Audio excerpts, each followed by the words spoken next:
Welcome to Relaxing True Sleep Stories. Don't forget to like and subscribe for soothing bedtime tales to help you fall asleep fast.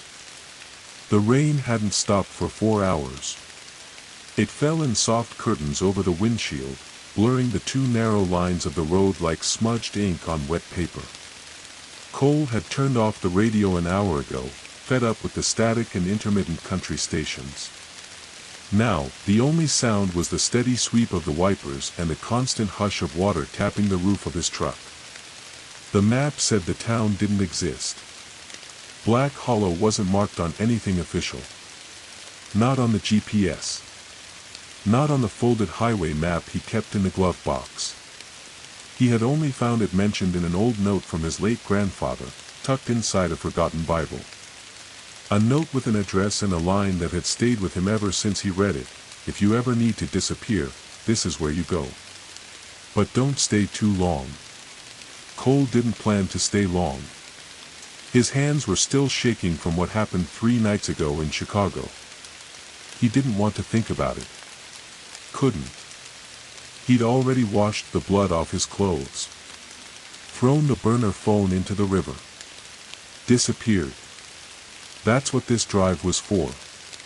To vanish. But something about this road made the idea of vanishing feel too easy. It wasn't supposed to be here. When he'd left the main highway and taken the unmarked turnoff, he expected a gravel path or a dead end. Instead, he found a narrow asphalt strip, worn and cracked with moss growing between the fissures. Old, but maintained. As though someone still used it. The trees on either side were so tall they arched overhead, forming a green tunnel of branches that shut out most of the light. Cole checked the clock on the dash. 5:42 p.m. It felt later. The rain made it hard to see, but the road seemed to narrow even more the deeper he drove. There were no signs. No mailboxes. No passing cars. Just endless wet forest and that strange, oppressive feeling in his chest, like he was being watched, or maybe judged. The cabin was supposed to be 20 miles in, but he hadn't seen any turnoffs. Just the same winding path, looping like a snake into the heart of the woods. Then he saw the sign.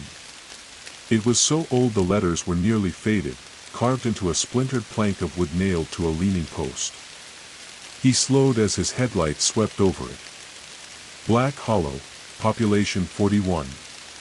There was no movement. No buildings.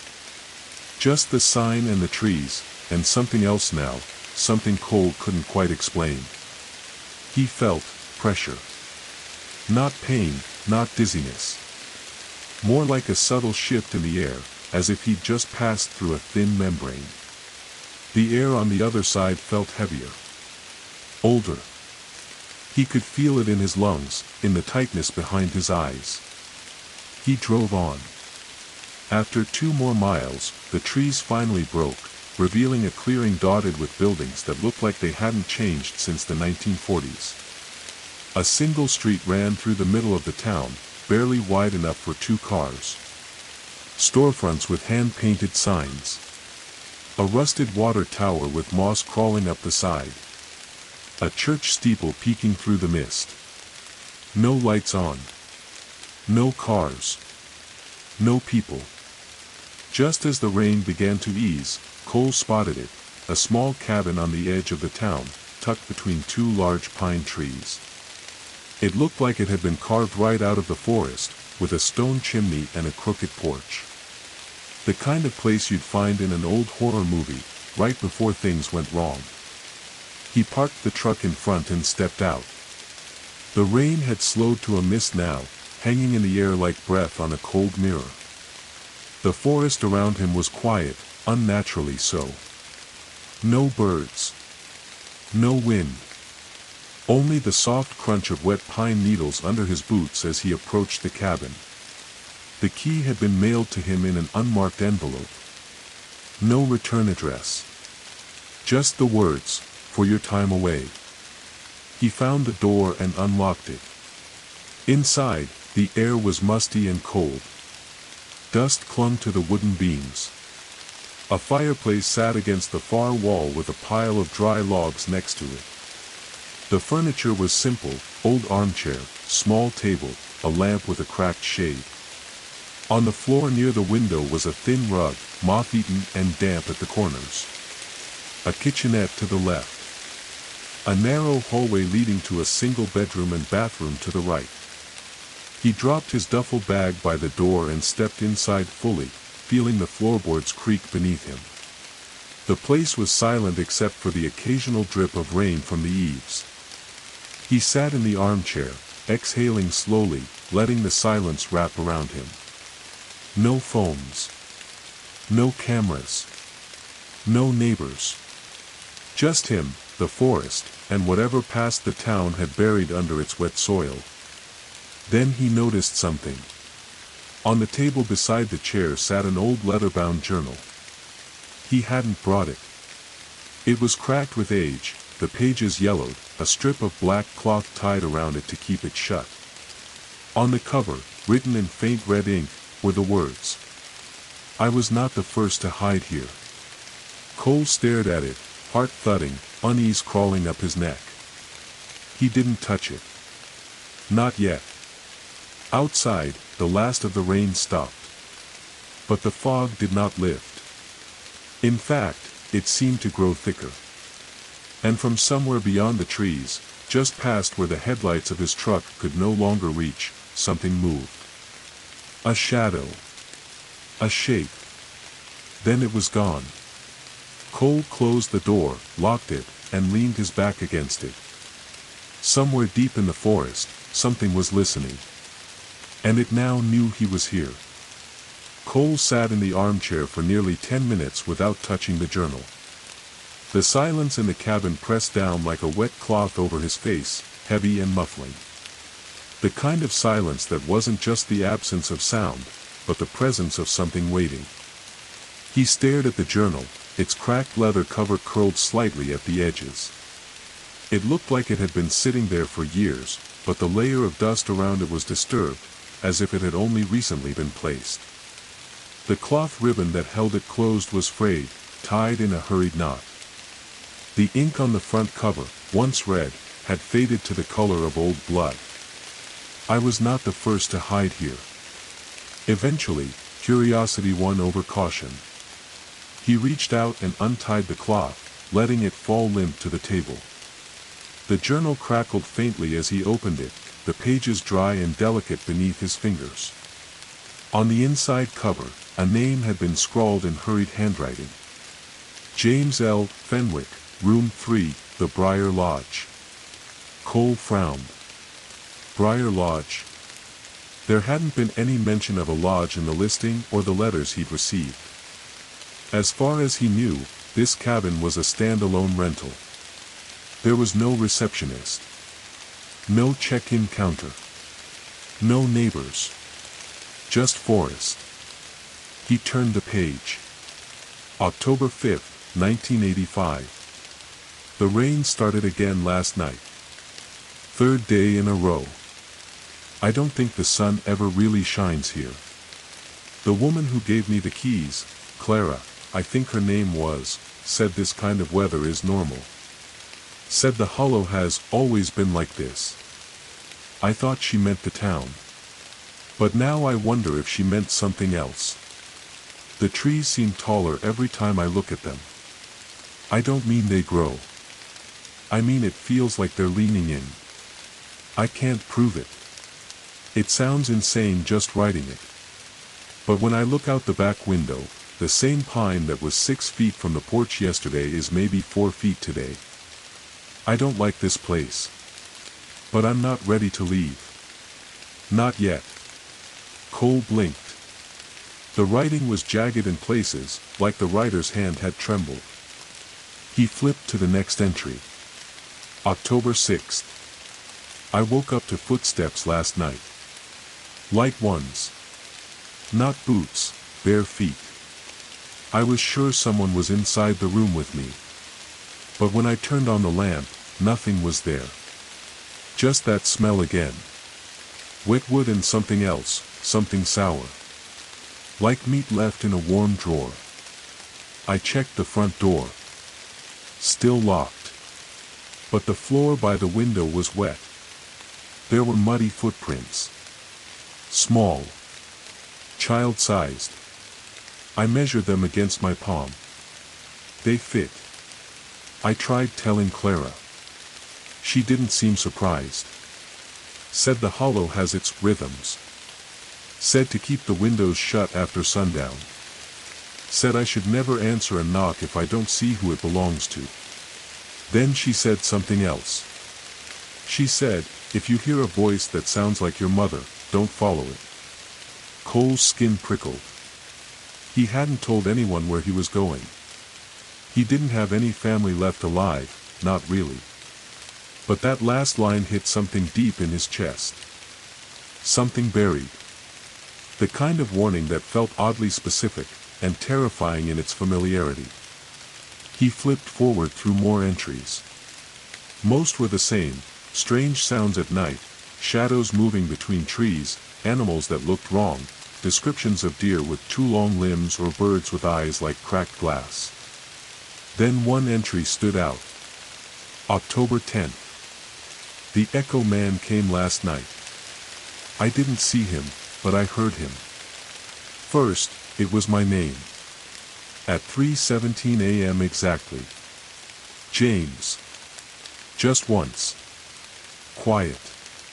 Like it was being whispered through a wall. But the walls in this place are solid. No one's next door. I'm the only one staying here. I got up and checked every corner of the cabin. Nothing. But when I looked out the front window, I saw him, at the edge of the tree line. A tall figure. No face.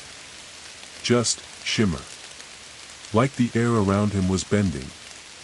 And even from that distance, I could feel it. He wasn't watching. He was listening. That's what they call him.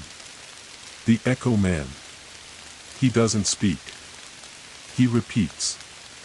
He'll sound like your brother, your father, your first love. He'll sound like regret. He'll sound like home. If you answer him, if you step outside to see, you're already gone. I didn't answer. But I wanted to. Cole exhaled, a cold breath escaping his chest without realizing he'd been holding it. He leaned back in the chair and rubbed the back of his neck. A creak echoed from the hallway. He froze. The sound had come from the bedroom. Slow, deliberate. As if something had shifted its weight on the floorboards. He hadn't checked the room yet. He had assumed the cabin was empty. He stood slowly and crossed the room, the journal still open in his hand. The hallway was narrow, lit only by a single yellowed bulb overhead. Rain tapped lightly against the window, and the fog outside was so thick now it looked like the world had vanished. He reached the bedroom door. It was slightly ajar. He pushed it open. The room was small, with a sagging bed, a wooden dresser, and a window that faced the back of the property. The walls were lined with peeling wallpaper, and the air smelled of old pine and mildew. But there was something else. On the floor beneath the window, just barely visible, were wet footprints. Small. Child-sized. They led from the wall to the bed, and stopped. No more steps. No exit.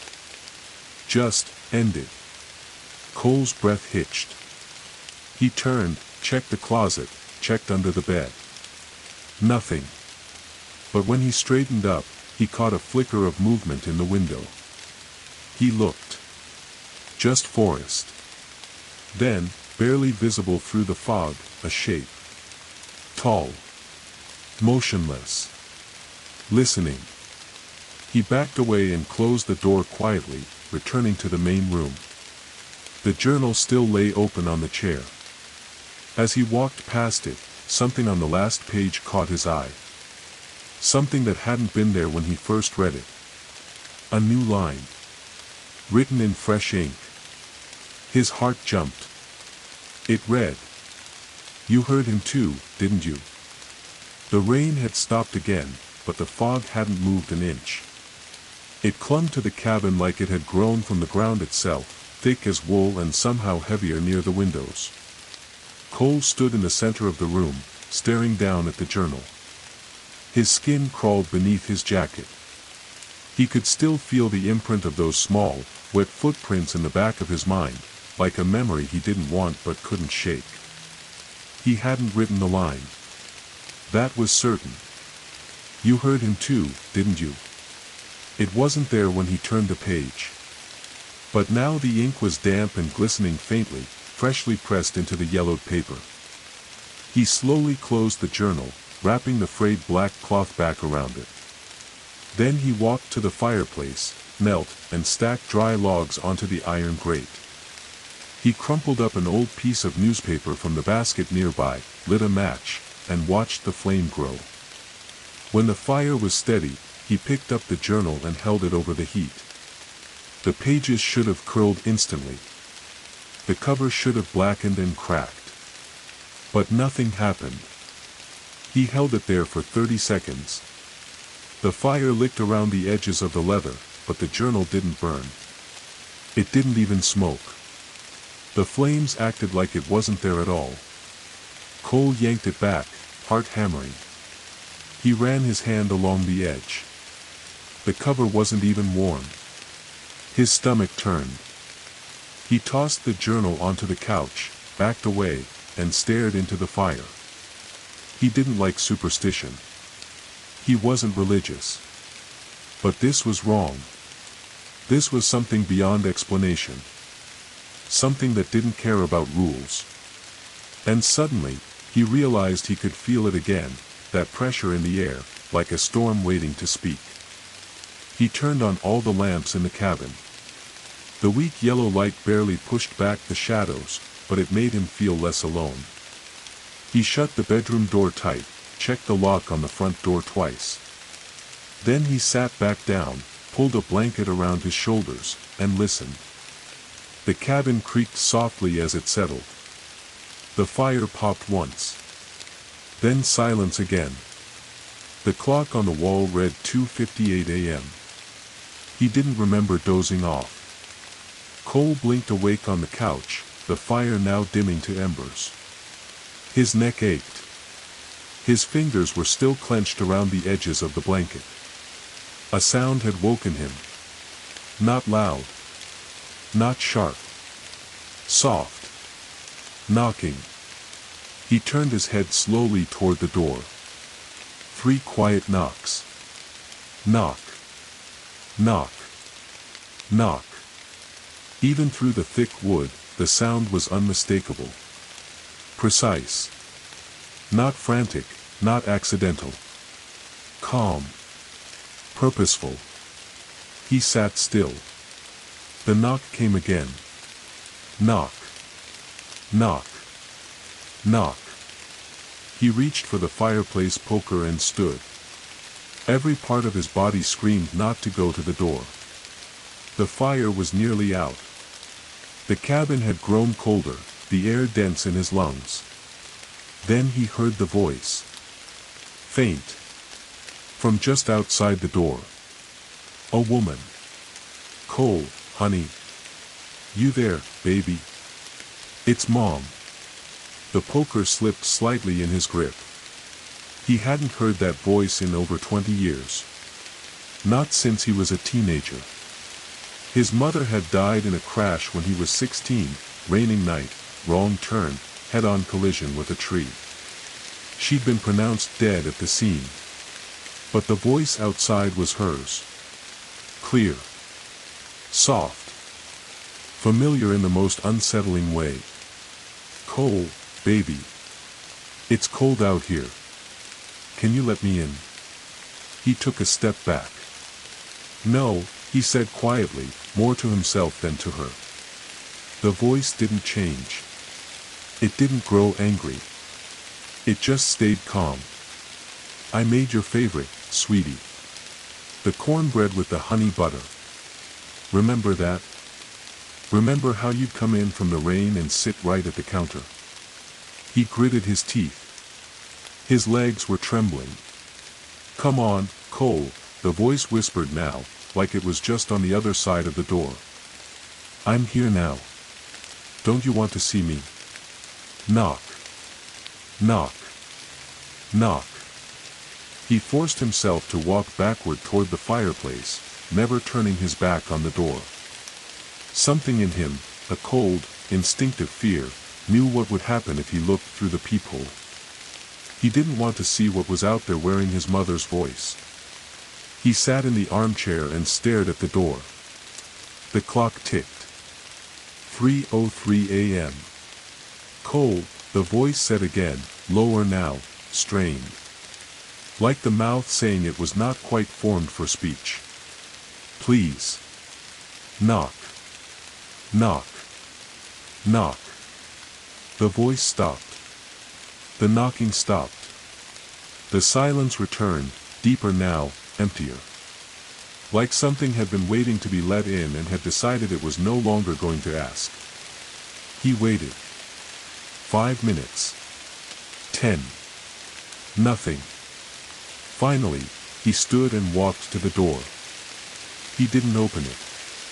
But he reached down and slid the bolt lock into place, an extra inch of safety he'd forgotten about.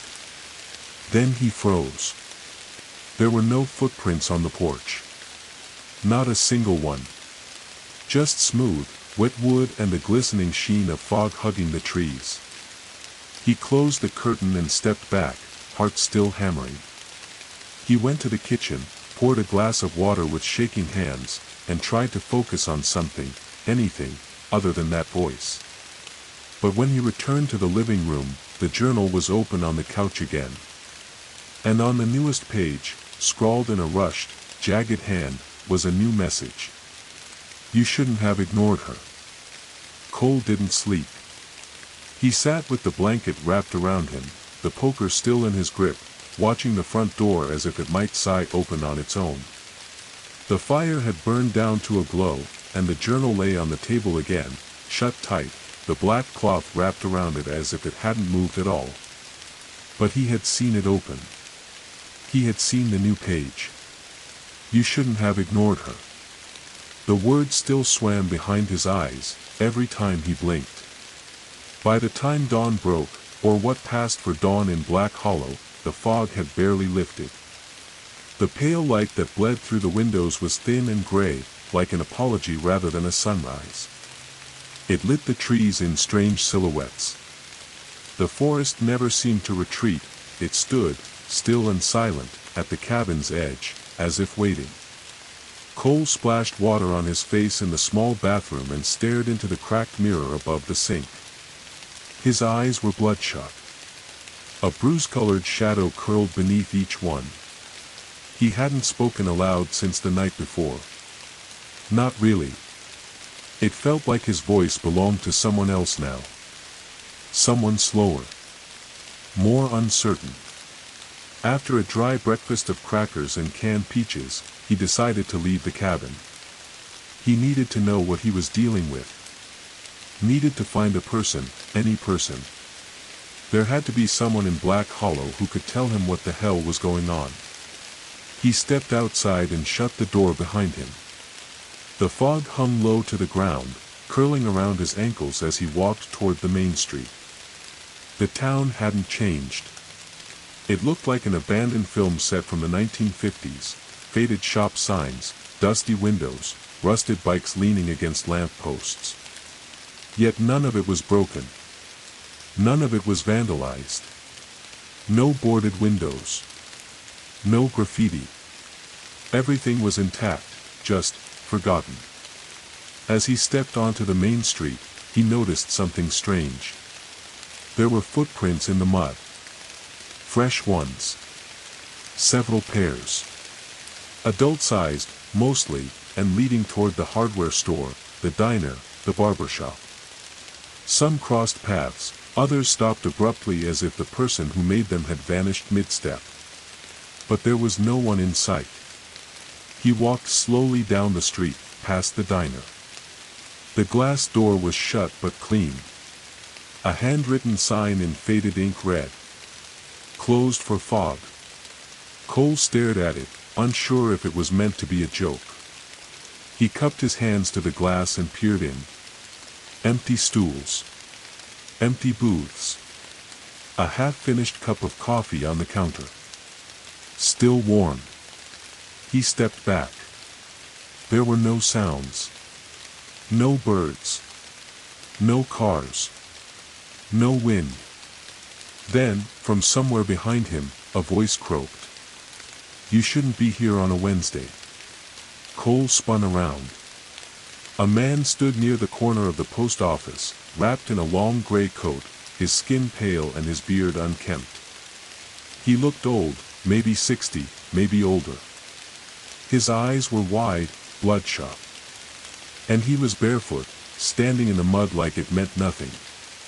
Cole took a step forward. "You live here?" The man tilted his head. "You smell like pine and smoke. That means he's already touched your thoughts." "What?" Cole asked, trying to keep his voice steady. "Who's he?" The man didn't answer.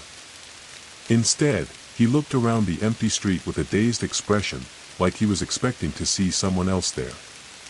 "I can't remember what year it is," he mumbled. "I keep trying to pin it down, but it slips. Like when you wake from a dream and know the phone rang, but not why." "Do you know what day it is?" "Wednesday," Cole said. The man froze. His eyes glazed over for a moment. Then he hissed, "No. No, no. That's bad. Thursdays are safer. You should never sleep on a Wednesday night." "Why?" Cole asked, his pulse quickening. The man took a shaky breath and pointed toward the woods. "That's when he walks the edge. The Echo Man. He comes on Wednesdays to find the ones who listen too closely." Cole's mouth felt dry. "What do you mean, listen too closely?" The man looked at him for a long moment. His voice dropped to a whisper. "He gets in through sounds. Whispers. Things you think are memory. He's not a man. He's something the forest birthed when it swallowed the town whole. Back then, they tried to trap him in the chapel. Didn't work. The choir went blind. Pastor Harlan burned his own tongue out. That's why the church bell never rings now." Cole turned his head toward the church at the far end of the street. A crooked steeple. Dark windows. No cross. The man took a step closer. "You want to stay alive? Stay moving. Keep to the east side after dark. Don't answer the door. Don't hum. And don't, under any circumstances, speak to anyone who tells you they remember your dreams." Cole opened his mouth to ask more, but a new sound cut the air. A scream. Distant, but sharp. It came from somewhere beyond the diner. High-pitched. Human. Then silence again. The man flinched, stepped back. Too late. He's already trying you. Cole spun toward the sound, but the fog swallowed the street before he could see anything. When he turned back, the old man was gone. No footsteps. No sign he'd ever stood there. Just empty street and that lingering scent of something cold and sour in the air. Cole returned to the cabin with his heart pounding, ears straining for more signs of life. None came. But when he stepped back inside, he noticed something immediately. The fireplace was lit. No smoke. No smell of wood. Just fire, already burning in the hearth like it had been waiting for him to return. And beside it, sitting neatly on the table, the journal had opened itself again. This time, there was no date on the page. Just a short line, scrawled in massive looping script. "Your Thursday isn't coming." The words on the page wouldn't stop echoing. "Your Thursday isn't coming." Cole sat by the fire, shoulders hunched forward, staring into the flames. They licked and twisted inside the hearth, casting shadows that danced along the wooden walls of the cabin like silent puppets. The journal lay open on the table beside him, as if it had waited patiently to deliver the message, then fell quiet again. What did it mean? That he'd die tonight? That time had stopped? That something had already claimed his tomorrow? He didn't know. And not knowing made it worse. He stood up, walked to the front door, and opened it just enough to glance outside. The fog remained, heavier now, but not quite opaque. The shapes of trees bent in strange ways, some unnaturally crooked like they were leaning in to eavesdrop. Across the town, toward the far end of the main street, the church steeple still loomed. The windows of the chapel were empty, dark like sockets in a skull. The man had warned him. They tried to trap him in the chapel. Didn't work. The choir went blind. Pastor Harlan burned his own tongue out. That's why the church bell never rings now. Cole knew he shouldn't go. But something in him needed to. Something about the church felt like a wound that hadn't healed. If the Echo Man had ever been there, if Pastor Harlan had seen him, or fought him, or failed, then maybe answers lay inside. Maybe even a way out. He slipped on his coat, grabbed a flashlight, and tucked the poker from the fireplace under his arm like a walking stick. The fog muffled every step as he crossed the muddy path toward the chapel, the silence pressing down until the world around him felt half-buried. When he reached the old wooden doors, he paused.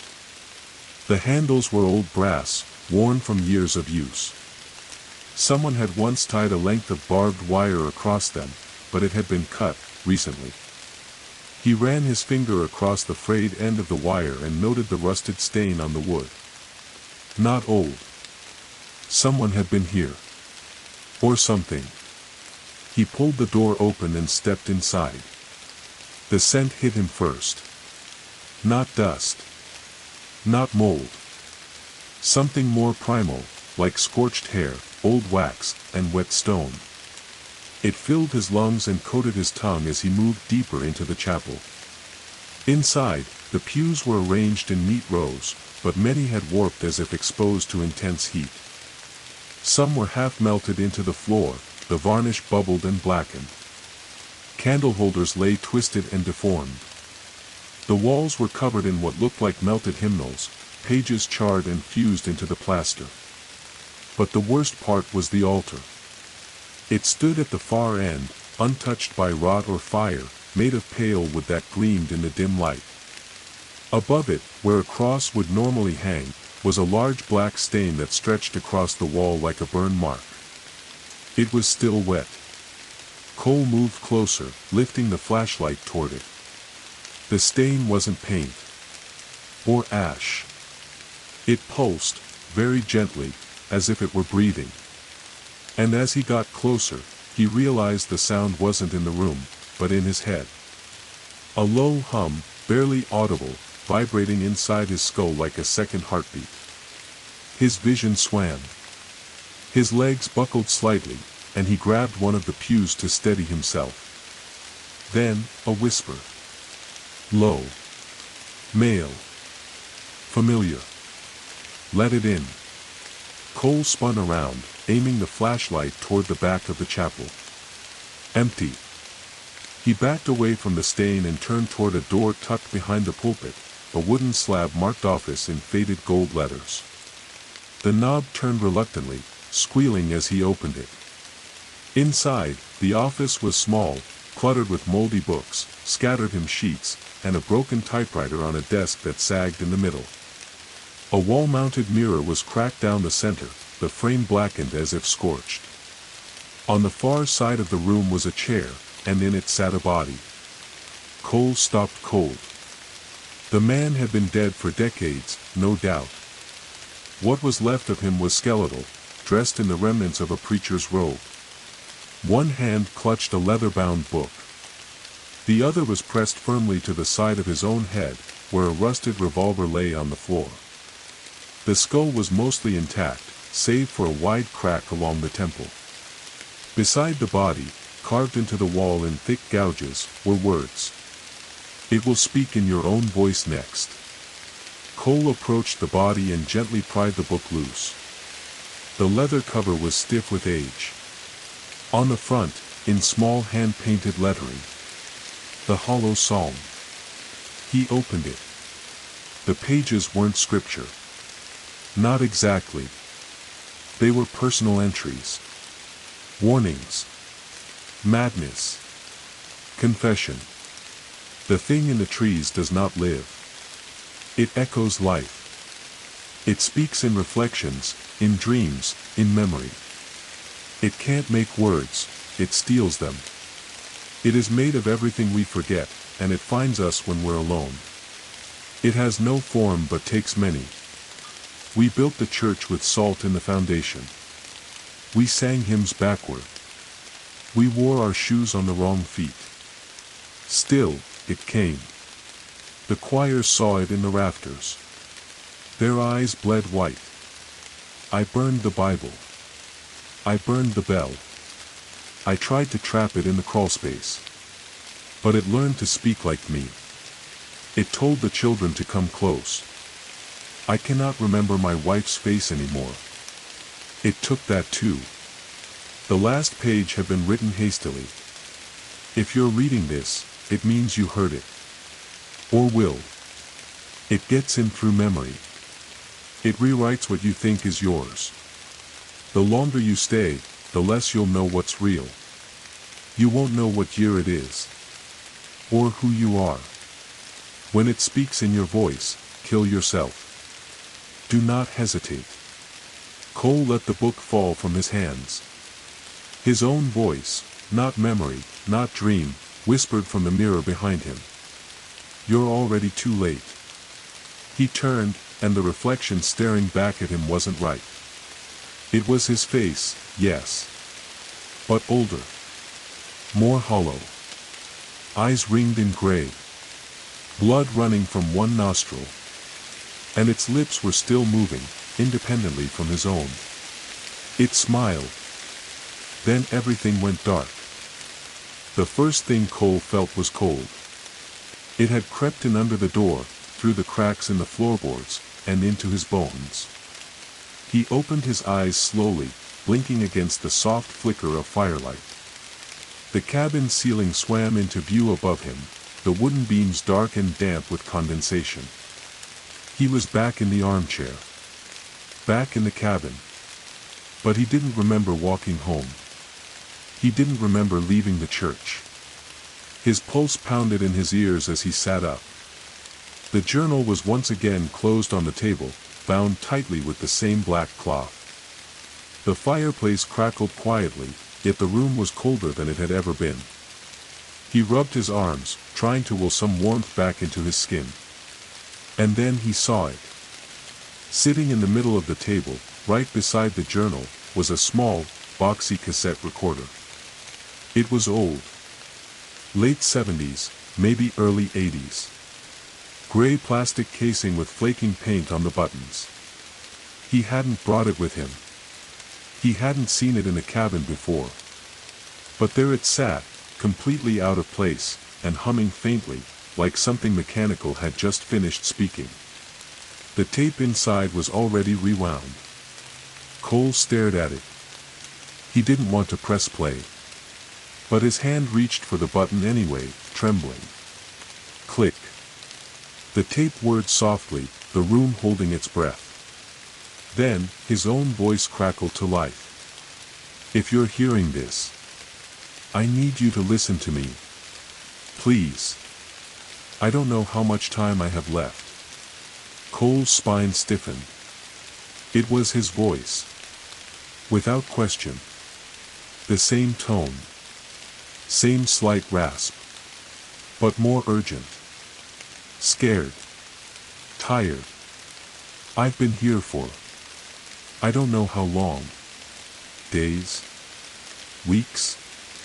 The town loops. It resets. But not everything resets. Sometimes I wake up and the buildings are gone. Or moved. Sometimes I look outside and see myself walking away from the cabin. Other times, I can hear my own voice from under the floor. A static-filled pause. The Echo Man wears faces now. He found something new, me. Or another me. I think he's learning faster. Each night, he sounds more like I remember myself sounding. He doesn't knock anymore. He just waits. The next sound was a gasp, his gasp, like something had just grabbed his throat. It's not just the journal. It's everything. The mirrors.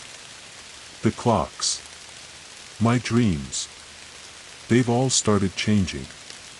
And I think there was a long stretch of static. I think I already died once. The voice cracked. A harsh exhale.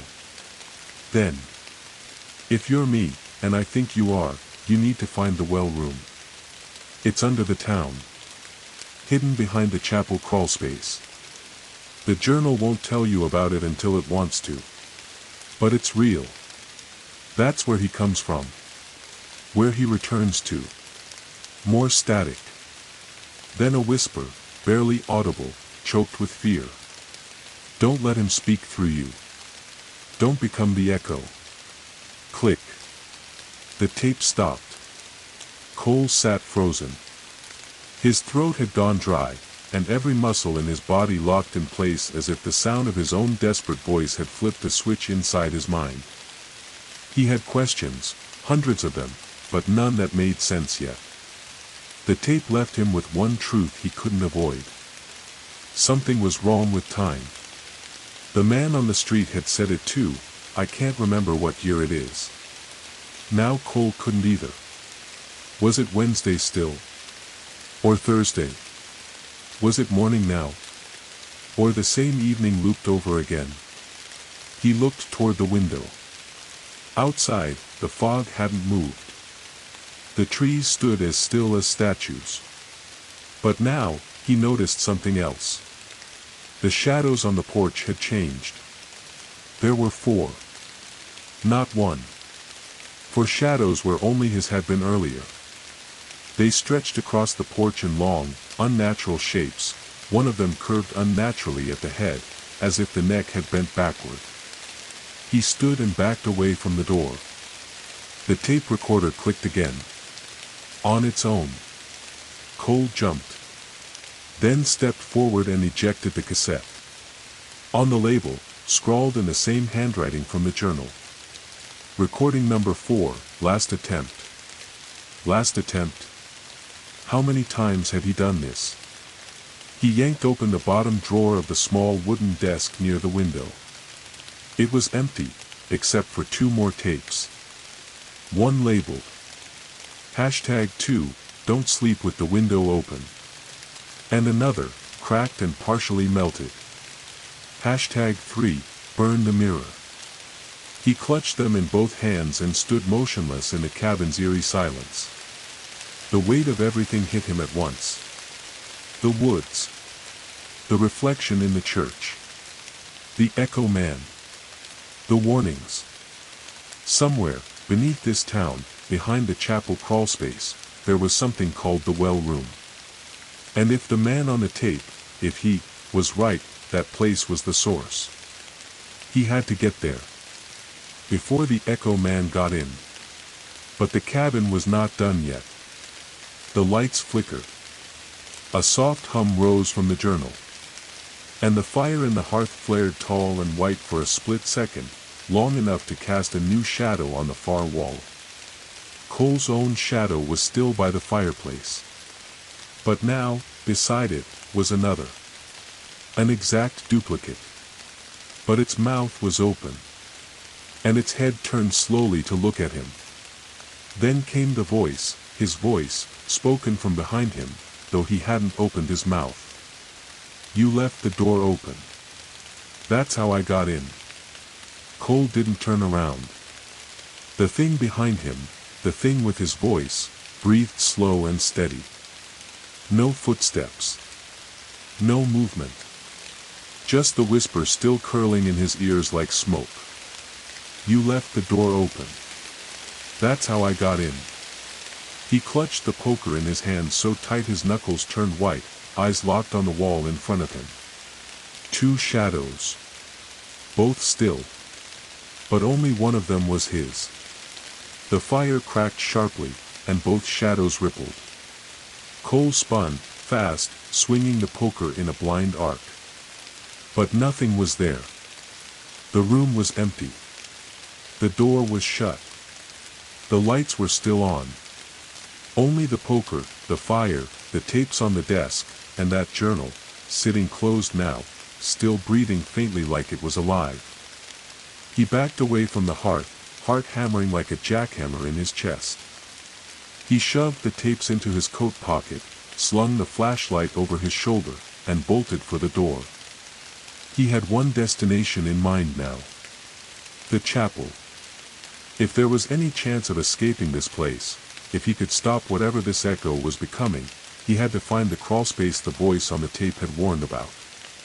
Beneath the church, where something called the well room waited. Outside, the fog had changed. It wasn't white anymore. It was gray. Heavy. Oily. The kind that clung to his skin and made the breath in his throat feel sharp, like inhaling broken glass.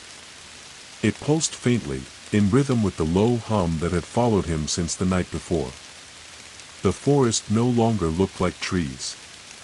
It looked like teeth. The trunks were too straight, too narrow.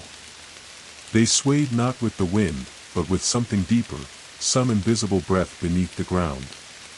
Cole didn't stop to look closer.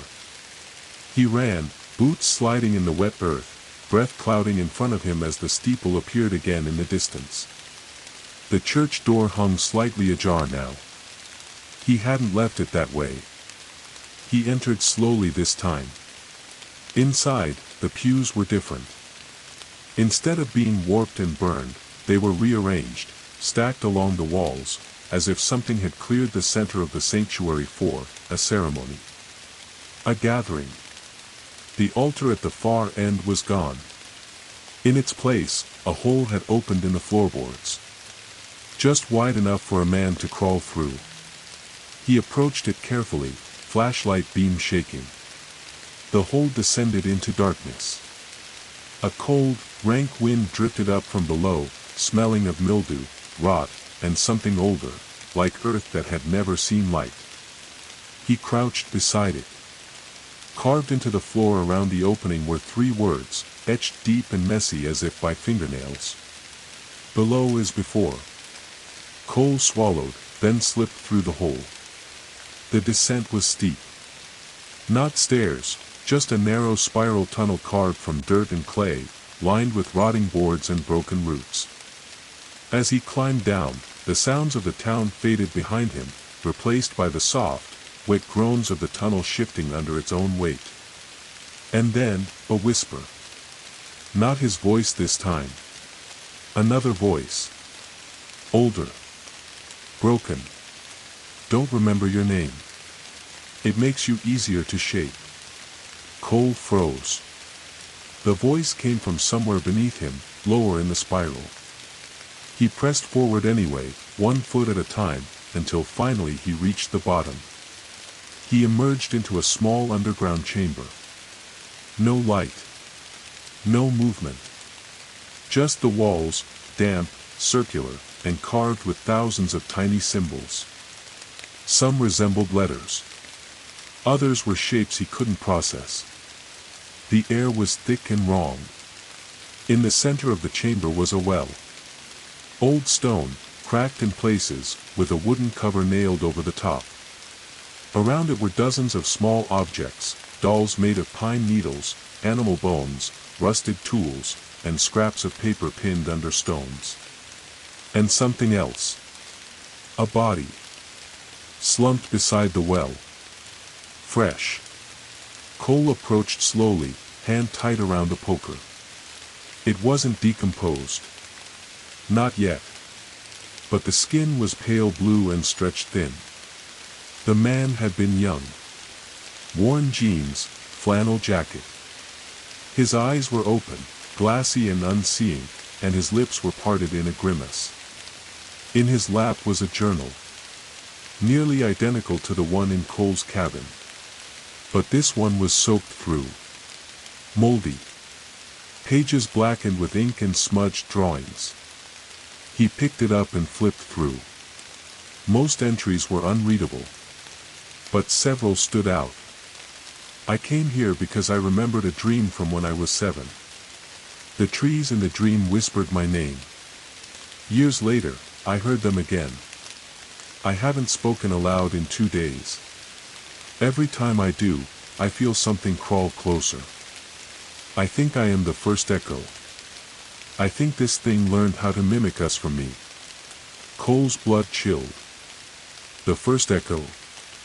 Was this how it started? One person, lost in memory, heard by something in the trees, and shaped into a tool. He kept reading. It doesn't copy the body. It copies the voice first. Then the memories. Then the regrets. When it knows your guilt, it knows how to wear you. I keep forgetting my brother's face. Then I remember it wrong. The echo laughed when I called the wrong name. I have to end the loop. I'm leaving this here in case I can't. If you find this, you're already repeating. There's no day after Wednesday. There's only the loop. The shape. The call. The echo. Cole stared at the last page. Then looked at the body. It wasn't decomposing because it wasn't real. It was him. The hands. The boots. The scar on the jaw. It was Cole. But a version of him, older, hollow-eyed, frozen in this room for who knows how long. His own dead face stared up at him, mouth half open as if still mid-breath. Behind him, from above, the sound came again. Footsteps. Descending the tunnel. Slow. Measured. And now the voice returned, his voice, closer this time, quieter, as if it were crawling through the stone. I know what you buried. Cole grabbed the wet journal and backed toward the well. From above, something came around the final curve of the tunnel. Another Cole. Eyes black. Skin pale. Mouth grinning. And it spoke in his mother's voice. Honey, are you ready to come home now? The echo wearing his face and his mother's voice stood in the tunnel entrance, grinning. Cole's grip tightened on the wet journal. His other hand clutched the rusted poker so hard the muscles in his forearm ached. The creature didn't move. It only watched him, head slightly tilted like a curious animal unsure of whether to pounce or wait. Its smile never changed. The underground chamber seemed to shrink around Cole as he stepped backward toward the well. Every instinct screamed against what he was about to do, but the surface was no longer an option. Not with that blocking the only exit. The well was the only way forward. The creature spoke again, his own voice now, whispering in perfect imitation. You're not running anymore. That's good.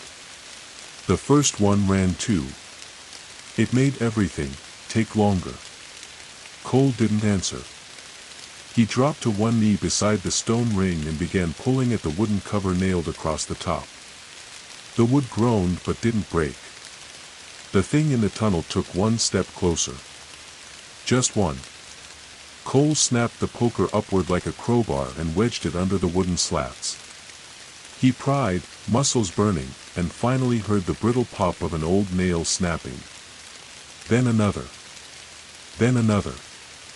He yanked the cover off and let it crash to the floor behind him. A sudden gust of cold, breathless wind roared upward from the depths of the well. The air carried no scent.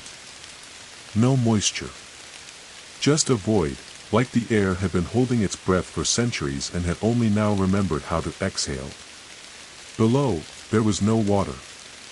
Only darkness.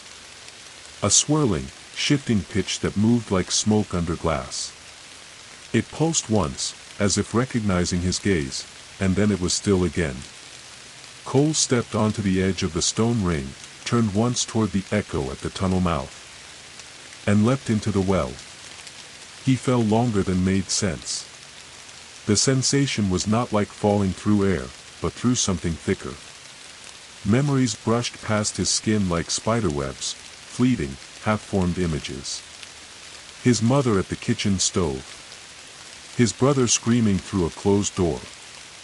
The look in his father's eyes the day he drove away for good. They weren't flashes. They were places. He could feel the warmth of the oven.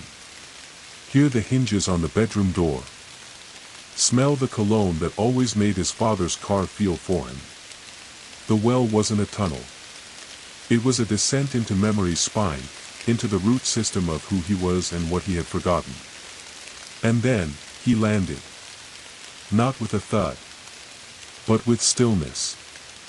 Like he had simply stopped existing in motion. Cole stood on a floor that wasn't a floor. It was glass, or the suggestion of it. Beneath him was darkness, but above him, he saw a sky. But it wasn't the real sky. It looked like a mirror reflecting the town of Black Hollow at night. Buildings flickered in and out of existence, overlapping one another like poorly spliced film. Lights blinked. Doors opened and closed in infinite loops. And in every window of every building, was him. Standing still. Facing away. Watching something beyond the frame. He walked forward. The world around him didn't move so much as reform. Each step reshaped the ground beneath his feet, like he was deciding what existed and what didn't just by choosing to move. Eventually, a shape began to form ahead of him. A doorway. Just a floating door, standing in the blackness. He opened it. The space beyond was his childhood bedroom. Down to the smallest detail. The posters on the wall. The lamp shaped like a rocket. The blanket with cartoon planets across it. But it was wrong. There were no shadows. No light source. Everything was lit, but nothing was casting light. The colors were faded. Dead. A child sat on the bed. Cole's stomach dropped. It was him, at maybe 8 years old. Thin. Eyes sunken. Pale. The child didn't look up. Just stared at the window. The same window that had always faced the woods behind their house. Cole stepped forward. "Do you remember me?" he asked softly. The boy didn't answer. Instead, the voice of the Echo Man came, not from the child, but from the room itself. "This is where I first touched you. You left the window open that night."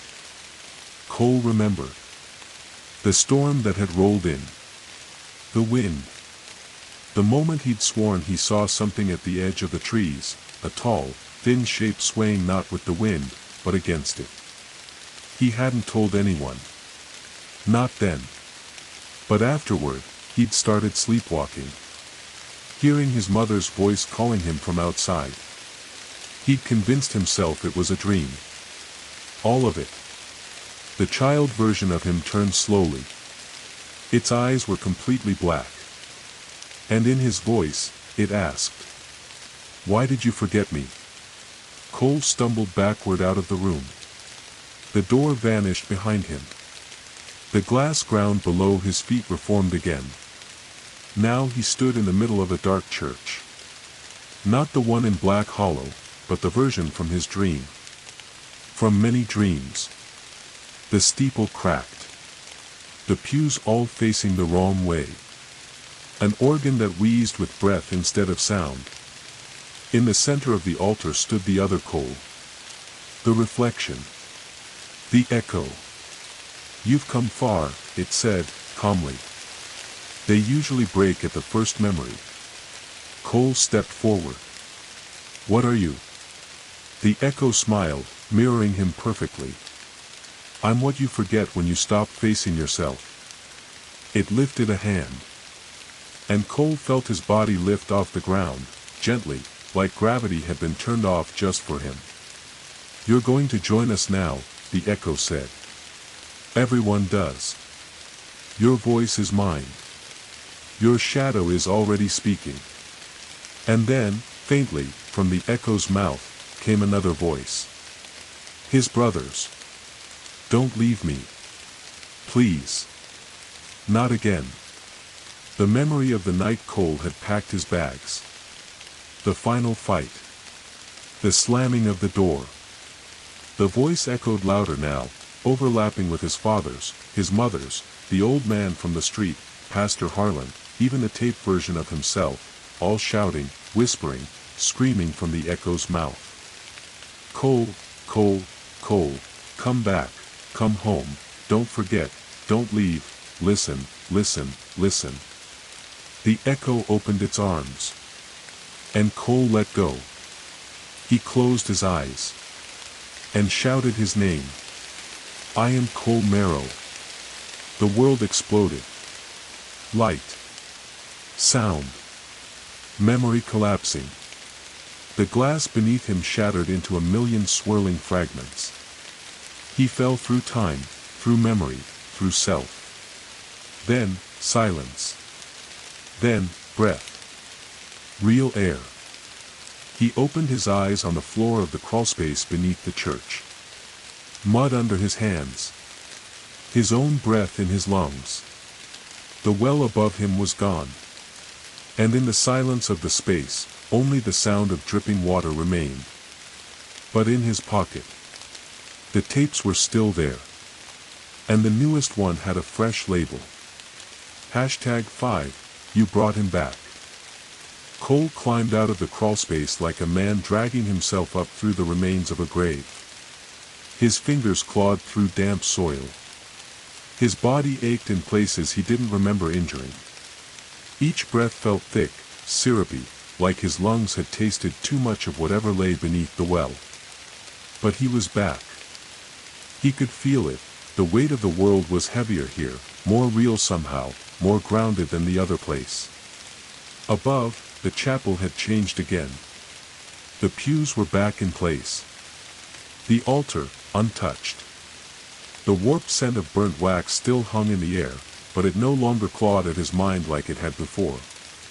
The pulsing hum was gone, replaced by silence. Deafening silence. Not even the creak of wood or whisper of wind. Cole stepped out into the fog, unsure how long he'd been gone. And then he saw it. People. They were walking the streets. Figures moved down the sidewalks like mannequins caught in a dream, dressed in old coats and rain-slick hats, their faces obscured by shadow and fog. None of them spoke. None looked up. None acknowledged him. They moved with eerie synchronicity, like puppets on invisible strings. At first, he thought it was a hallucination. But then a man crossed directly in front of him. Cole caught a clear glimpse of his face. It was himself. His face. His eyes. His mouth. But hollow. Emotionless. Just walking. The man turned a corner and disappeared into the mist. Cole staggered back, heart hammering. He turned in a slow circle and counted, 7 of them. 7 people, all walking the streets, all with his face. Each wore a different outfit, a barista's apron, a police jacket, a mail carrier's satchel, a mechanic's coveralls. He wasn't in the town anymore. He was in a loop of himself. The fog curled around his legs as he backed toward the cabin. He didn't run. He didn't dare. Something told him that if he broke the rhythm, the pattern might notice. Whatever this was, it was watching for changes. He reached the cabin in less than a minute. Too fast. It didn't make sense. He'd walked for nearly 10 minutes away from it. And yet here it was again, sitting silent among the trees like it had never been touched. Cole stepped onto the porch. But the front door was already open. Inside, the fire was lit. The lights were on. The tape recorder sat on the table, the red light glowing. And beside it, the journal, still wrapped in its black cloth. Except now, the cloth was bleeding. A slow, steady trickle of red from one corner, soaking into the table, dripping to the floor. Cole's stomach turned as he stepped closer. The blood smelled old, coppery and thick, but there was no source. No wound. Just the journal itself, bleeding like a living thing. He unwrapped it.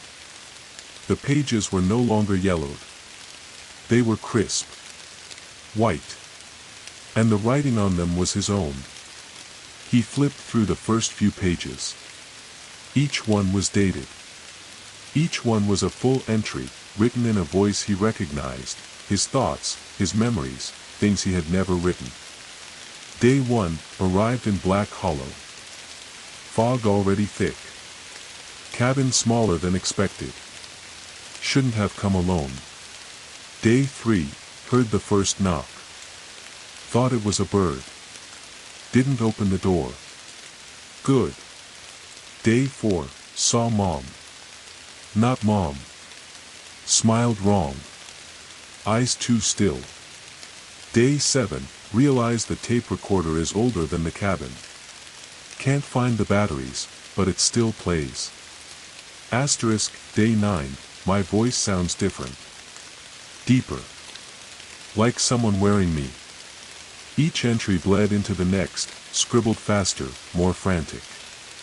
Eventually, the words weren't even in lines, they were spiraled, jagged, as though written in circles across the page. Then he saw today's date. Day 13. Cole froze. He'd only been in Black Hollow for 3 days. But the journal told another story. It recounted places he hadn't gone, dreams he hadn't had yet, people he didn't remember meeting. It mentioned the well. The tape labeled #5. And worse. It mentioned a loop. The cabin leads to the street. The street leads to the chapel.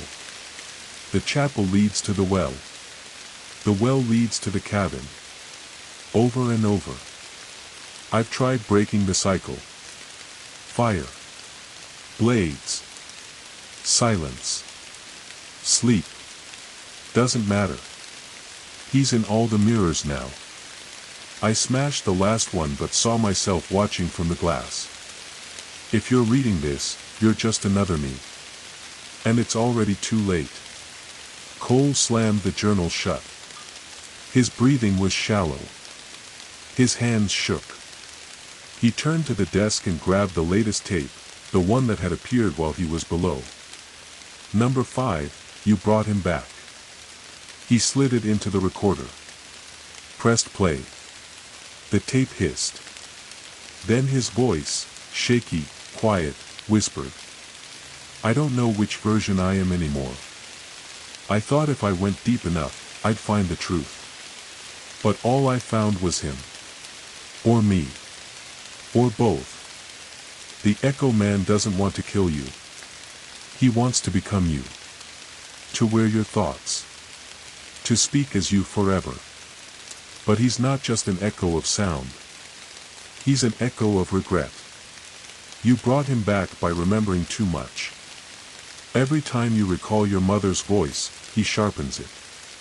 Every time you think about leaving, he opens another door. You don't escape him by running. You escape by forgetting. Another long pause. Then his voice returned, barely audible. But it's too late for that now. He's already writing tomorrow's journal entry. The tape stopped.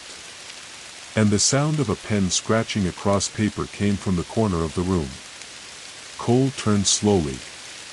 There was a figure at the small writing desk beside the window. Back turned. Slouched forward. A hand moved, scribbling something in a notebook. Cole stepped closer. Who are you? He asked. The figure stopped writing. It sat still for a moment. Then slowly turned its head. It was him. His exact face. Same cuts. Same scars. But the eyes were weeping ink. And from its lips came the tape's final words. Spoken in unison with Cole's own voice, inside his head. Tomorrow, you write your own death. The cold weight of the journal rested heavy in Cole's hands, as if it had become a part of his skin, something he couldn't shake off, no matter how far he tried. The blood that had seeped from its corner still stained the wooden table, its dark streaks slowly pooling like fresh ink on old paper. The echo at the desk, that figure who looked just like him but whose eyes bled black tears, had vanished the moment Cole's gaze locked on it. Or maybe it had never been there at all, just a trick of light and fog and memory, an extension of the cabin itself. But Cole knew better.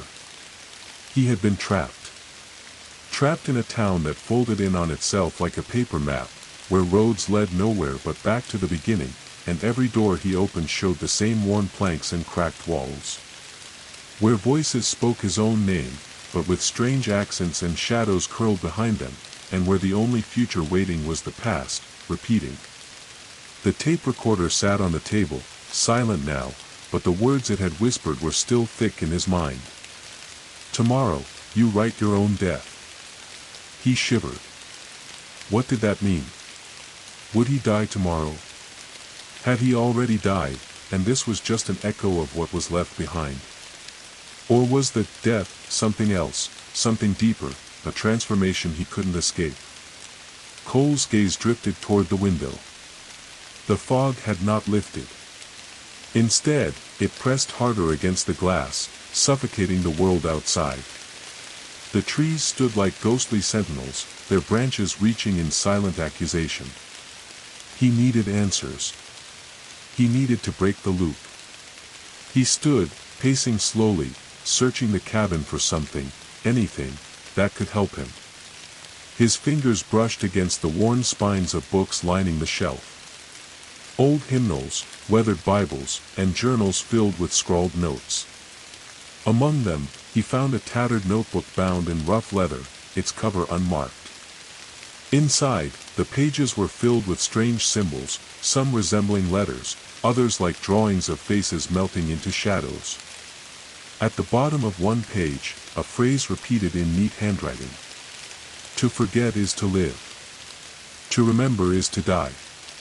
The words echoed with a terrifying clarity. If the Echo Man fed on memory, on regrets, on guilt, then perhaps forgetting was the only way to survive. But how do you forget your own past? How do you erase the core of yourself without losing what makes you you? The journal in his hands twitched. Cole's heart leapt. The black cloth binding it fluttered as if breathing. He opened it again. New words appeared on the pages, written in real time by a hand that was not his own. He is coming. The shape changes. The voice grows louder. You cannot hide in yourself. Break the mirror. Burn the face. Do not look behind you. Cole slammed the book shut, but the pressure inside the cabin thickened. The shadows lengthened. He glanced at the mirror hanging on the wall, cracked, just like the one in the chapel office.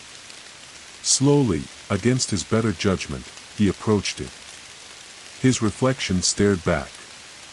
But it was wrong. The eyes were too deep, too hollow. And when Cole blinked, the reflection smiled. It whispered, "Welcome home." The glass rippled. A cold breath pressed on his cheek. Cole staggered back, catching himself on the doorframe. His breath came out in ragged gasps. The Echo's voice filled the room, everywhere and nowhere, like the wind curling through dead leaves. You can't leave. Not now. Not ever. He needed to get out. He grabbed his coat and headed for the door. Outside, the fog thickened further, curling into fingers that seemed to reach for him, pulling at his clothes and hair. The world beyond the cabin was distorted, the familiar trees replaced by shifting shapes that moved just beyond sight. Cole forced himself to walk forward. The street before him was unfamiliar. He was no longer on the path that led to the chapel. Instead, he found himself on a cracked highway stretching endlessly into blackness. To the left, a sign flickered weakly. "Welcome to Black Hollow." But it was different. The words were melting. The paint peeled away, revealing a face beneath, his own face, distorted and screaming. Cole stumbled, nearly falling, but caught himself on a rusted fence. He looked around. No town. No cabins. Only the endless highway and a sky that churned with dark clouds swirling in impossible shapes, faces, mouths, eyes, crying out in silent screams. The road twisted suddenly, pulling him in. No matter which way he turned, he always ended up back at the cabin. Back at the journal. Back at the tape recorder. And each time, the journal added new words. New threats. New confessions. Cole tried to scream, but no sound came. His voice was swallowed by the fog. The echo's laughter followed him. It was everywhere. Inside his head. Inside the trees. Inside the journal. He dropped to his knees, clutching the journal tightly. His own handwriting crawled across the pages. "I am not real. I am the echo. I am the voice in the mirror." The cabin door slammed shut behind him. The fire flickered out. And the last thing Cole saw before the darkness swallowed him was his own face grinning back at him from the blackened mirror. When Cole came to, the world was gone. Not just the cabin, not just Black Hollow, but everything he'd ever known or imagined, shredded into fragments of light and shadow swirling around him like dust in a dark room. There was no ground beneath his feet, no sky above his head. Only the endless void of everything and nothing. His breath came ragged, chest heaving. He reached out blindly, fingers trembling, but there was nothing to grasp. No solid shape, no warmth, no anchor. Only whispers, voices distant and distorted, echoing through the darkness. Then one voice grew clearer than the rest. His own voice. But fractured. Split into a dozen overlapping tones, pleading, angry, terrified, calm. "You must remember. You must forget. You must live and die." The whispers wrapped tighter, closing in, swirling into a vortex of sound and sensation. And then, a light pierced the void. Faint at first.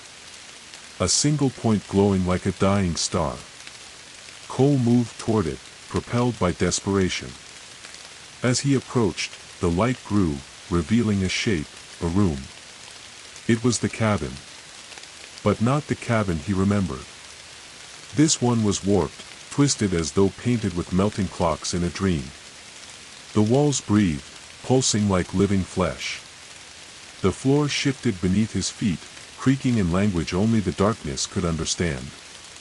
The journal lay open on the table, its pages turning by themselves. Cole walked to it, heart pounding. Words scrawled across the paper, forming and dissolving in impossible patterns. The echo is not a thing. It is a condition. It is the fracture of the self, the crack where memory leaks out and the shadow grows. You are both the hunter and the hunted. A chill ran down Cole's spine as the walls around him began to whisper his name. The mirror hanging above the mantel cracked loudly, and the reflection shattered into shards that swirled in the air like angry spirits.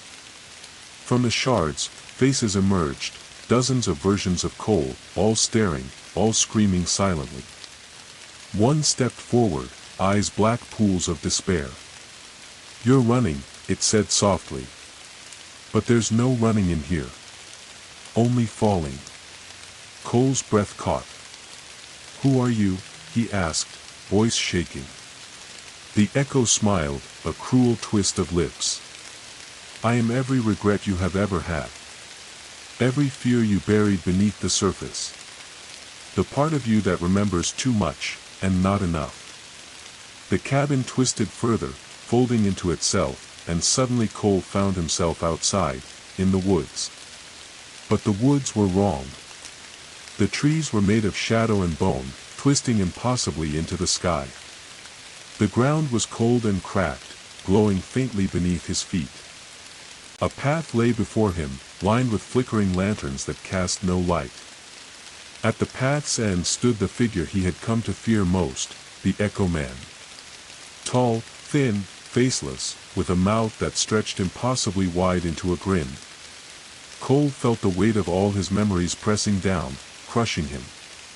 The Echo Man spoke without moving his lips. "You cannot leave.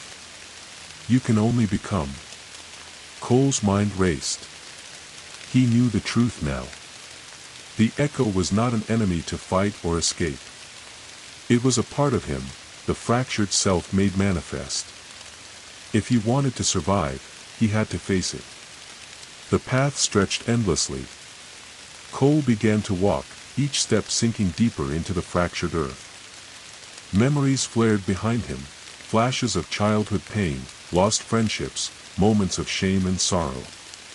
But with each step, Cole felt something else rising. Strength.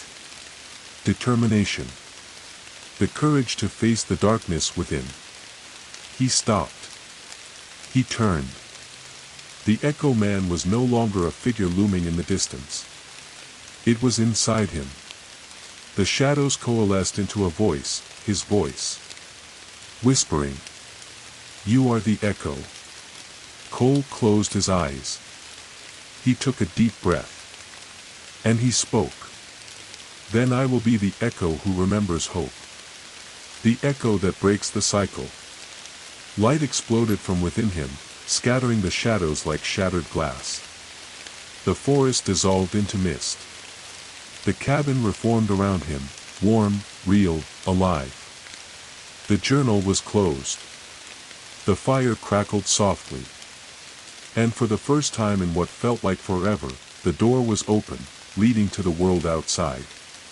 Cole stepped through. Outside, the fog was lifting. The sun was rising. Birds sang.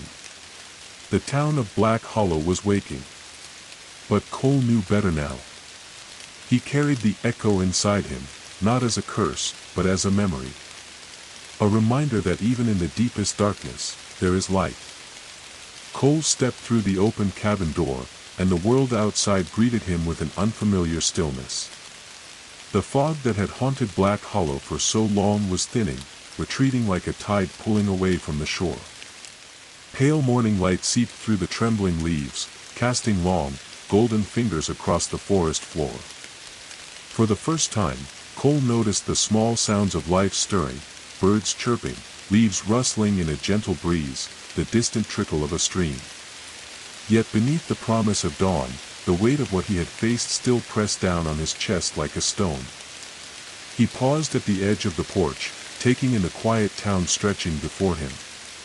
The streets that had once looped endlessly now seemed to extend beyond the horizon, unbroken and free. The houses looked less like cages, more like homes, each one touched by the sun's soft glow. But Cole's mind was restless. The Echo had whispered to him still, lingering like a shadow at the edge of his thoughts. It was not gone, it had only changed. The part of him that remembered regret and pain was no longer a monster lurking in the darkness. It was a scar, a map of survival. He pulled the jacket tighter around his shoulders and started walking. As he moved through the town, Cole noticed the people. No longer faceless mannequins, they went about their mornings with quiet purpose. A woman tended a garden, her fingers carefully coaxing blooms from the earth. Children played along the sidewalks, their laughter clear and bright. One man passed by, tipping his hat with a nod that felt genuine. For the first time, Cole felt a fragile thread of hope. Yet as he walked, something tugged at his attention, a whisper, faint and fleeting, like a breath against the back of his neck. Turning quickly, he found nothing but the empty street. The journal in his pocket stirred, its pages rustling softly as if alive. Cole took it out and held it open, his eyes scanning the familiar scrawl. The echo will always be part of you. It cannot be destroyed, only understood. The handwriting shifted, forming new words beneath his gaze. Find the wellspring. The place where all echoes begin. There, you will find the choice. The wellspring. He hadn't forgotten the well room beneath the chapel, but what was this new place? Somewhere deeper. Something beyond the underground chamber. Cole's pulse quickened. The path ahead was uncertain, but it was the only way forward. He returned to the chapel, now bathed in soft sunlight. The heavy wooden door creaked open without resistance, welcoming him inside. The pews were restored, the altar shining faintly as if cleansed by unseen hands. In the floorboards, the crawlspace entrance awaited him. Cole knelt and pushed the hatch open once more. The familiar spiral staircase descended into darkness, but this time, the air was different, clearer, lighter, almost warm. As he stepped down, the walls glowed faintly with ancient symbols, pulsing softly in rhythm with his heartbeat. At the bottom, instead of the damp chamber and the cracked well, Cole found a vast cavern flooded with shimmering light. The air sparkled with motes that danced like fireflies. At the center stood a crystalline pool, the true wellspring. Its surface rippled with visions, memories and moments from countless lives, overlapping and intertwining like threads in a tapestry. Cole approached, his reflection shimmering in the water. Then, from the pool, a voice echoed, soft, gentle, and undeniably his own. This is the place where all echoes begin. Where every choice, every regret, every memory converges. He looked closer and saw faces in the depths, versions of himself from countless timelines, each one shaped by different paths taken and not taken. Some faces were hopeful. Others were broken. And some were lost entirely, swallowed by darkness. Cole knelt by the pool, placing his hands in the cool water. The surface shimmered and shifted, pulling him in. Memories flooded his mind, his childhood, his family, the moments of joy and pain, love and loss. But with each memory came a new understanding. The echo wasn't just a curse or a shadow. It was a mirror, a reflection of all that he was and all he feared to become. The choice before him was clear. He could let the echo consume him, lose himself in the endless loop of regret and fear. Or he could accept the echo, embrace the fractured parts of his soul, and step into the light beyond the fog. Cole closed his eyes and breathed deeply. When he opened them again, the pool had stilled. He felt whole, scarred, perhaps, but stronger. He rose and looked back up the stairs. The path ahead was no longer a prison. It was freedom. As he climbed back toward the surface, the chapel brightened with each step until he emerged into the fresh morning air. Black Hollow was alive once more. The fog was gone. The town was real. And Cole Merrow was free. Cole's boots pressed softly against the damp earth as he stepped outside the chapel, his breath mingling with the crisp morning air. The fog had finally lifted, and with it, the suffocating weight that had clung to Black Hollow for so long. The town stretched before him like a secret slowly unfolding, each street and alley bathed in the gentle light of dawn, each house standing quietly, as though waiting for a chance to breathe again. But even in this newfound calm, Cole felt the echo of something deep within him, an unsettled part of his soul that refused to quiet. He glanced down at the journal in his hands. The pages, once frantic and bleeding with his fear, now lay peaceful, filled with words that felt like a promise instead of a curse. You have faced the shadow and embraced the fracture. Now the town will awaken with you. Slowly, Cole began to walk the streets of Black Hollow. The familiar faces he'd glimpsed before were now alive, neighbors tending gardens, shopkeepers opening their doors, children running along the sidewalks with laughter like birdsong. The eerie silence that had gripped the town was replaced by the gentle rhythms of daily life.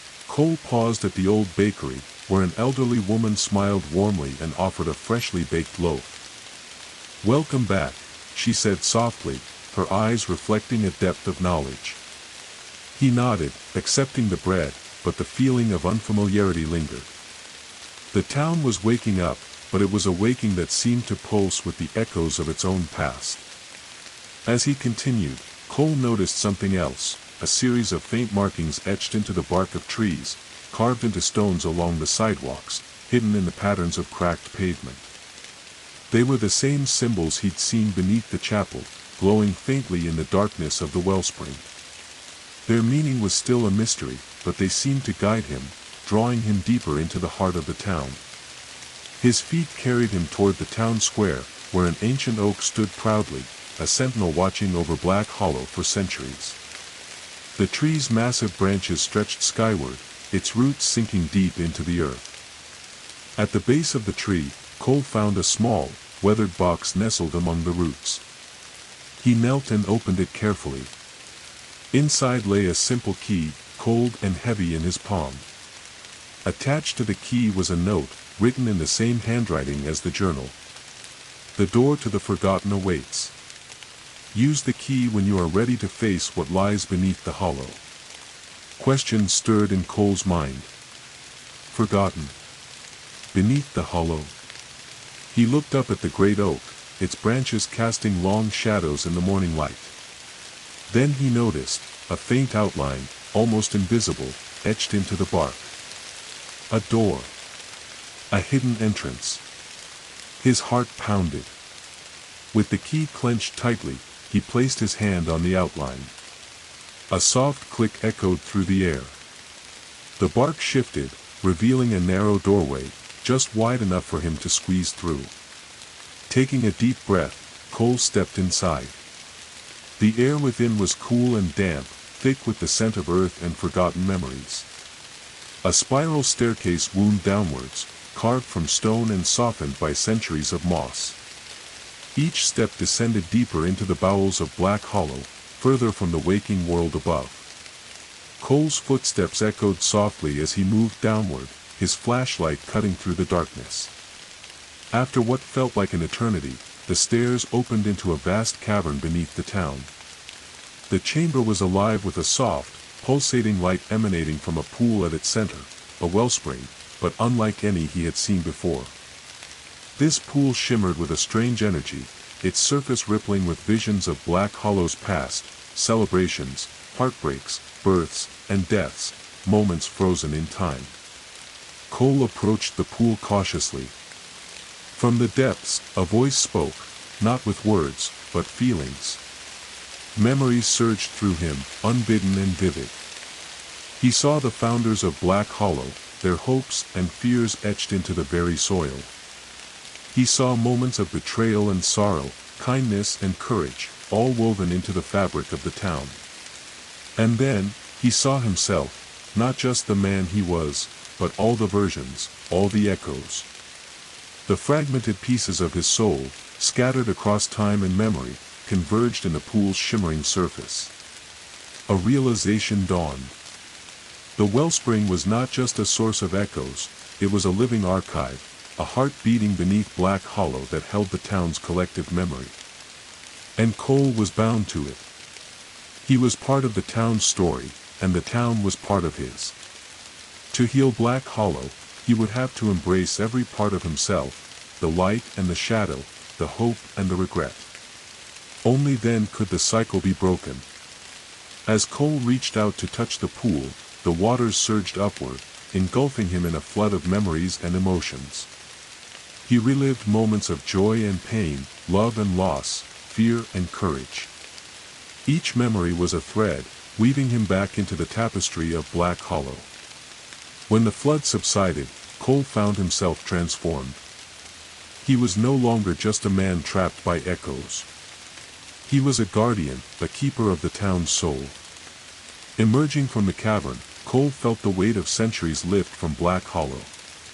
The town breathed with new life. Windows gleamed with sunlight. Children's laughter filled the air. The fog was gone, for good. Cole looked to the sky, a smile touching his lips. The echoes had not been vanquished, but embraced. And through them, Black Hollow would live on. The sun rose higher, washing Black Hollow in a warm, golden glow that banished the shadows lingering in the corners of the town. Birds filled the air with melodies that stirred something deep inside Cole, something long buried beneath fear and regret. The weight he had carried for so long seemed lighter, as if the town itself had breathed a collective sigh of relief alongside him. But despite the peaceful morning, Cole knew that healing was only just beginning. The echoes were not gone. They had transformed. Now, they wove through the town like invisible threads, fragile strands connecting the present to the past, memory to reality. Cole walked slowly down the main street, the journal tucked under his arm like a talisman. He passed familiar shops and homes, each one carrying the scent of new beginnings. The baker waved, the children played by the fountain, and the townsfolk exchanged smiles that reached their eyes. Yet, as he passed the old clock tower, he felt the familiar tug, the sensation that time itself was not quite right. He stopped and looked up. The clock's face was cracked, its hands frozen at midnight. A chill ran down his spine. Though the town had awakened, some things remained broken. Determined to understand, Cole made his way toward the clock tower. The heavy wooden door creaked as he pushed it open, revealing a spiral staircase that wound upward into the shadows. Dust motes danced in the shafts of light from the narrow windows, and the air smelled of old stone and forgotten years. At the top, the great clockworks lay exposed, a maze of gears and cogs, some turning sluggishly, others still. Cole reached out, brushing dust from a rusted lever. His fingers trembled as he grasped it and gave it a gentle pull. The gears groaned, creaking and protesting after years of silence. Slowly, the clock hands began to move, turning backward at first, then forward, settling at the current time. The tower vibrated softly, and the world outside seemed to shift. Suddenly, Cole found himself standing not in the clock tower, but in a memory, one not his own, but the town's. He was an invisible observer, watching scenes unfold like flickering film. He saw the founding families of Black Hollow, their faces etched with hope and fear. He saw a child, his mother, perhaps, running through the woods, laughter chasing the wind. He saw a fire that tore through a house, the flames licking the night sky as people fled in terror. He saw moments of joy, festivals in the town square, lovers meeting under the oak tree, children playing by the river. But also moments of sorrow, grief-stricken faces, whispered accusations, and a darkness creeping slowly from the edges of the woods. Cole's heart ached as the scene shifted, revealing the origin of the echo. It was born not of one man, but of many, a collective sorrow, a shared regret that seeped into the soil and air. Generations had carried it, passed it down like a cursed heirloom. And now, it had taken form in him. The memory faded, and Cole was back in the clock tower, the gears humming steadily. He realized that the echo was the town's memory made flesh, a living history of pain and resilience. To heal Black Hollow, he had to weave those broken threads back together, to acknowledge every story, every voice, every sorrow. Only then could the past be forgiven, and the future reclaimed. Determined, Cole descended the tower and made his way to the town hall, where the old records were kept. The dusty ledgers and faded photographs told stories of lives lived, loves lost, and battles fought. He spent hours poring over the documents, piecing together the fragments of Black Hollow's history. With each discovery, the journal in his hands seemed to glow faintly, as if recognizing the truth being uncovered.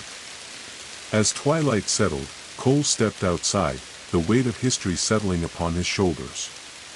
The town was quiet now, the streets empty but for the soft rustling of leaves.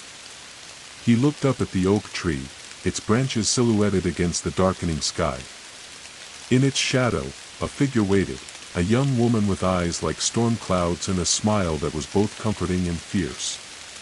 She stepped forward. "Welcome home, Cole," she said softly. "I've been waiting." The woman was someone Cole had never met, yet her presence felt familiar, as if she was a piece of the puzzle he had been missing all along. She reached out her hand, and without hesitation, Cole took it. Together, they looked up at the stars emerging overhead. The echoes of Black Hollow were no longer shadows to fear, but stories to carry forward. And with each step, Cole knew the town's heart would beat stronger. The young woman's hand was warm in Cole's, steadying him like an anchor in a storm. Her eyes, swirling shades of gray and blue, held secrets he was only beginning to understand. Her presence carried a weight of ancient knowledge, as if she was woven from the very fabric of Black Hollow itself, a living memory, or perhaps something more. "I'm Elara," she said softly. "And I've been the keeper of this town's stories long before you arrived." Cole's heart quickened. "Keeper? Stories? What do you mean?" Elara smiled gently, her gaze drifting toward the towering oak. "Black Hollow's history isn't written in books alone.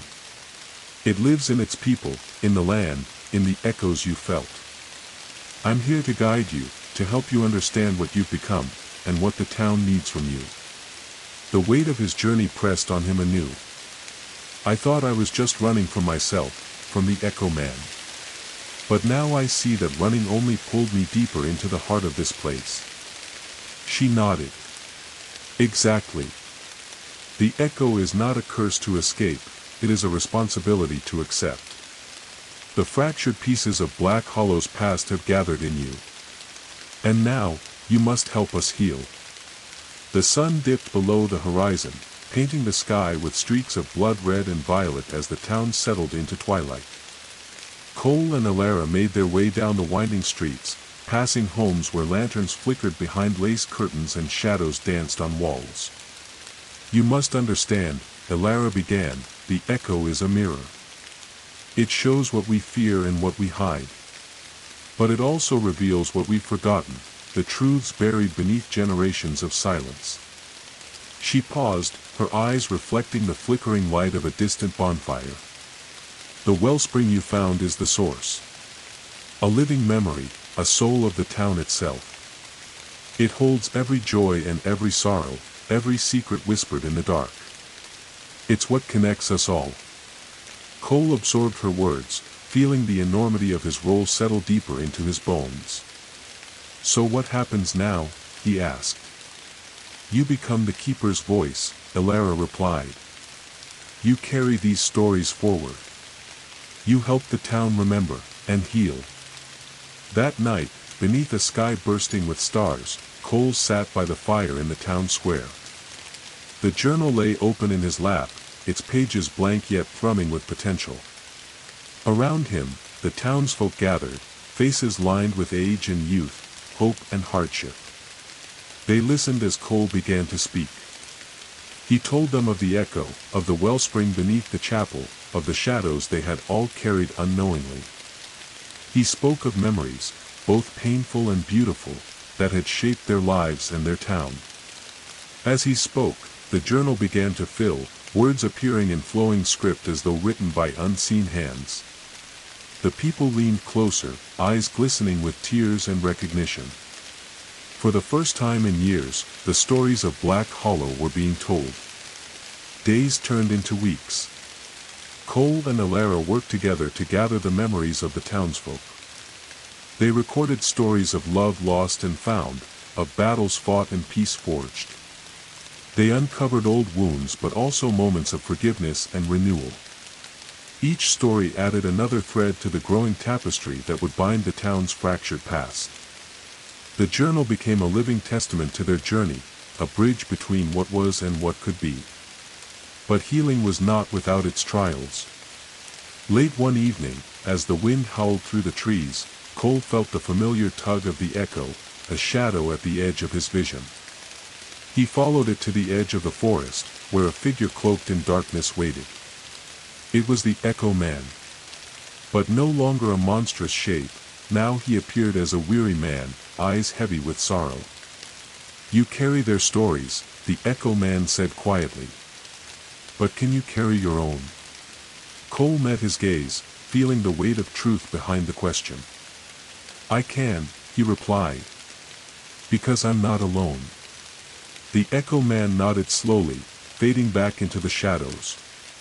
Black Hollow was changing. The fog no longer clung to the streets. The echoes had become whispers, reminders, not chains. And Cole, once a lost man running from himself, had become a keeper, a guardian of memory, of hope, and of the light that could rise from even the deepest shadows. The days grew longer and warmer as summer slowly unfurled its golden banners over Black Hollow. The town, once steeped in perpetual gloom and fog, now blossomed with life and laughter, its streets alive with the gentle hum of renewal. Cole walked with a newfound purpose, each step resonating with the promise he had made, to carry the town's stories forward, to bind the fractured past into a hopeful future. Yet, despite the progress, there remained a lingering sense of unease, a whisper beneath the surface reminding Cole that healing was a fragile thing. Elara met him one crisp morning in the town square, the sunlight catching the strands of silver in her dark hair. Her eyes sparkled with excitement beneath the soft glow of the rising sun. The Festival of Lights is coming, she announced, her voice warm but firm. It's an ancient tradition, a night where Black Hollow's stories are honored and the past and present unite. It's time the town remembered who we are. Cole nodded, feeling the weight of her words. The festival would be more than a celebration. It would be a reckoning, a chance for the people of Black Hollow to confront their echoes, to honor their memories, and to embrace the light emerging from the darkness. Over the following weeks, the town prepared with a quiet fervor. Lanterns of all shapes and sizes were crafted and hung along the streets, their paper sides painted with symbols and stories collected by Cole and Elara. The scent of freshly baked bread and herbs filled the air, mingling with the soft crackle of wood fires.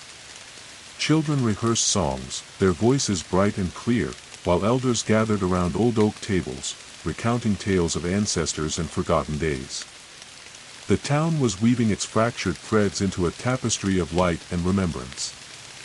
On the night of the festival, the air was thick with anticipation and magic. As dusk settled, families and neighbors gathered in the town square, lanterns glowing like fireflies in the cooling breeze. The ancient oak tree stood proudly at the center, its branches adorned with shimmering ribbons and glowing lights. Cole stood beside Elara, holding the journal tightly. Its pages were full now, filled with the collective memories, sorrows, and hopes of Black Hollow. He looked out at the crowd, the faces illuminated by candlelight, shining with courage and connection. Elara stepped forward and raised her voice, clear and melodic. Tonight, we honor the echoes that shaped us. We remember the shadows we have faced, the memories we carry, and the hope that guides us forward. She lifted a lantern high, its flame flickering with life. Let this light be a beacon for those lost in the darkness.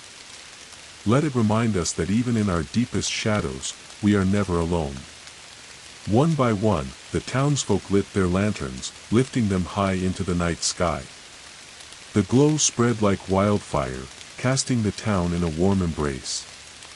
Cole felt tears prick his eyes as the echoes of Black Hollow, once haunting and threatening, transformed into whispers of strength and unity. The festival continued with song and story, laughter and quiet reflection.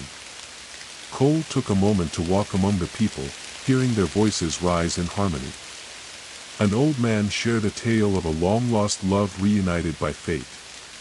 A young girl spoke of her dreams to bring light to the darkest corners. A mother held her child close, whispering promises of safety and hope. As the night deepened, Cole found himself beneath the great oak, where Elara waited. They looked up at the sky, now alive with 100 lanterns drifting gently upward, carrying the town's memories into the stars. I believe, Cole said softly, that Black Hollow is healing. That the echoes are becoming part of something greater. Elara smiled, her eyes shining like the lanterns above. And so are you, Cole. The keeper who brought the light. But as they stood beneath the glowing canopy, a faint breeze stirred the journal in Cole's hands. The pages fluttered open once more. And in the soft flicker of the firelight, new words appeared, whispered promises of challenges yet to come, and the unending journey of healing that lay ahead. The story of Black Hollow was far from over. But in that moment, beneath the Festival of Lights, hope burned brighter than ever before. The warmth of the Festival of Lights lingered in Black Hollow long after the lanterns had drifted into the night sky and the crowds had returned to their homes. The soft glow of renewal seemed to embrace the town, but Cole sensed that not all shadows had been banished. Somewhere beneath the light, deep in the roots of the ancient oak and the soil of Black Hollow, darker echoes stirred, waiting for the right moment to rise. Morning came with a silvery mist that clung stubbornly to the streets, muffling footsteps and softening colors into muted grays. Cole woke early, the journal resting on his bedside table. Its pages still pulsed faintly with that strange energy, the energy of memories yet to be told, and secrets waiting to be uncovered. He reached for it and opened to a fresh page, blank except for a single sentence that slowly bled into view. Not all echoes seek the light. Some dwell in silence, growing stronger in the dark. The weight of those words settled heavy in Cole's chest. Determined to understand this new warning, Cole set out toward the ancient oak tree at the heart of town. The tree, still adorned with ribbons and the fading glow of the festival lanterns, loomed larger than ever, its gnarled branches stretching wide like arms protecting the town. He knelt at the base, tracing his fingers over the rough bark. The hidden door beneath the roots, the door to the cavern, was sealed, but Cole felt a subtle pulse beneath the ground, a heartbeat of the earth itself. Suddenly, a chill crept up his spine, and the air thickened. The whisper of wind turned to a murmur of voices, low and urgent, like voices speaking beneath the soil. Elara appeared beside him, her eyes wide with concern. "You felt it too," she said quietly. Cole nodded. "There's something beneath the surface, something we didn't see before." Elara reached into her satchel and pulled out a small, worn lantern. Its flame flickered unnaturally blue. "This will guide us," she said. "But beware, the darkness beneath Black Hollow is older than the town itself. It's the root of the echoes." Together, they found the hidden door beneath the oak's roots and slipped inside. The spiral staircase descended into an abyssal cavern, where shadows flickered and danced along the walls like restless spirits. The air grew colder and heavier with every step, and Cole's heart pounded in rhythm with the echoing drip of water somewhere deep within. At the bottom, the cavern opened into a vast chamber bathed in an eerie, pale light. The wellspring glowed faintly in the center, its surface shimmering with ripples that stretched beyond the pool itself, as if reaching into the very soul of the cavern. Elara stepped forward, holding up the blue lantern. The light illuminated inscriptions carved into the cavern walls, ancient symbols intertwined with images of the town, trees, and strange figures cloaked in shadow. "These are the stories the town forgot," Elara whispered. "The ones that fed the darkness." Cole traced the carvings with his fingers, feeling a cold shiver. One image showed a figure, shrouded and faceless, holding out a hand to a child. Another depicted a circle of townsfolk surrounding a fire, their faces twisted in fear and sorrow. As they moved deeper into the chamber, a low rumble echoed through the cavern. The wellspring's surface churned violently, and a voice rose from its depths, not soft whispers, but a dark, commanding presence. "You carry the light, but you cannot hide from the shadow." Cole stepped forward, his voice steady despite the fear curling in his stomach. "We will face the shadow. We will carry both light and dark, and find balance." The presence in the water seemed to recoil, the surface calming slowly as if in reluctant respect. Suddenly, the cavern trembled, and stones loosened from the walls. A shadow darted between the cracks, moving with unnatural speed and grace. Ilara's eyes widened. "It's the wraith of Black Hollow," she said grimly.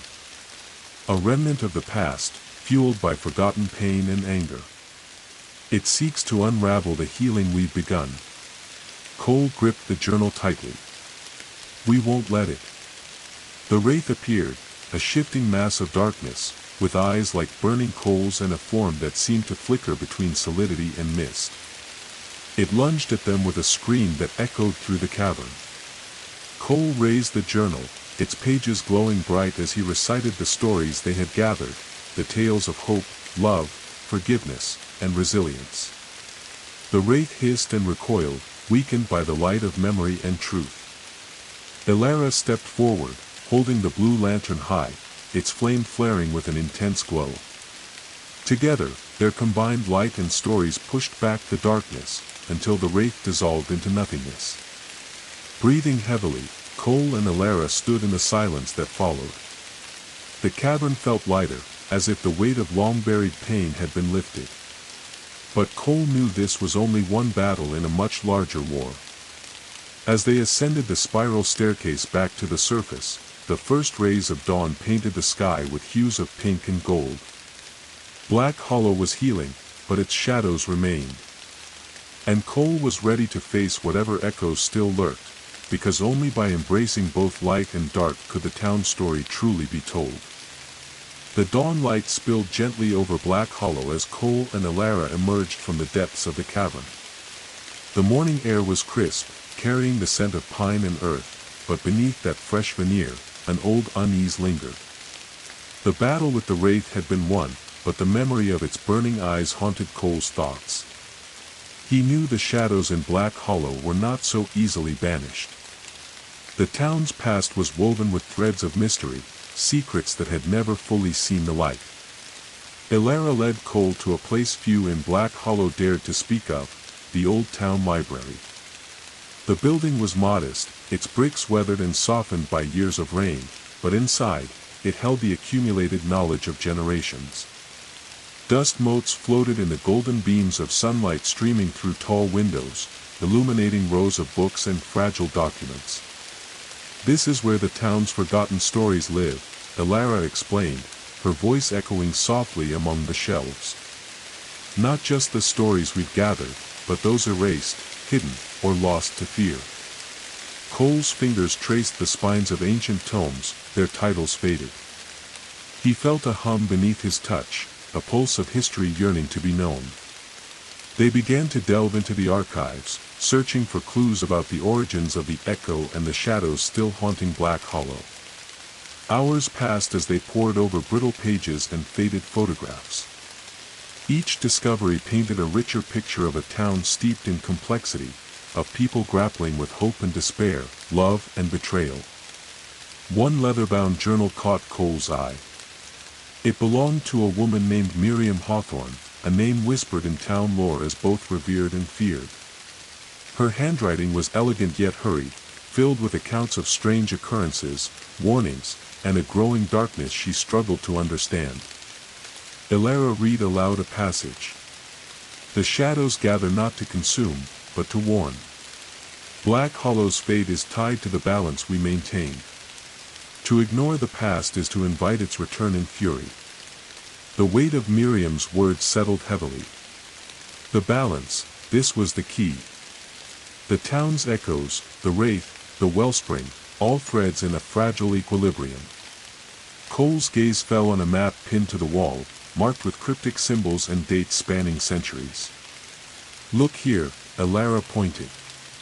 "These marks correspond to moments when the echo's power surged, times of tragedy, upheaval, or silence."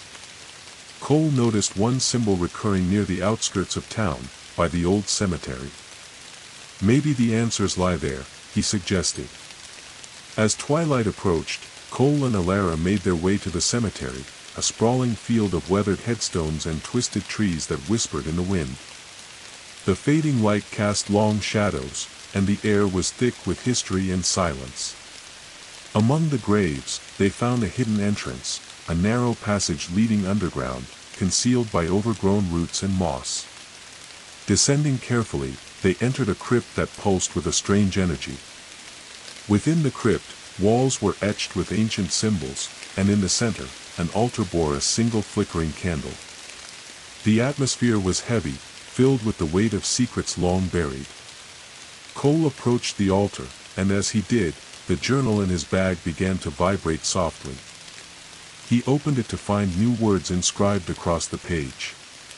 The final truth lies beneath the stones, the heart of the echo's origin. To face it is to face the town's soul. A deep resolve filled him. The journey had led him here, and there was no turning back. Together, Cole and Alara explored deeper chambers, uncovering relics and inscriptions that told stories of sacrifice and redemption. They discovered that Black Hollow had been founded on a promise, a pact between its earliest settlers and the spirit of the land, a balance meant to protect both.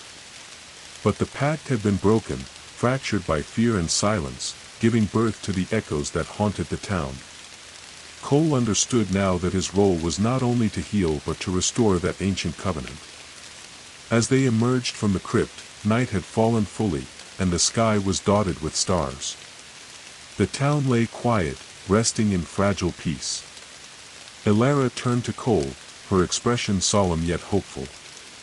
The past is unveiled, but the path ahead is yours to forge. The echoes will always be part of Black Hollow, but now, you hold the power to guide their song. Cole nodded, feeling the weight and wonder of that promise.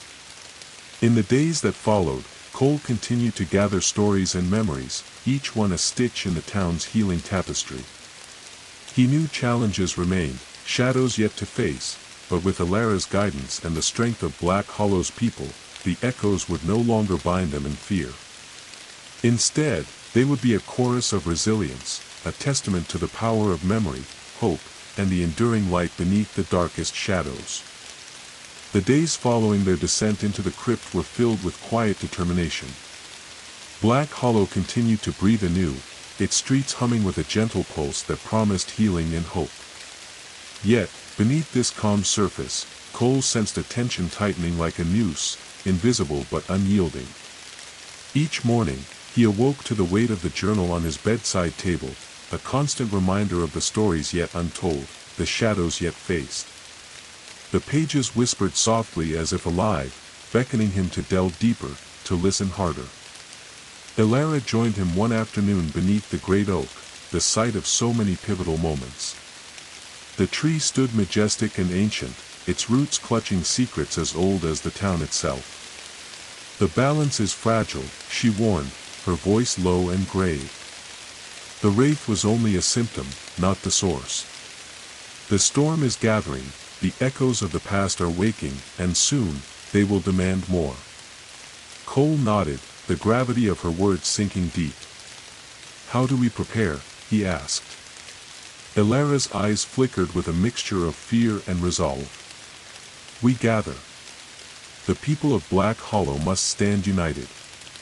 Their voices, their stories, their strength, only together can they withstand what comes. Word spread quickly. The town responded, organizing meetings in the town hall, in homes, in whispered conversations beneath starlit porches. Old wounds were reopened, but also new bonds were forged. The people, once isolated by fear and silence, began to see themselves as part of a larger whole. Cole and Alara worked tirelessly, leading gatherings where memories were shared and fears confronted. The journal grew heavier with stories, raw and honest, sometimes painful, sometimes joyous. Each tale was a thread in the tapestry of Black Hollow, weaving a fabric strong enough to weather the coming storm. But the shadows did not wait quietly. One night, as a fierce wind howled through the trees, the fog returned, thicker and darker than ever. Lanterns flickered and dimmed, and an uneasy silence fell over the town. Cole awoke to a pounding at his door. Outside stood a figure cloaked in a heavy coat, face obscured beneath a hood. I've come to warn you, the stranger said, voice edged with urgency. The echoes are rising. The old pact is unraveling faster than you know. The stranger revealed herself as Maris, historian and keeper of ancient knowledge long lost to most of Black Hollow. She spoke of a forgotten ritual, one that could renew the covenant and calm the restless echoes, but only if performed before the next full moon. Time was running out. Cole, Alara, and Maris formed a council, gathering the town's elders, the young, and those whose voices had long been silenced. Together, they prepared for the ritual, a ceremony meant to honor both light and shadow, to embrace the totality of Black Hollow's past and present. The preparations were grueling.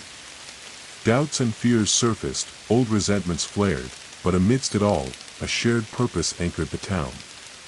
On the night of the full moon, the people of Black Hollow gathered beneath the ancient oak. Lanterns blazed with steady flames, casting dancing shadows that stretched toward the sky. Cole stood at the center, the journal open before him. Alara held the blue lantern, its flame pulsing softly. Maris chanted in a language older than memory, her voice weaving through the night like a prayer. The ritual began. Energy surged through the air, swirling around the assembled crowd. The wellspring beneath the town pulsed in harmony, sending ripples through the earth. For a moment, the echoes rose, voices from the past and present blending into a chorus of remembrance and release. But then, a dark shape emerged from the shadows, more solid, more menacing than anything before. The storm had come. Cole's heart pounded as the shape advanced, a manifestation of fear and regret, sorrow and rage. But this time, the town stood firm. Together, their voices rose, telling their stories loud and clear. The light of the lanterns flared brighter, fueled by unity and hope. And in that moment, the shadow faltered. The echoes of Black Hollow did not disappear. They changed. No longer a force of destruction, they became the breath of the town, a living memory of everything it had been and everything it could become. As the ritual ended and dawn broke, Cole felt the weight lift from his soul. The storm had passed. But the journey was far from over. The morning after the ritual dawned clear and still, as if the very earth was holding its breath. The town of Black Hollow lay basking in the soft glow of sunrise, streets washed clean by a gentle rain that had fallen in the night. The air was fresh and cool, carrying the faint scent of pine and damp earth, a scent both familiar and ancient. Cole stepped outside his small home, journal tucked under one arm, and paused to breathe deeply. The heaviness that had settled in his chest for so long felt lighter, more manageable. The storm had passed, yes, but the echoes still whispered. The town was healing, but its roots stretched deep, twisting beneath the surface into secrets waiting to be unearthed. He made his way to the base of the ancient oak, the sentinel that had witnessed centuries of Black Hollow's secrets. The tree's bark was rough beneath his fingertips, and he could almost feel the pulse of life beneath its roots, strong and steady, yet shadowed. Alara was already there, waiting, her gaze fixed on the horizon where the forest met the sky. She turned as he approached, her expression thoughtful. The ritual was a beginning, not an end, she said quietly. The echoes are part of the town's soul, but so too are the secrets buried beneath. To truly heal, we must uncover the roots, the foundation of the hollow itself. Cole nodded. Where do we start? Alara reached into her satchel and produced a worn, leather-bound book, old and fragile, filled with hand-drawn maps and notes in a script that twisted like vines.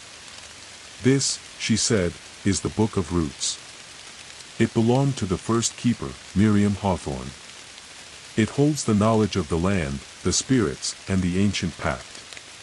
Together, they pored over the book's pages, tracing the lines of forgotten trails, sacred sites, and warnings of places best left undisturbed. One passage caught Cole's eye. Beneath the earth lies the heart of the hollow, a place where the past and future converge, where the echoes begin and end. To find it is to touch the very soul of Black Hollow. The promise, and the warning, were clear. This was the next step. The root of the echoes themselves. The journey took them into the depths of the forest, following paths hidden beneath decades of growth. Moss-covered stones marked their way, and the trees seemed to whisper in a language older than time. The deeper they went, the heavier the air became, thick with ancient power. At last, they arrived at a clearing where the ground dipped into a natural sinkhole, half hidden by tangled roots and fallen leaves. "This is it," Elara said, her voice barely above a whisper. Cole knelt and touched the earth, feeling the slow thrum of energy beneath his palm. They prepared to descend into the hollow's heart, lighting lanterns that cast dancing shadows on the walls of the narrow passage. The air grew colder, damper, and the silence pressed in like a living thing. As they moved deeper, the walls glowed faintly with the same symbols Cole had seen beneath the chapel and in the crypt, ancient runes pulsing with soft light. At the bottom, a vast cavern opened before them, its ceiling lost in darkness. In the center lay a pool of black water, still as night, reflecting the faint glow of the cavern like a mirror. Elara stepped forward, chanting softly, calling on the spirits of the land and the ancestors of Black Hollow. The pool's surface began to ripple, revealing images, visions of the town's past, intertwined with possible futures. Cole saw faces, both familiar and strange, looking back at him from the water. He saw the founding settlers making their pact with the spirit of the forest, promising to honor and protect the land in exchange for safety and prosperity. He saw moments when the pact was broken, when fear and greed led to betrayal and sorrow. He saw the birth of the echo, a ripple in time born from pain and silence. Suddenly, the cavern trembled, and a voice, ancient and deep, filled the chamber. "You who seek the heart must choose." The voice echoed like thunder. To embrace the past fully is to carry its burden. To deny it is to doom the future. Cole felt the weight of that choice settle on his shoulders. He looked at Elara, who nodded. Together, they stepped forward, hands joined, ready to face the truths buried in the roots of the hollow. The pool surged with light, and memories flooded their minds, painful and beautiful, terrifying and hopeful. Cole relived moments of love and loss, betrayal and forgiveness, fear and courage. He understood now that the echoes were not just memories, they were the lifeblood of Black Hollow, a living history that demanded acknowledgement. When the visions faded, the cavern was silent once more. Cole and Elara emerged, transformed. The roots of the hollow had been uncovered, its secrets unveiled. The town's soul was laid bare, but it was stronger for it. Back in Black Hollow, Cole stood beneath the ancient oak as twilight fell. The echoes no longer whispered with fear, but with a steady heartbeat, a song of resilience and hope. The journey was far from over, but with each step, the town moved closer to healing. Cole smiled, feeling the promise of the future pulse through the roots beneath his feet. The town of Black Hollow was settling into an uneasy calm. The ancient oak stood tall and silent as ever, watching over the town like a guardian with gnarled branches reaching into the sky.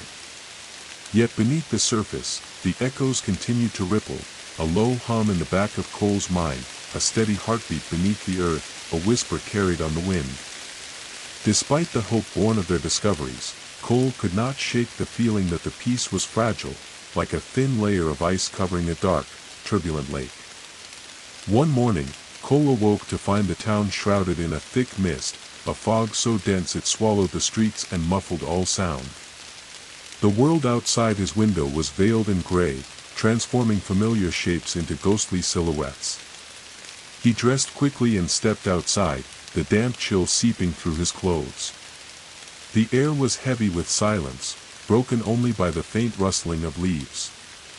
As he walked toward the town square, he noticed figures emerging from the fog, townsfolk wrapped in shawls and coats, their faces pale and eyes wide with a mixture of fear and curiosity. Elara was waiting beneath the ancient oak, her expression grave. "The mist," she said quietly, "is not natural. It's the breath of the hollow, a warning." Cole nodded. "A warning of what?" Elara glanced over her shoulder toward the edge of the forest, where the mist seemed thickest. "Something stirs there," something old. Together, they gathered a small group of townspeople, the elders, the youth, those whose voices had been quiet for too long. Armed with lanterns and courage, they ventured toward the forest's edge, where the mist swirled and danced like living smoke.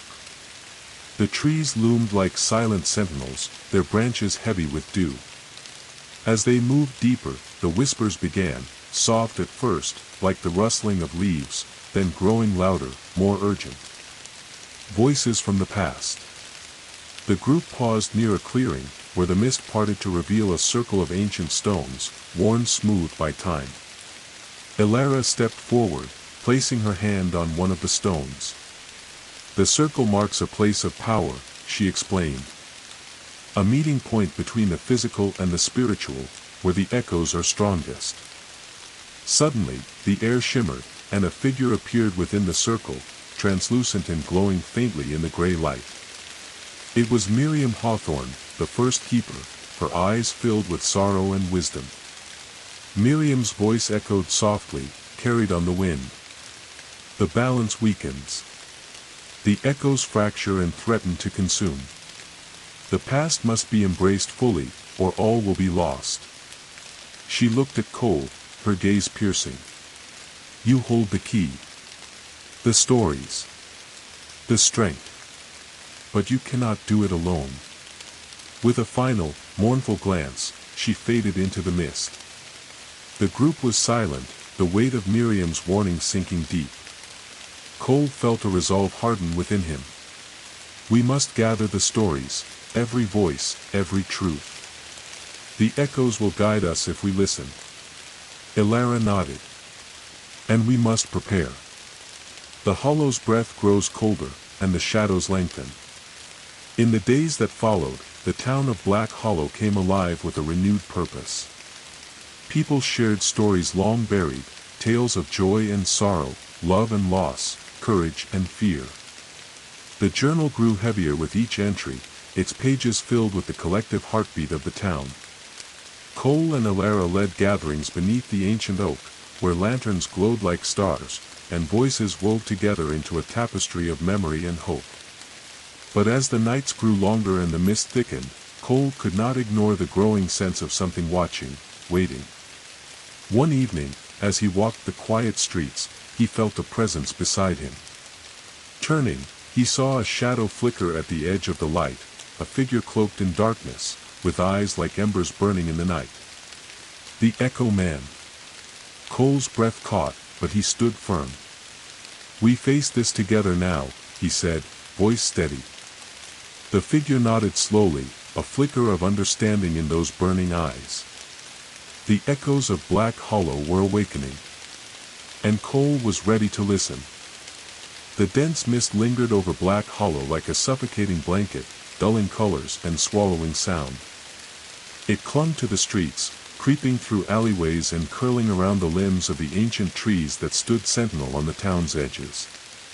The townsfolk moved cautiously beneath its ghostly veil, their faces pale, their eyes filled with a growing unease. Cole felt it too, the weight of something unseen but deeply felt, a shifting presence that tugged at the edges of his consciousness. It was as if the town itself was holding its breath, waiting for a storm to break. That evening, Cole met with Elara and Maris in the town hall, a building that felt smaller and more fragile beneath the mounting tension. The flicker of candlelight cast long shadows on the walls, and the gathered crowd was silent but restless, faces etched with worry. "We've seen signs," Maris began, her voice steady but grim. "The echoes are fracturing. The balance Miriam spoke of is unraveling faster than we can heal it. The shadows grow bolder." Elara added, "The mist is a harbinger. It shields the shadows, allowing them to gather strength. We must act before they consume more of the town." Cole's gaze swept over the faces of the townsfolk, searching for the spark of courage they would need. "What can we do?" Maris exchanged a glance with Elara. "We must perform the rite of unbinding, a ceremony to sever the ties that bind the darkest echoes to the living world.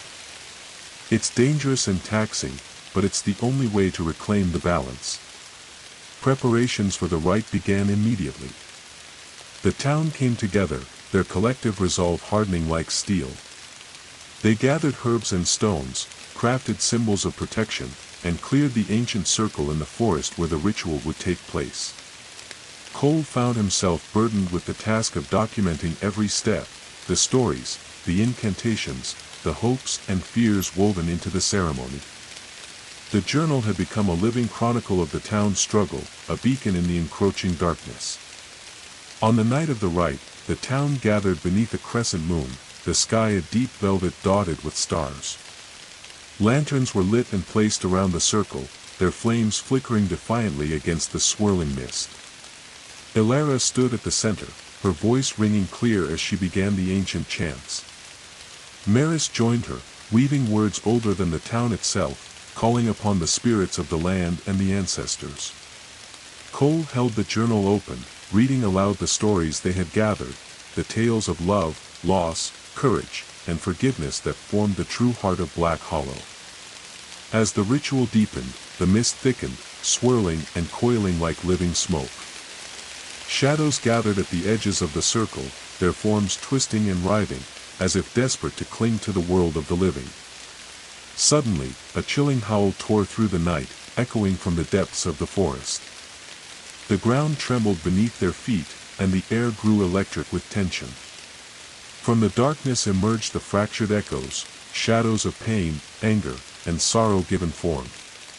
Their eyes glowed with malice, and their voices rose in a discordant chorus of grief and rage. Cole's heart pounded as the shadows advanced, but he stood firm, reciting the stories with steady voice. The lantern flames flared, their light weaving a protective barrier that held the darkness at bay. Elara and Maris moved in harmony, their chants rising in intensity, calling on the ancient power to unbind the shadow's hold. The battle waged not with weapons, but with stories, memories, and light. Each story told was a thread unraveling the shadow's grip, each memory a stitch sewing the fabric of the town's healing. After what felt like an eternity, the shadows began to dissolve, their forms melting into wisps of smoke carried away by the wind. The mist receded, revealing a sky brightening with the first light of dawn. The town stood united, breathless but unbroken. Cole closed the journal, feeling the weight of the night's victory settle over him. The echoes had been challenged, their hold weakened. But the journey was far from over. The roots of Black Hollow ran deep, and new shadows would always rise. Yet, with each story told, each bond strengthened, the town grew stronger, ready to face whatever the future held. The first light of dawn stretched slowly across Black Hollow, casting pale gold over rooftops and tree limbs alike. The town was quiet, too quiet, as if holding its breath in the fragile peace that followed the rite of unbinding. Cole felt it too, a delicate stillness tinged with the weight of stories yet untold, secrets still buried beneath layers of time and silence. He walked the familiar path toward the ancient oak, journal heavy in his hand, its pages now brimming with the memories and voices of the townspeople. Yet, the deeper truths, the roots beneath the roots, called to him, whispering of shadows still unseen. Elara awaited him by the tree, her eyes reflecting a mixture of hope and weariness. The rite helped, she said softly, but it did not answer everything. The shadows were fragments, not the whole. There are truths buried deeper, secrets that could change everything.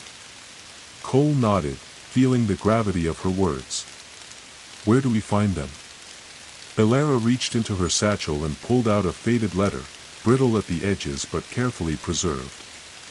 This was hidden in the town's oldest archives, written by Miriam Hawthorne herself. It speaks of a hidden chamber beneath the town, older than the chapel, older than the wellspring. A place where the true source of the echoes lies. Together, they pored over the letter's cryptic clues, tracing the faint outlines of forgotten tunnels and concealed doors buried beneath the cobblestone streets. That evening, armed with lanterns and determination, Cole and Elara descended into the town's hidden depths, a labyrinth of passages worn smooth by centuries of footsteps, their walls thick with moss and secrets. The air was cool and damp, thick with the scent of earth and history. As they ventured deeper, faint carvings began to appear on the walls, symbols of protection and warning, intertwined with names and dates spanning generations. Cole's fingers brushed against one such carving, feeling the pulse of the past beneath the stone. Suddenly, a narrow door creaked open ahead, revealing a chamber bathed in a ghostly blue light. Inside, the chamber's walls were lined with ancient texts and artifacts, remnants of a forgotten era. In the center stood a stone pedestal, upon which rested an ornate box, its surface etched with the same symbols Cole had seen in the chapel and the cavern. Elara stepped forward, voice reverent. "This is the heart of Black Hollow, a repository of the town's memories, both light and dark." Cole reached out, lifting the box carefully. As he opened it, a rush of images and emotions flooded his mind, visions of the town's founding, moments of joy and sorrow, betrayal and redemption. Amid the flood of memories, one vision stood apart, a figure cloaked in shadow, standing alone beneath the ancient oak, whispering a name lost to time. The name echoed in Cole's mind, Alaric. He looked to Elara, who shook her head slowly. Alaric was the town's first keeper, before Miriam. His story was erased, hidden by fear and pain. But his choices shaped the echoes, and the shadows that followed. The weight of this revelation settled heavy. Cole realized that the story of Black Hollow was more complex than he had imagined, a tale of sacrifice, betrayal, and the struggle to protect a fragile balance. He understood now that to heal the town, he would need to uncover Alaric's story, to confront the echoes he left behind. As they left the chamber, the first light of dawn filtered through the tunnels, casting long shadows that seemed to reach out and beckon. Cole felt the echoes stir within him, a reminder that the past was never truly silent, and that the future of Black Hollow depended on the stories yet to be told. Back above ground, the town stirred to life beneath a sky bright with promise. But Cole knew that beneath its peaceful surface, the roots of Black Hollow ran deep, and that some truths, once buried, could never truly be forgotten. The discovery of Alaric's name echoed in Cole's mind like a distant thunderclap, reverberating through every corner of his thoughts. The first keeper, a man whose story had been deliberately erased, hidden beneath layers of fear and shame. The weight of that truth settled heavily on Cole's shoulders as he walked the misted streets of Black Hollow. The town had healed much, but beneath the surface lay wounds still fresh, secrets still sharp. That evening, Cole found himself standing beneath the ancient oak once again, its silhouette stark against a sky smeared with the dying light of sunset. Elara joined him, her gaze steady but troubled. "We need to learn more about Alaric," Cole said. "If his story shaped the echoes, then understanding him might be the key to true healing." Elara nodded, producing a small bundle of worn papers tied with a faded ribbon. These were found tucked inside Miriam's journal, hidden from plain sight. They are Alaric's letters, fragments of his thoughts, fears, and regrets. They pored over the letters by candlelight, each word revealing a man burdened by responsibility and haunted by choices that tore at his soul. Alaric wrote of a growing darkness in the town's early days, a creeping fear that threatened to unravel the fragile peace. One letter spoke of a secret ritual, meant to bind the town's fate to the forest spirit, a pact forged in hope but marred by betrayal. Alaric's final words were a plea for forgiveness and understanding, a confession of a choice that had cast a shadow over generations. Determined to uncover more, Cole and Elara visited the town's oldest residents, those who still remembered the whispered legends of the first keeper. Martha, a frail woman with eyes like faded glass, recalled stories passed down from her grandmother. Alaric was a protector, she said softly. But the town feared what he did. They turned away from him, and in their fear, they forgot the true cost of their safety. Her voice trembled as she spoke of a night when Alaric vanished, leaving behind only questions and a legacy of silence. As Cole pieced together the fragments, he felt the weight of history pressing closer. The echoes were more than memories, they were the remnants of choices made in fear and desperation. To heal Black Hollow, he realized, he would need to confront not just the echoes, but the man behind them. That night, under a sky heavy with stars, Cole returned to the ancient oak alone. He opened the journal and began to speak aloud, reading Alaric's letters into the night air. The wind stirred, and the shadows shifted. From the darkness emerged a figure, faint and shimmering, yet unmistakably real. Alaric. The first keeper's eyes held sorrow and hope. "You seek the truth," he said, voice echoing like a distant song. "But beware, the past is not easily forgiven." Cole nodded, his voice steady. "We need to understand. To heal." Alaric's form flickered as he began to tell his story, the burden he bore, the choices that fractured the town's spirit, and the price of the pact he made. The tale unfolded like a tapestry woven from light and shadow. Alaric spoke of love lost, of trust broken, and of a darkness he sought to contain but ultimately unleashed.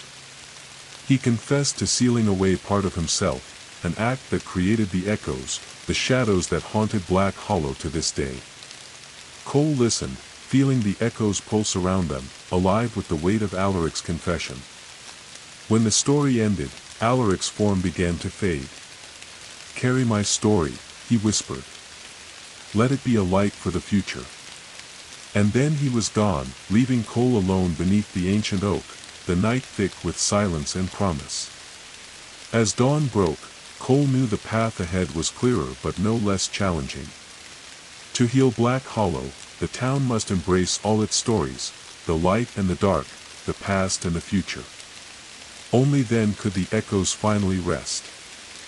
The dawn spilled slowly over Black Hollow, painting the town in soft hues of amber and rose. The mist that had clung to the streets for weeks was finally lifting, revealing the familiar shapes of homes, trees, and the ancient oak that stood like a silent sentinel in the town square. But the light of morning brought no sense of relief to Cole's heart. The weight of Alaric's story, the burden of the past, settled heavily on his shoulders. The echoes had grown louder, their whispers weaving through his thoughts, stirring something deep within the town, and within himself. Cole sat by the window of his small home, journal open on his lap, fingers tracing the faded ink of Alaric's letters. The words spoke of sacrifice, love, regret, and the unimaginable choices that had shaped the destiny of Black Hollow. Alaric's tale was a tapestry of hope and darkness intertwined, a reminder that the line between protector and prisoner could be perilously thin. The silence of the morning was shattered by a sudden knock at the door. Ilara stepped inside, her expression grim but resolute. "We don't have much time," she said quietly. "The echoes are stirring again. Something ancient is waking beneath the town." Cole rose, heart pounding. "What do you mean?" Ilara's eyes darkened. "The pact Alaric made, it held back a force older than the town itself. But it's weakening. If we don't act, the echoes won't just haunt Black Hollow, they'll consume it." They gathered the journal, the letters, and a collection of old relics from the town's archives, symbols of protection, ancient charms, and stones carved with runes of power. Together, they prepared to face whatever darkness was rising. As twilight fell, the town seemed to hold its breath. The wind whispered through the trees, carrying with it a chill that seeped into bone and spirit. Cole and Ilara led a procession of townsfolk to the ancient oak, the place where so many pivotal moments had unfolded. Lanterns flickered in the gathering dusk, casting long shadows that danced and twisted in the fading light. The crowd formed a circle around the oak, voices rising in prayer and song, an invocation to the land, the spirits, and the ancestors. Suddenly, the ground trembled beneath their feet. From the earth rose a figure cloaked in darkness and light, an embodiment of the pact itself, neither wholly good nor evil. It was the guardian of the hollow, an ancient being bound to the fate of the town. Its voice was a low rumble that resonated through the air. You who seek to restore balance must prove your heart is true. The echoes will test you, your fears, your regrets, your courage. The guardian's eyes glowed as the ritual began. Shadows stretched from the crowd, weaving a tapestry of memories and emotions that enveloped each person. Cole felt his past unravel before him, the mistakes, the losses, the moments of doubt. But amid the shadows, a light shone, stories of love, forgiveness, and hope shared by the town. Each voice became a thread, weaving strength into the fragile fabric of Black Hollow's soul. The trial was long and arduous. Cole faced visions of despair and triumph, of a town torn between darkness and light. He saw Alaric's final sacrifice, the breaking of the pact, and the birth of the echoes. With Alara by his side, he stood firm, drawing strength from the stories of the people around him, their resilience, their unity. As dawn broke over Black Hollow once more, the guardian bowed its head and dissolved into a cascade of light that washed over the town. The echoes softened, their whispers turning from haunting to healing. The ancient oak seemed to glow with renewed life, its roots reaching deep into the earth, anchoring the town's spirit. Cole felt a peace settle within him, a promise that the echoes would no longer bind Black Hollow in fear, but sing as a song of hope and remembrance. The journey was far from over. Shadows would always linger, and stories would continue to unfold. But now, Black Hollow was ready to face the future with open hearts and the strength of its past. Cole closed the journal, feeling the warmth of dawn on his face. The echoes of Black Hollow were awakening, not as ghosts of the past, but as the living heartbeat of a town reborn. The sun had just risen over Black Hollow, casting warm golden rays through the towering pines that surrounded the town. But beneath the peaceful morning, Cole felt a tremor of unease. The ritual had brought a momentary calm, but the forest held its own secrets, whispers deeper and darker than any that had surfaced before. Alara met Cole near the edge of the woods, her eyes scanning the tree line with sharp intent. "There's something stirring," she said, her voice low and tense. "Not in the town itself, but out here, in the pines. The echoes may have quieted, but the forest remembers." Cole nodded, gripping his journal tighter. The ancient pact bound not just the town, but the land, the trees, the earth, and the very air they breathed. They ventured into the forest, the tall pines standing like silent sentinels casting long shadows across the mossy ground. The air was cool and thick with the scent of pine needles and damp earth. A dense fog curled between the trunks, muffling sound and distorting shapes. As they walked, distant whispers echoed through the trees, soft, indistinct, like voices caught on the wind. Cole strained to listen, the hairs on his arms rising as a shiver ran down his spine. "This way," Alara whispered, leading him toward a hidden path marked by ancient stones covered in moss and lichen. The path wound deeper into the forest, descending into a natural hollow surrounded by gnarled roots and twisted branches. At its center lay a still pond, its surface smooth like glass, reflecting the gray sky above. Alara knelt beside the water, tracing the edges with her fingers. "This pond is called the Mirror of Souls," she explained. "It's said to show not what is, but what lingers, the memories, regrets, and truths the forest holds." Cole peered into the dark water, his reflection shimmering and shifting. Slowly, images began to form, faces of those long gone, moments frozen in time, fragments of stories and emotions. Suddenly, the water rippled violently.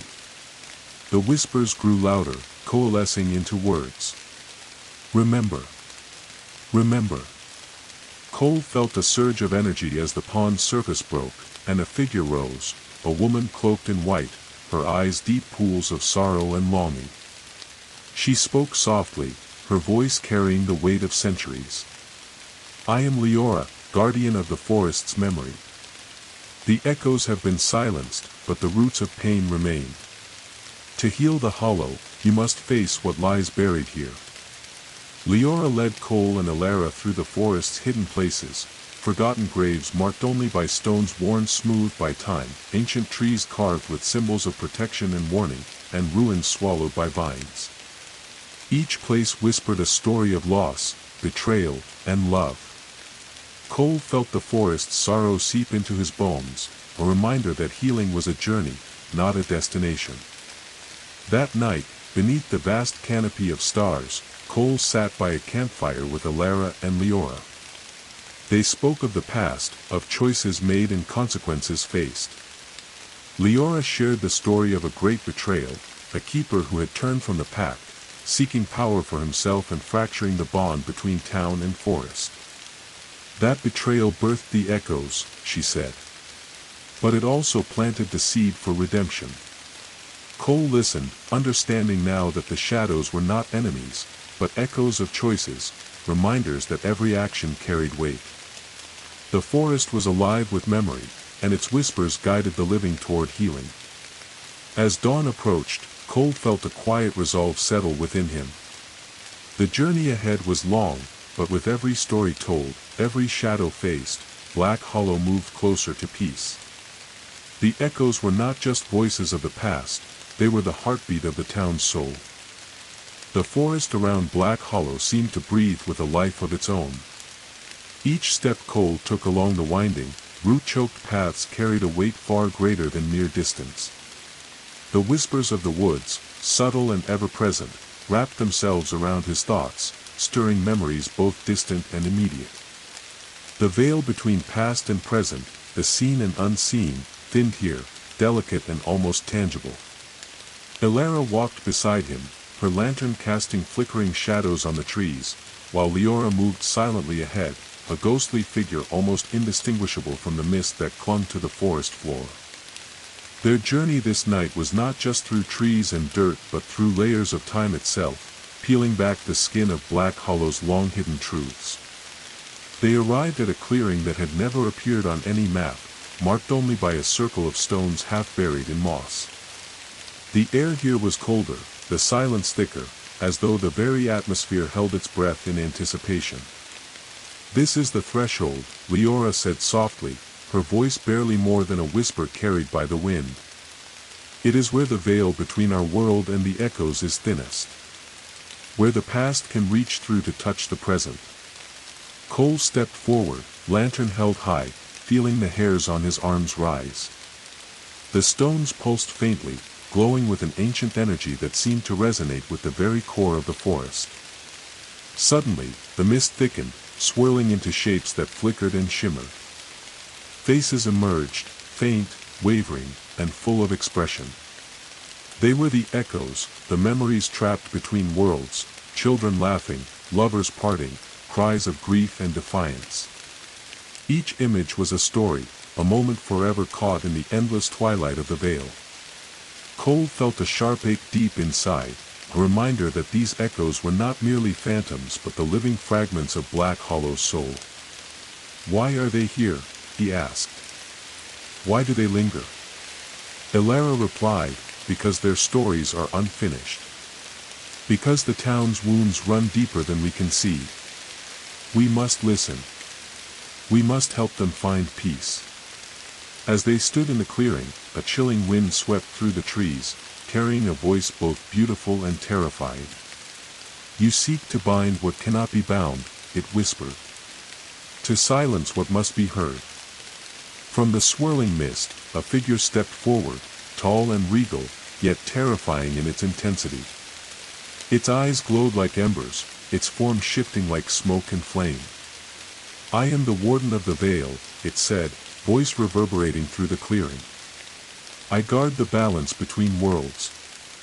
Your ritual has shaken that balance, and now the veil weakens." Cole swallowed his fear, stepping forward with steady breath. "We do not seek to harm," he said firmly. "Only to heal the wounds of Black Hollow. To bring peace to the echoes and to the living." The warden's gaze bore into him, heavy with millennia of knowledge and sorrow. "Peace comes at a price," it said. "Are you willing to pay it?" Before Cole could answer, the ground beneath them trembled, and the veil flickered like a dying flame. The echoes around them grew louder, more desperate, a cacophony of pain and hope intertwined. In that moment, Cole understood. The balance of Black Hollow was fragile, a delicate dance between light and shadow, past and present. To protect the town's future, they would need more than rituals and stories. They would need courage, to face the deepest fears, to embrace the darkest truths. Elara reached out, grasping Cole's hand firmly. "We face this together," she said. "The veil may thin, but we will not break." The warden nodded slowly, the embers in its eyes flickering like a dying fire. "Then the trial begins." The mist swallowed them whole, transporting them into the realm beyond the veil, a place where time folded and memories lived as tangible things. The air shimmered with ethereal light, and the ground beneath their feet was soft and shifting. They found themselves surrounded by echoes, moments frozen in time, both beautiful and haunting. Cole saw a child's laughter, a mother's tears, a betrayal whispered under a blood-red moon.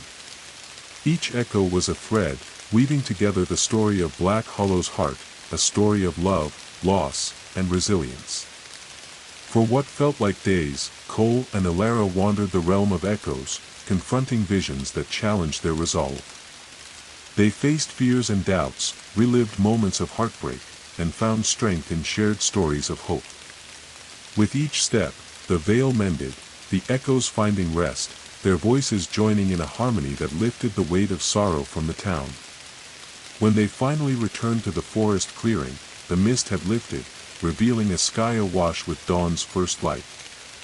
The stones glowed faintly, a promise that the veil would hold, for now. Cole looked to Elara, feeling a renewed sense of purpose. "We carry their stories," he said. "Their voices are the threads that bind us."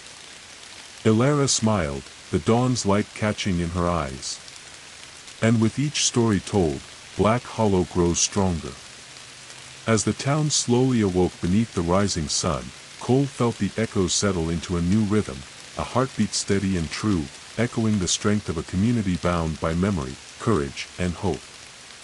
The dawn stretched over Black Hollow like a slow breath, warm and golden, yet beneath the calm surface, the town's heart pulsed with a restless energy. Since their journey beyond the veil, Cole felt the echoes in a new way, not as distant whispers but as vibrant threads woven into the fabric of the town's very being. The past was no longer a shadow to fear but a current to navigate, flowing through every street and every soul.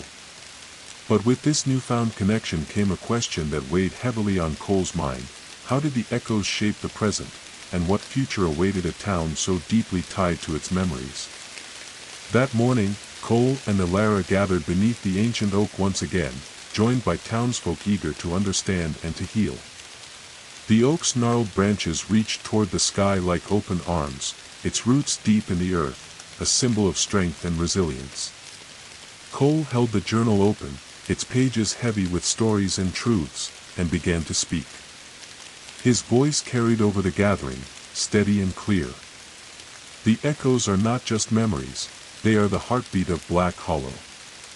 Each story we share, each truth we face, we become part of that pulse. Together, we shape the future by honoring the past." Martha, the elder who had once whispered of Alaric's legacy, stepped forward, her eyes bright with tears. "For years, we feared the echoes, thought they were curses or ghosts. But they are our history, our souls intertwined. If we deny them, we deny ourselves." The crowd murmured in agreement, faces lighting with understanding. Inspired by this unity, Cole proposed something bold: a festival of echoes, a gathering where the town would share its stories openly, songs, poems, memories, and even the darkest secrets, all woven into a tapestry of healing and hope. The idea was met with excitement and hesitation, for some feared that bringing the shadows into the light might awaken old fears. But the desire for connection and peace was stronger. In the days that followed, the town transformed. Streets were decorated with lanterns and ribbons, the air filled with the scent of burning sage and fresh pine. The ancient oak became the heart of the celebration, a gathering place for voices old and new. Cole and Alara worked tirelessly, organizing events and encouraging everyone to participate, reminding them that each story told was a step toward healing. The night of the festival arrived, and Black Hollow pulsed with life. Families gathered around fires, sharing tales of ancestors and moments of courage. Children listened wide-eyed as elders recounted legends of the keepers and the pact with the forest spirit. Musicians played haunting melodies that seemed to echo from the trees themselves. Cole stood beneath the oak, watching as the town embraced its echoes, feeling the rhythm of their collective heartbeat grow stronger with each passing moment. As the festival reached its peak, a sudden hush fell over the crowd. From the shadows emerged the Echo Man, the figure Cole had seen once before, cloaked in darkness with eyes glowing embers. But this time, his presence was different, less threatening, more solemn. He stepped forward, voice low but clear. "I have watched your journey, the courage you've shown. The echoes are not just shadows, they are guardians of memory, of truth. Tonight, they welcome you as one." With that, the Echo Man raised his hands, and a soft glow spread from him, touching each person present. The air shimmered with a warmth that banished fear, replacing it with understanding. Cole felt a profound connection, to the town, to its history, to the echoes themselves. The festival continued long into the night, a celebration of light and shadow intertwined. Black Hollow's heartbeat had changed, it was no longer a pulse of fear but a steady, vibrant rhythm that promised resilience and hope. As dawn approached, Cole found a quiet moment beneath the ancient oak, the journal resting on his knees. He traced the worn pages, feeling the strength of every story recorded, every voice honored. The echoes would always be part of Black Hollow, but now they sang a song of unity, a melody that would carry the town forward, through darkness and light alike. Days passed since the Festival of Echoes, and Black Hollow basked in the fragile glow of newfound unity. Lanterns still hung from the ancient oak, their soft light mingling with the sun's gentle rays, while the town's pulse seemed steadier, stronger. Yet beneath the surface, a different current stirred, a tension, a restlessness that no celebration could fully quell. Cole sensed it during his morning walks, the air thickening before a storm, a whisper of danger tangled among the echo's fading murmurs. One morning, as he walked the edge of the forest, Alara caught up to him, her expression grave. "The balance is shifting again," she said, eyes scanning the dark line of trees. "The pact with the forest is delicate. We cannot forget that." Cole nodded, feeling the familiar weight settle deep in his chest. "The echoes have given us strength, but what if the shadows still linger in places we haven't seen?" Alara's gaze hardened. "Then we must face them." That night, the wind howled through the town, rattling windows and bending trees. The mist returned, thicker than ever, swallowing the streets and muffling all sound. From the depths of the forest came a low growl, a warning carried on the chill breeze. Cole and Alara gathered a group of townsfolk, those who had faced the echoes before, those willing to stand against whatever was coming. Lanterns in hand, they moved toward the ancient oak, where the shadows felt strongest. As they reached the clearing, the ground trembled beneath their feet. The mist swirled violently, forming shapes that twisted and writhed, a storm of shadows born from fear and forgotten pain. The Echo Man appeared once more, his eyes glowing bright with urgency. "This is the gathering storm," he warned. "A convergence of old fears, ready to break free. You must stand firm." The group formed a circle around the oak, voices rising in chants learned from the keeper's ancient texts. Flames from their lanterns flared, weaving a barrier of light against the encroaching darkness. Cole felt the echoes surge through him, fragments of courage and sorrow, love and loss, all binding together like threads in a tapestry. The storm of shadows lashed out, but the circle held firm, light pushing back the darkness inch by inch. Hours passed in a tense battle between light and shadow. Exhaustion gnawed at their spirits, but surrender was not an option. In a moment of clarity, Cole realized the storm was not just an attack, it was a test, a final reckoning of the town's resolve to face its past and protect its future. With renewed determination, Cole spoke aloud the stories he had recorded, the sacrifices, the moments of forgiveness, the strength found in unity. Each word was a beacon, a call to the echoes and the living alike. The storm faltered, then began to recede, shadows dissolving into mist carried away by the rising wind. The town was battered but unbroken. As dawn broke over Black Hollow, the sky painted with streaks of fire and gold, Cole felt a deep sense of hope. The gathering storm had tested them, but it had also forged something stronger, a bond between past and present, light and shadow, the echoes and those who listened. The ancient oak stood tall, its branches reaching skyward as if embracing the new day. Cole closed his journal, knowing the journey was far from over, but the heartbeat of Black Hollow beat steady and true. The morning after the gathering storm dawned with a haunting calm. The air was crisp and clear, the heavy mist finally lifting, but the town of Black Hollow felt different, changed. The battle against the shadows had left invisible marks upon the soil and the hearts of its people. A collective weariness hung in the air, mingled with an unspoken understanding that the past was far from fully conquered. Cole woke early, restless. His dreams had been filled with images of Alaric, the first keeper, standing beneath the ancient oak, his face heavy with sorrow and determination.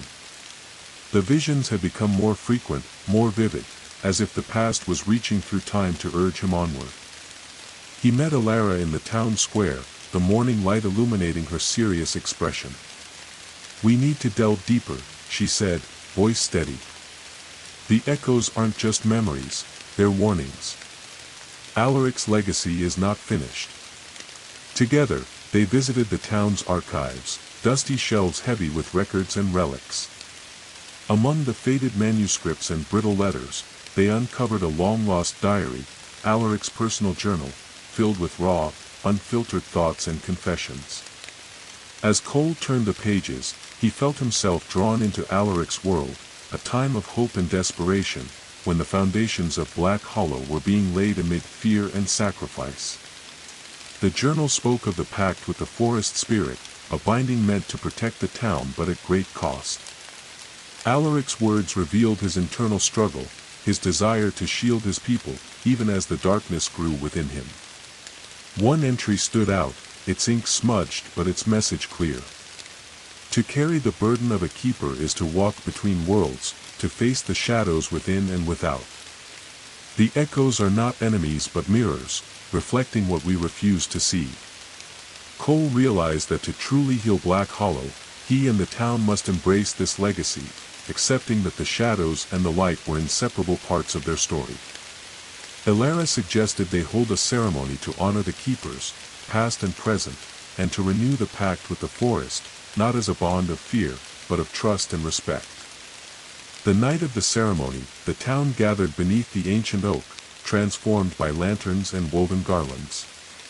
The air was thick with anticipation and reverence. Cole and Alara led the gathering, reading passages from Alaric's journal, sharing the stories of sacrifice and courage that had shaped Black Hollow. One by one, the townsfolk stepped forward to share their own stories, moments of loss, forgiveness, and hope, each voice weaving into the collective heartbeat. As the ceremony reached its climax, a gentle breeze stirred the leaves of the ancient oak, carrying with it a soft glow. From the shadows emerged the Echo Man, no longer a figure of fear but a guardian of memory and light. He spoke, voice calm and clear. The Keeper's legacy is a living one, carried by those who remember and those who dare to face their truths. The echoes are not chains but wings, lifting Black Hollow into a future born of understanding. The glow from the oak spread through the town, touching every heart and soul. Cole felt the echoes within him settle, transforming from restless whispers into a steady song. The pact was renewed, not as a burden, but as a promise. As dawn broke over Black Hollow, the town breathed with new life. The echoes sang not of fear but of unity, resilience, and hope. Cole closed Alaric's journal, feeling the weight of the past lifted, replaced by a light that would guide Black Hollow through the shadows and beyond. The journey had been long, the path difficult. But the heartbeat of Black Hollow was steady now, stronger, clearer, and alive. And with that heartbeat, the town's story would continue, written by those who listened and dared to remember. The dawn after the Keeper's ceremony painted Black Hollow in hues of soft gold and pale pink. The town, still stirred by the events of the night before, seemed to breathe with a newfound rhythm, calmer, yet alive with the quiet power of stories embraced rather than hidden away. But the forest held its secrets close, and Cole knew that the road to true peace was a winding one, shadowed by unknown dangers and whispered warnings. He left his home early, journal tucked under his arm, and wandered toward the edge of the town where the trees grew tall and thick. The forest's breath was cool and faintly scented with pine and earth, carrying with it an ancient voice, soft as a sigh, urgent as a heartbeat. Elara met him there, her eyes bright with purpose. "The forest has begun to speak again," she said. "Whispers in the wind, stories carried on the breeze. They're fragments, warnings, perhaps, or messages we've yet to understand." Cole nodded, feeling the weight of her words settle within him. "We can't ignore them. The echoes may be fading, but the forest remembers everything." Together, they stepped beneath the canopy, the sunlight filtering through leaves like scattered diamonds. The forest was alive with subtle sounds, rustling leaves, distant bird calls, and something else, a murmur woven into the wind. As they walked deeper, the whispers grew clearer, shaping into words that seemed to slip through the cracks of the mind like smoke. "Remember. Watch. Beware." The air shimmered with a strange energy, and Cole's skin prickled. The veil between worlds, once thick and impenetrable, felt thin here, like a fragile membrane ready to tear. Elara paused by an ancient tree, its bark scarred with deep grooves and strange symbols. She traced them with reverence. "These markings are old, older than the pact. They speak of a shadow deeper than the echoes, a darkness waiting beneath the roots." Cole felt a chill creep up his spine. The echoes they had faced, the storms weathered, they were but surface ripples of something vast and unseen. From the shadows ahead, a figure emerged, cloaked and silent, its presence both familiar and unsettling. "You walk the path of remembrance," the figure said, voice like the rustling leaves. "But some stories are not meant to be unearthed." Cole stepped forward, heart steady. "We must face the truth, no matter how dark." The figure nodded slowly. "Then follow me." Led by the mysterious guide, they came upon a hidden glade where the earth was disturbed, as if something ancient and restless stirred beneath. Here, the air was thick with memory, a dense fog of pain, betrayal, and forgotten promises. The guide spoke of an ancient force, a shadow born from the forest's sorrow and rage, imprisoned long ago but now awakening. Cole and Elara listened, understanding that the true heart of Black Hollow's darkness was yet to be faced, not just echoes of the past, but a living force seeking release. The guide warned that only by embracing both shadow and light, by honoring every story, no matter how painful, could the town hope to survive what was coming. As the sun dipped below the horizon, Cole felt the weight of the journey ahead. The forest's whispers were a call to courage, to unity, and to a reckoning that would test the very soul of Black Hollow. He turned to Elara, determination burning in his eyes. "We've come this far. We won't turn back now." The wind rose, carrying the echoes of 1,000 stories. Voices joined in a haunting chorus that promised both danger and hope. And in that chorus, Cole heard the heartbeat of Black Hollow, steady and unyielding. The chill of night settled deep into Black Hollow as Cole and Elara pressed forward, guided by the enigmatic figure whose presence seemed to merge with the shadows themselves. The forest around them thickened, ancient trees towering overhead like silent watchers, their twisted roots snaking beneath the leaf-strewn ground. The path was no longer marked by lanterns or familiar landmarks. Instead, it was a winding trail woven from whispered warnings and fragmented memories, each step drawing them closer to a secret buried long before the town's founding. As they walked, the air grew heavy with the scent of damp earth and decaying leaves. The forest seemed alive in a way that was both beautiful and terrifying. Every rustle, every sigh, felt like the breath of something vast and unseen. Ilara's voice was low, steady. The roots of the forest don't just hold the trees. They hold the memories, the pain, the anger, the hope. Everything the land has ever witnessed.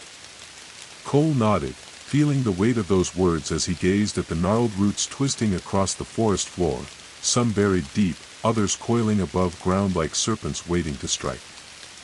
Their guide stopped before an ancient tree, its trunk wide and scarred, marked with carvings faded by time. At its base, a hollow gaped like a dark mouth, the entrance to a chamber unseen for centuries. "This is the heart," the guide whispered. "The source of the shadow stirring beneath Black Hollow." Cole swallowed hard, lantern held high as he peered into the blackness. The air that rose from the hollow was thick and cold, carrying with it a whisper of voices, pleas, warnings, regrets, that made the hairs on his arms stand on end. Without hesitation, Ilara stepped forward, her hand brushing the rough bark before she slipped into the darkness. Cole followed, heart pounding in the heavy silence. Inside, the chamber was vast, larger than they had expected, carved from stone and earth, walls lined with ancient symbols glowing faintly with ethereal light.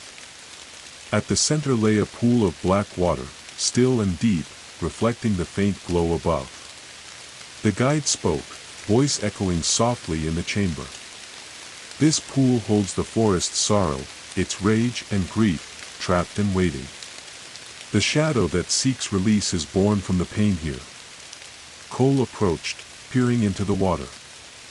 Images flickered on its surface, scenes of betrayal, loss, and broken promises. Faces appeared and faded, stories of those who had suffered beneath the weight of fear and silence. He realized that the shadows haunting Black Hollow were not monsters but manifestations of the town's own history, wounds left unhealed, memories left unspoken. Suddenly, the water rippled violently, and a dark figure rose, an embodiment of the shadow itself, shifting and swirling like smoke and shadow, its eyes glowing with ancient pain. It spoke, voice like the grinding of stone. "You seek to bind me once more. To bury what must be faced." Cole stepped forward, his voice firm despite the fear gnawing at him. "We don't seek to bury. We seek to understand, to heal." The shadow laughed, a sound both beautiful and terrible. "Then you must carry the burden, the truth, and the sacrifice." A struggle began, not just of light and shadow, but of truth and denial. The chamber filled with visions, memories both dark and bright, swirling around them in a tempest of emotion. Cole and Ilara faced their deepest fears, loss, guilt, loneliness, drawn from the well of the shadow's sorrow. Yet, amid the storm, they found strength in their shared resolve, in the stories of those who had come before, and those who still hoped for peace. With a final surge of will, Cole spoke words born of truth and courage, weaving the stories together like a healing tapestry. The shadow faltered, its form dissolving into mist that rose and merged with the faint glow of the chamber. The pool stilled, the heavy sorrow lifting like a shroud. Emerging from the hollow, Cole and Ilara found the forest transformed, the air lighter, the trees seeming to breathe a sigh of relief. The echoes were quiet now, not silent, but gentle, a lullaby of healing sung by the land itself. As dawn broke, the town of Black Hollow stirred beneath a sky painted with soft pastels. Cole felt the pulse of the town's heartbeat steady and strong, a rhythm born of courage, remembrance, and the willingness to face even the deepest shadows. The journey was far from over, but with every step beneath the roots, Black Hollow moved closer to the peace it had long sought. And Cole knew that the echoes, the shadows, and the light were all part of a story still unfolding, a story that he was now a keeper of. The morning sun filtered through the dense canopy of Black Hollow's ancient forest, casting mottled light onto the leaf-strewn path where Cole and Alara now walked. The air, fresh with the scent of pine and damp earth, carried a calmness that was both reassuring and deceptive. The battle beneath the roots had left the land lighter, yet a subtle unease lingered, a feeling that the forest was watching, waiting, and perhaps, judging. Cole's journal was heavy in his satchel, filled with new pages of revelations and reflections. Each entry was a thread in the ever-growing tapestry of Black Hollow's history, woven with tales of hope, sacrifice, and shadows faced. But with every answer came new questions, whispering of secrets yet uncovered. Alara paused beside a twisted cedar, tracing its rough bark with thoughtful fingers. "The forest isn't just alive in the obvious ways," she murmured. "There are watchers, silent sentinels that have guarded Black Hollow since long before the keepers. They've seen everything." Cole's curiosity sparked. "Silent watchers?" She nodded, eyes scanning the shadows between the trees. "Old spirits, guardians of the balance. They don't speak often, but their presence is felt, in the sway of branches, the rustle of leaves, the silence between bird calls. Their guide from the hollow, the enigmatic figure of shadow and light, had vanished after the last trial. Now, Cole and Alara were left to navigate the forest's deeper mysteries alone, relying on the whispers in the wind and the instincts honed through hardship. They ventured farther than before, stepping into parts of the woods untouched by light or time. The trees grew thicker, their trunks gnarled and knotted as if twisted by centuries of secrets. Here, the air was heavy with the weight of untold stories, the silence punctuated only by distant creaks and the soft crunch of fallen needles beneath their boots. As twilight approached, the forest shifted. Shadows lengthened and deepened, shapes coalescing in the dimming light. Cole's skin prickled with awareness, the watchers were near. Suddenly, from the gloom, figures emerged, tall and slender, cloaked in bark and moss, faces carved from wood and stone, eyes glowing faintly like embers in the dark. They moved with slow grace, blending seamlessly with the forest around them. Cole swallowed hard but stood firm, recognizing them not as threats but as guardians, silent watchers whose gaze held the wisdom of centuries. One stepped forward, voice like the rustling of dry leaves. "We have watched the echoes rise and fall. We have seen the town's pain and its hope. The balance teeters still." Alara stepped beside Cole, her voice steady. "We seek to protect that balance, to heal the wounds left by fear and silence." The watcher's gaze softened. "Then you must understand the cost. Guardianship is sacrifice. To keep the peace, some must watch endlessly, unseen, unheard." The watchers led them to a glade illuminated by soft moonlight filtering through the canopy. At its center stood a circle of ancient stones, worn by time but pulsing with faint energy. "This is the circle of vigil," the watcher explained. "A place where the boundary between worlds thins. Here, watchers bind themselves to the land, guarding against shadows that would unmake Black Hollow." Cole felt the weight of their duty, a burden of vigilance and sacrifice carried silently through the ages. As they rested in the glade, the forest seemed to hum with quiet power. The watchers shared stories in whispers, fragments of ancient lore, the origin of the echoes, the first pact, and the silent wars waged between light and shadow. Cole listened, feeling the pulse of the town's heartbeat extend beyond its streets, deep into the roots of the forest, where silent watchers stood guard. Night deepened, stars sparkling like scattered lanterns above. The watchers prepared to return to their vigil, their forms dissolving into the forest as seamlessly as shadows at dawn. Before departing, one turned to Cole and Alara. "Remember this, true strength lies not just in facing shadows, but in carrying the silence that follows. The watchers are always near." With that, The guardians vanished into the darkness, leaving Cole and Elara alone beneath the ancient trees, the weight of their legacy settling around them like a cloak. As they made their way back to town, the forest seemed less foreboding, its secrets no longer threats but threads in a vast, living story. Cole felt a renewed sense of purpose. Black Hollow was more than a town, it was a living memory, protected by echoes and watchers alike. The journey continued, and with every step, Cole understood that the true heartbeat of Black Hollow was a song of endurance, of silent strength, whispered stories, and the courage to face the unseen. The next morning, a thin mist clung stubbornly to the streets of Black Hollow, weaving between houses like ghostly fingers reaching for the town's secrets.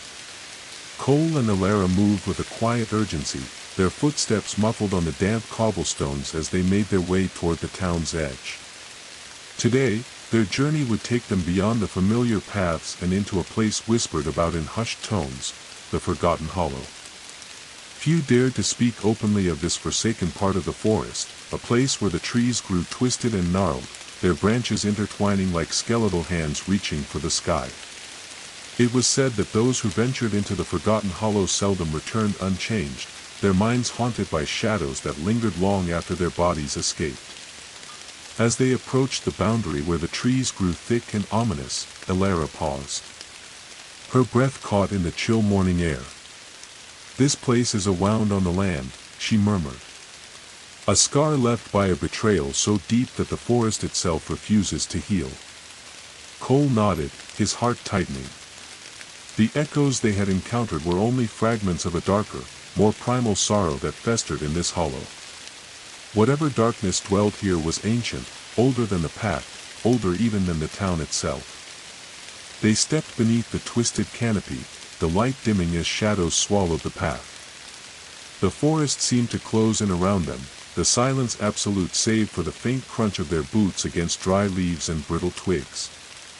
With every step, Cole felt the weight of unseen eyes upon them, the subtle shift in the air as if the forest held its breath in anticipation. Deeper into the hollow, they discovered remnants of old ruins, stone foundations half buried beneath moss and ivy, the remnants of a forgotten settlement swallowed by the forest's relentless embrace. Cole's lantern cast long, flickering shadows on the crumbling walls. Etched into the stones were symbols of protection, long faded but still faintly glowing with a mysterious energy. Elara traced one with trembling fingers. These were the wards of the first keepers, placed here to hold back the darkness. Suddenly, a low rumble shook the ground beneath their feet. The earth trembled as if awakening from a deep slumber. The shadows around them thickened, swirling like smoke, coalescing into shapes of twisted figures, ghostly remnants of those who had fallen victim to the hollow's curse. The air filled with whispered lamentations, a chorus of sorrow and rage that threatened to overwhelm. Cole gripped Elara's hand tightly. "We have to face this," he said firmly. "For the town, for the echoes, for the future." Drawing on every lesson from their journey, Cole and Elara stood firm as the shadows surged forward, memories made manifest in twisted forms. They spoke aloud the stories of those lost to the hollow, their names, their hopes, their regrets, giving voice to what had been silenced for centuries. As their words filled the air, the shadows began to falter, their anguished cries softening into whispers. Light pierced the gloom, scattering the darkness like dawn chasing night. The hollow sighed, a breath of release and sorrow mingled as the forest itself seemed to exhale. The ancient wound had begun to heal, but Cole knew the scars would remain, a reminder of the price paid and the vigilance required. Emerging from the Forgotten Hollow, Cole and Elara were greeted by the first rays of morning sun, warm and golden. The town of Black Hollow lay peaceful below, its heartbeat steady, a beacon of resilience amid the encroaching shadows. Cole looked to Elara, determination burning in his eyes. "The echoes have led us here for a reason. The past is not just history, it's a call to protect what remains and to prepare for what's still to come." Elara nodded, her gaze steady. "We carry their stories. We keep the light alive." As they made their way back to town, the whispers of the forest followed, a reminder that every shadow holds a story, every silence a secret waiting to be heard. And in Black Hollow, the echoes never truly fade. The air in Black Hollow hung heavy with the scent of rain as a cold drizzle began to fall, coating the streets in a slick sheen. The once vibrant town now felt subdued, as though the sky itself mourned the unspoken truths that lay buried beneath the soil. Cole and Alara had returned from the Forgotten Hollow with a weight that no words could fully express, a burden born of revelations that shook the foundations of everything they thought they knew. As they gathered beneath the ancient oak once more, the townsfolk's eyes bore into them, filled with a mixture of hope and fear. The festival's light had faded, replaced by a deep shadow, the knowledge that their peace was precarious, held together by fragile threads. Cole opened his journal, its pages dense with the stories of the past weeks. He cleared his throat, voice steady but heavy. We have seen the forest's pain, the echoes of sorrow buried deep within the land. But there is more, a fracture in the pact that binds Black Hollow to the forest. Alara stepped forward, her gaze sweeping across the crowd. Long ago, the first keeper made a promise to protect both the town and the forest. But that promise was broken. Murmurs rippled through the gathering. Cole continued, the pact was forged in trust and sacrifice, but greed and fear fractured it. The forest's shadow was born from that betrayal, a darkness that has grown in the cracks left by broken vows. He felt a cold resolve settle in his chest. We cannot simply repair what was broken, we must understand why, and face the consequences. That night, a storm raged over Black Hollow, lightning illuminating the sky like jagged scars. The ancient oak groaned beneath the wind's fury, leaves torn free and sent swirling into the tempest. Cole and Alara sought shelter in the town hall, where the keeper's legacy was kept alive through records and relics. As thunder shook the walls, they pored over ancient texts, searching for clues to the original betrayal. Hours passed as they pieced together fragmented histories, stories of a keeper who sought power over the forest rather than balance, a keeper whose ambition shattered trust and unleashed a curse. The echoes they had faced were echoes of that betrayal, pain that had seeped into the land, twisting into shadows that sought release. Alara's voice broke the silence. The pact was more than words, it was a living bond. To heal it, we must make a sacrifice equal to the one broken long ago. Cole's eyes darkened with determination. Then we must prepare. The shadow will not rest until it is faced. And we must face it together. As the storm raged outside, the town held its breath, the fragile peace hanging by a thread. Cole looked out the window, rain washing the streets clean but unable to cleanse the deeper wounds. The shattered pact was a reminder that some shadows ran deeper than memory, and some battles were only just beginning. The morning after the storm, Black Hollow awoke beneath a sky still heavy with rolling clouds, the remnants of rain dripping from every branch and leaf. The earth was damp, the air thick with the scent of wet pine and moss. The town, though washed clean on the surface, felt the lingering chill of the storm deep within its bones. Cole stood at the edge of the ancient oak clearing, gazing up at its towering branches swaying in the gentle breeze. The oak's roots spread wide and deep, weaving like veins through the earth, a living testament to the town's history and the fragile bond with the forest. Alara joined him, her expression grim but resolute. The pact is broken, but it can be reforged, she said quietly. We need the town united, ready to face what's coming. Cole nodded. We must call the gathering, a coming together of all who hold the stories, the strength, and the will to protect Black Hollow. Word spread quickly through the town, carried by whispers and urgent footsteps. The gathering was to be held beneath the ancient oak, a place sacred and strong, where the echoes had been heard and honored for generations. On the night of the gathering, the townsfolk gathered with lanterns and torches, their faces illuminated by flickering light and shadow. There were farmers and blacksmiths, elders and children, all drawn by the call to stand together. Cole and Alara stood before the crowd, their voices steady as they recounted the story of the shattered pact, the betrayal that had cast a shadow over the town and the forest, and the urgent need to heal the rift before it consumed them all.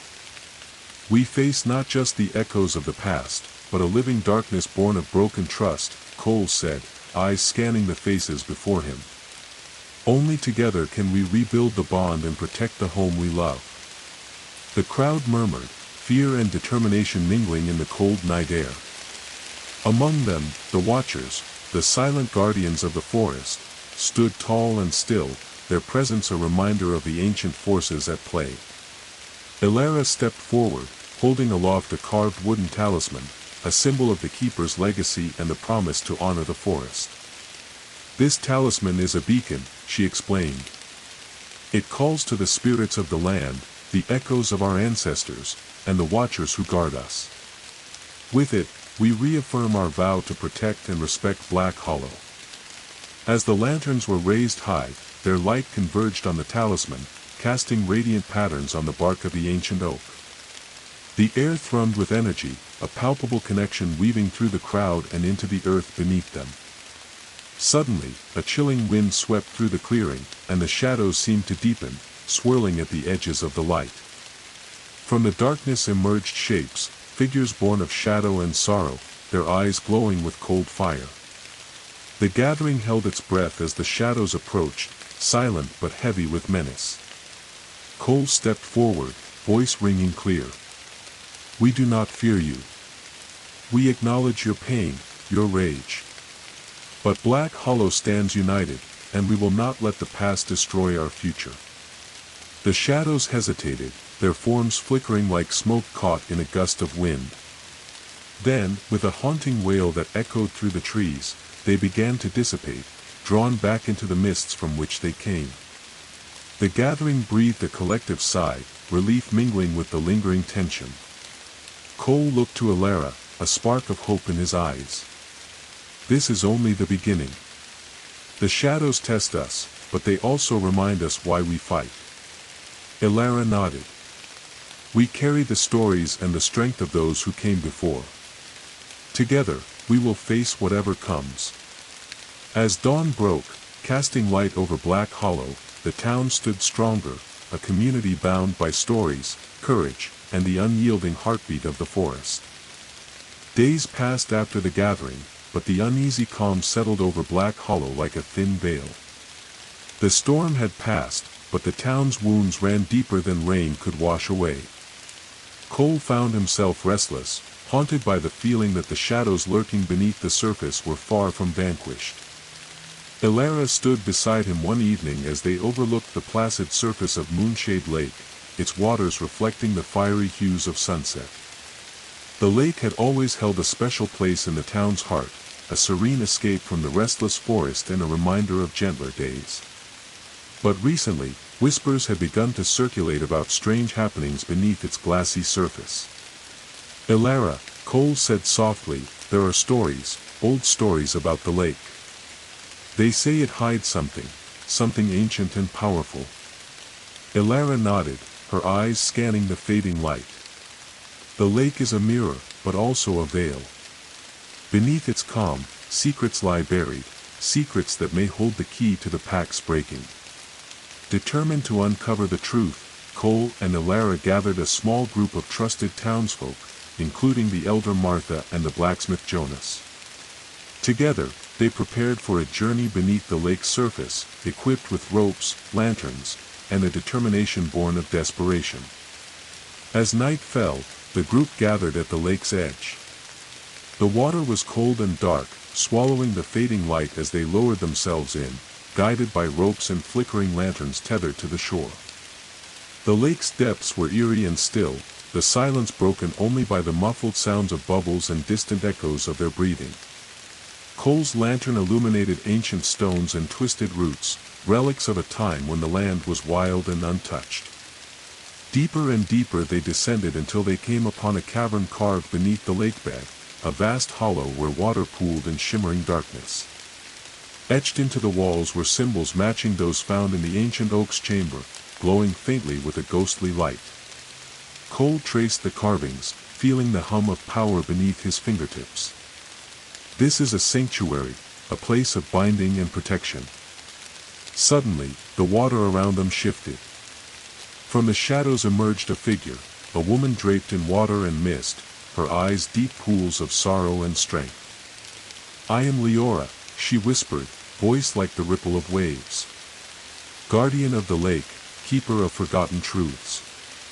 The group listened, entranced, as Leora told the story of the original pact, a promise forged not just with the forest, but with the water and earth, a balance meant to sustain all life in Black Hollow.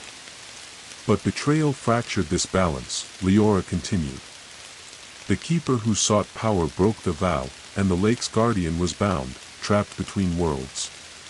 Until the pact is whole again, the shadow will grow. Cole felt a surge of determination. How do we restore the balance? Leora's gaze softened. You must bring together the elements, forest, water, earth, and fire, each representing a piece of the pact. Only then can the guardian be freed, and the shadows quelled. The group emerged from the lake, hearts heavy with the weight of their task but ignited with a new purpose. Back in the town square, they began to prepare, gathering offerings of earth from the forest floor, water from Moonshade Lake, fire from the ancient oak's flames, and branches from the silent watcher's trees. As the full moon rose, the town gathered once again beneath the ancient oak. Lanterns flickered, and a circle was formed, symbols drawn in earth, water poured gently into the soil, firelight dancing on bark, and sacred branches placed with care. Cole held the wooden talisman aloft, voice steady as he spoke the words of binding and renewal. The elements responded, the earth trembled softly, the water shimmered and sang, the fire blazed with renewed life, and the trees seemed to lean closer, their leaves whispering encouragement.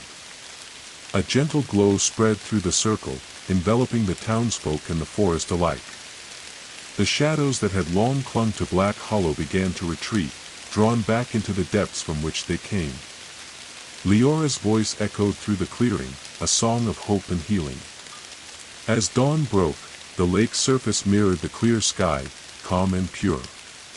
The pact was mended, but Cole knew the journey was far from over. Black Hollow's heartbeat was steady once more, strong, resilient, and ready to face whatever shadows might come. The mended pact seemed to bring a fragile peace to Black Hollow. For several days, the town moved under a quiet calm, the forest no longer whispering threats but gentle songs. Lanterns glowed softly, and even the oldest trees seemed to sigh with relief. The townsfolk, once burdened with fear, began to reclaim their lives with tentative smiles, sharing stories by fires and walking the familiar paths beneath the towering oaks. Yet Cole could not shake a lingering unease. He wandered beneath the ancient oak each morning, feeling the echoes pulse faintly, alive, but restless. The forest's heartbeat had changed, but it had not ceased. One evening, as twilight bled into night and the first stars blinked awake, Cole was drawn to the edge of the forest. The air was cooler here, tinged with the scent of wet leaves and moss, but something else, a quiet, unsettling stillness that made his skin prickle. From the shadows, a soft murmur rose, faint but distinct.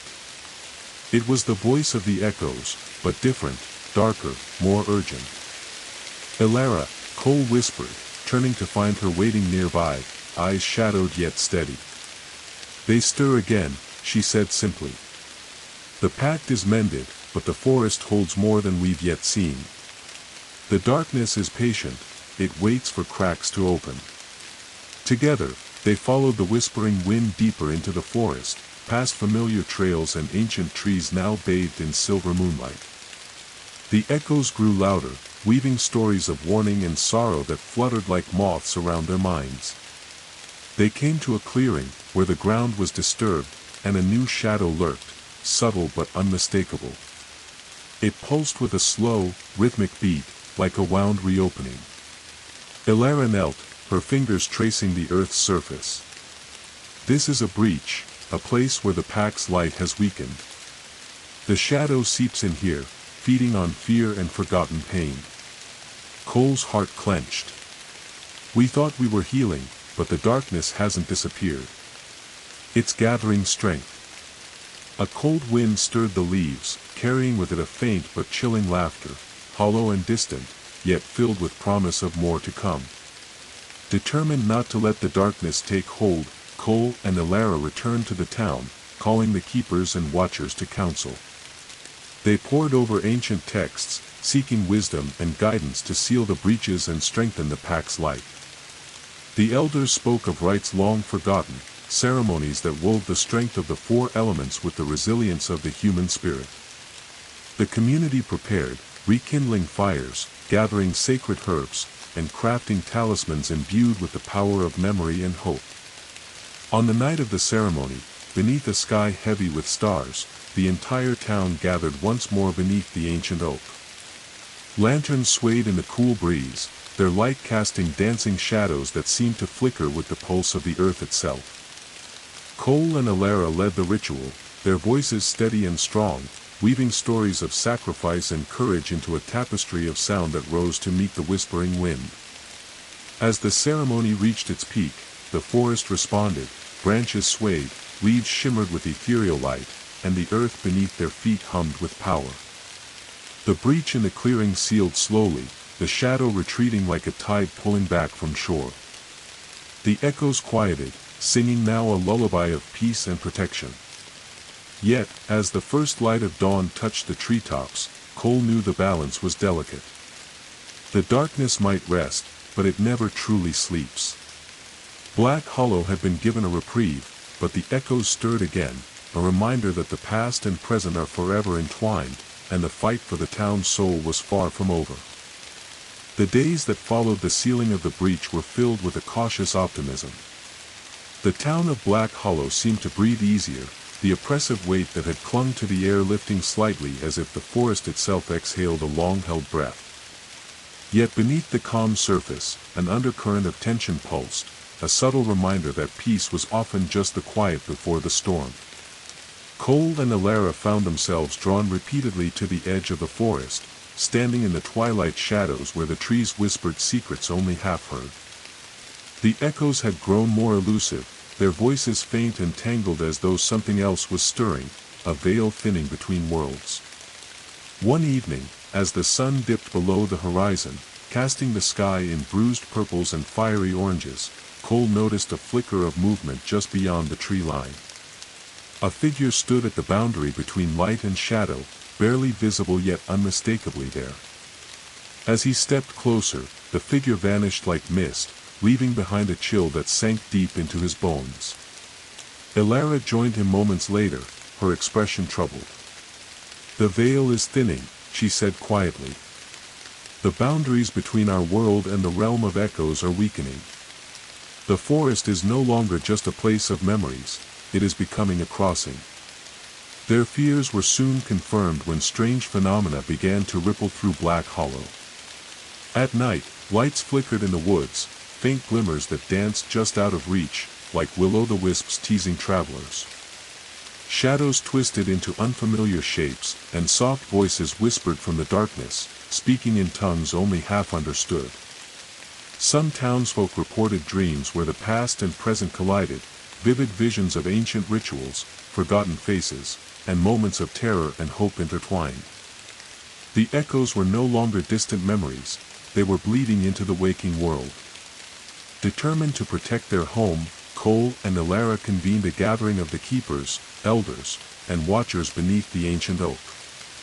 The air was thick with urgency as they shared their experiences and fears. "It is as if the forest itself is a veil, and that veil is tearing," Alara explained. "If we do not act, the realms will merge, and Black Hollow will be lost between worlds." The elder Martha spoke then, her voice grave. "There is a way to strengthen the veil, an ancient rite performed at the twilight of the seasons, where light and dark meet. But it requires a sacrifice, not of blood, but of presence. Someone must remain between worlds, a guardian to hold the barrier." Cole's heart tightened. The weight of such a responsibility was immense, and the decision was not theirs alone to make. The town looked to him and Elara, their keepers, for guidance. After long deliberation, a plan formed. A ceremony at the next twilight, where the veil was thinnest, would be held. The guardian would stand watch at the edge of the forest, becoming a living bridge between the realms. The day of the ceremony dawned with a strange stillness. The town gathered, lanterns in hand, at the forest's edge. The ancient oak's branches reached skyward like supplicants, and the air hummed with anticipation. Cole stepped forward, the wooden talisman heavy in his hand. He spoke words of binding and protection, weaving the stories of Black Hollow into a protective charm. As twilight deepened, Elara stepped into the clearing, her figure glowing faintly with the light of the gathering. She offered herself as the guardian, her voice steady and resolute. "I will stand between the worlds," she declared. "To hold the veil and protect Black Hollow, no matter the cost." A hush fell over the crowd as Elara walked toward the edge of the forest. The air shimmered, and shadows danced around her like living smoke. She became the bridge, the living guardian, her presence anchoring the fragile veil.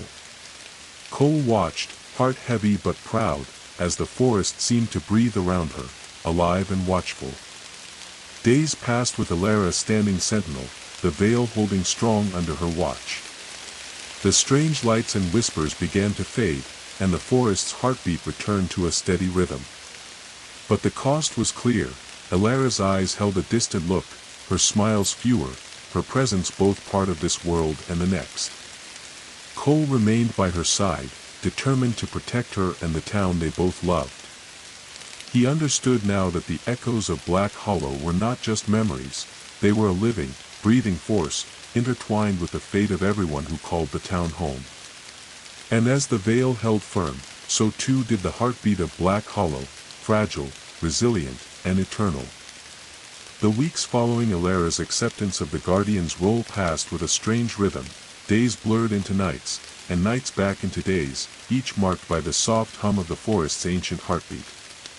Elara stood at the boundary where the forest met the town, her figure a shimmering sentinel, a living bridge between two worlds.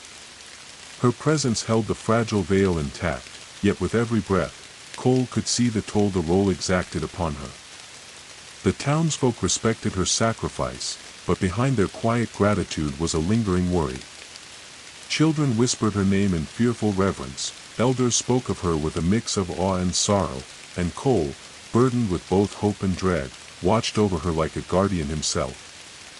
But peace was a fleeting thing in Black Hollow. The forest's whispers had grown urgent again, soft but persistent, like a warning echoing through the ages. Shadows lengthened, twisting unnaturally at the edges of vision, and the night air thickened with the scent of damp earth and something older, something primal. One evening, as the wind carried the first cold breath of approaching autumn, Cole felt it deep in his bones, the stirring of a storm unlike any before. Gathering the keepers and elders in the town hall, Cole spoke with the urgency of a man who carried the weight of the world.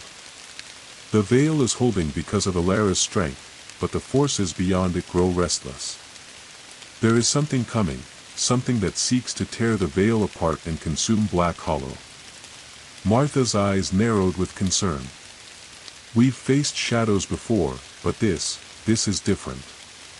The balance is shifting. Jonas, the blacksmith, clenched his fists.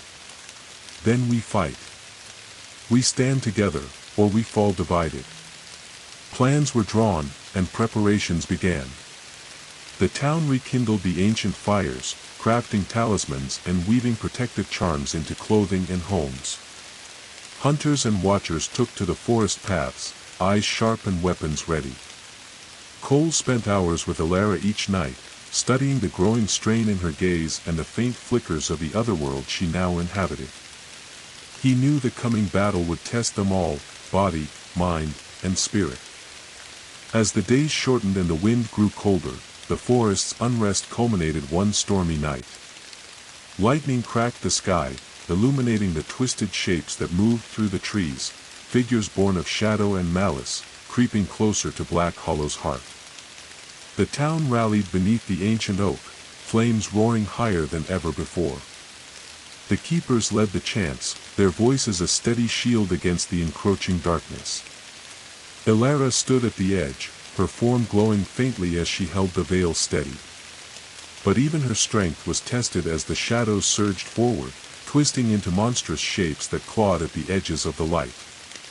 Cole fought alongside the Watchers, his heart pounding with fierce determination.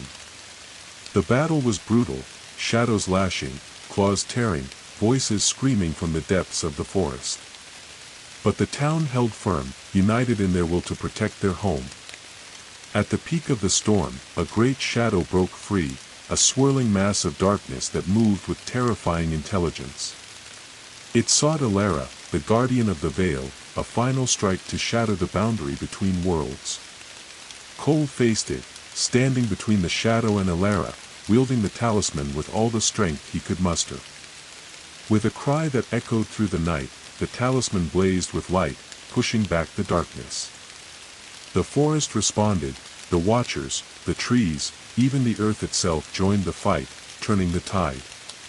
When dawn broke, the storm passed, leaving Black Hollow battered but unbroken.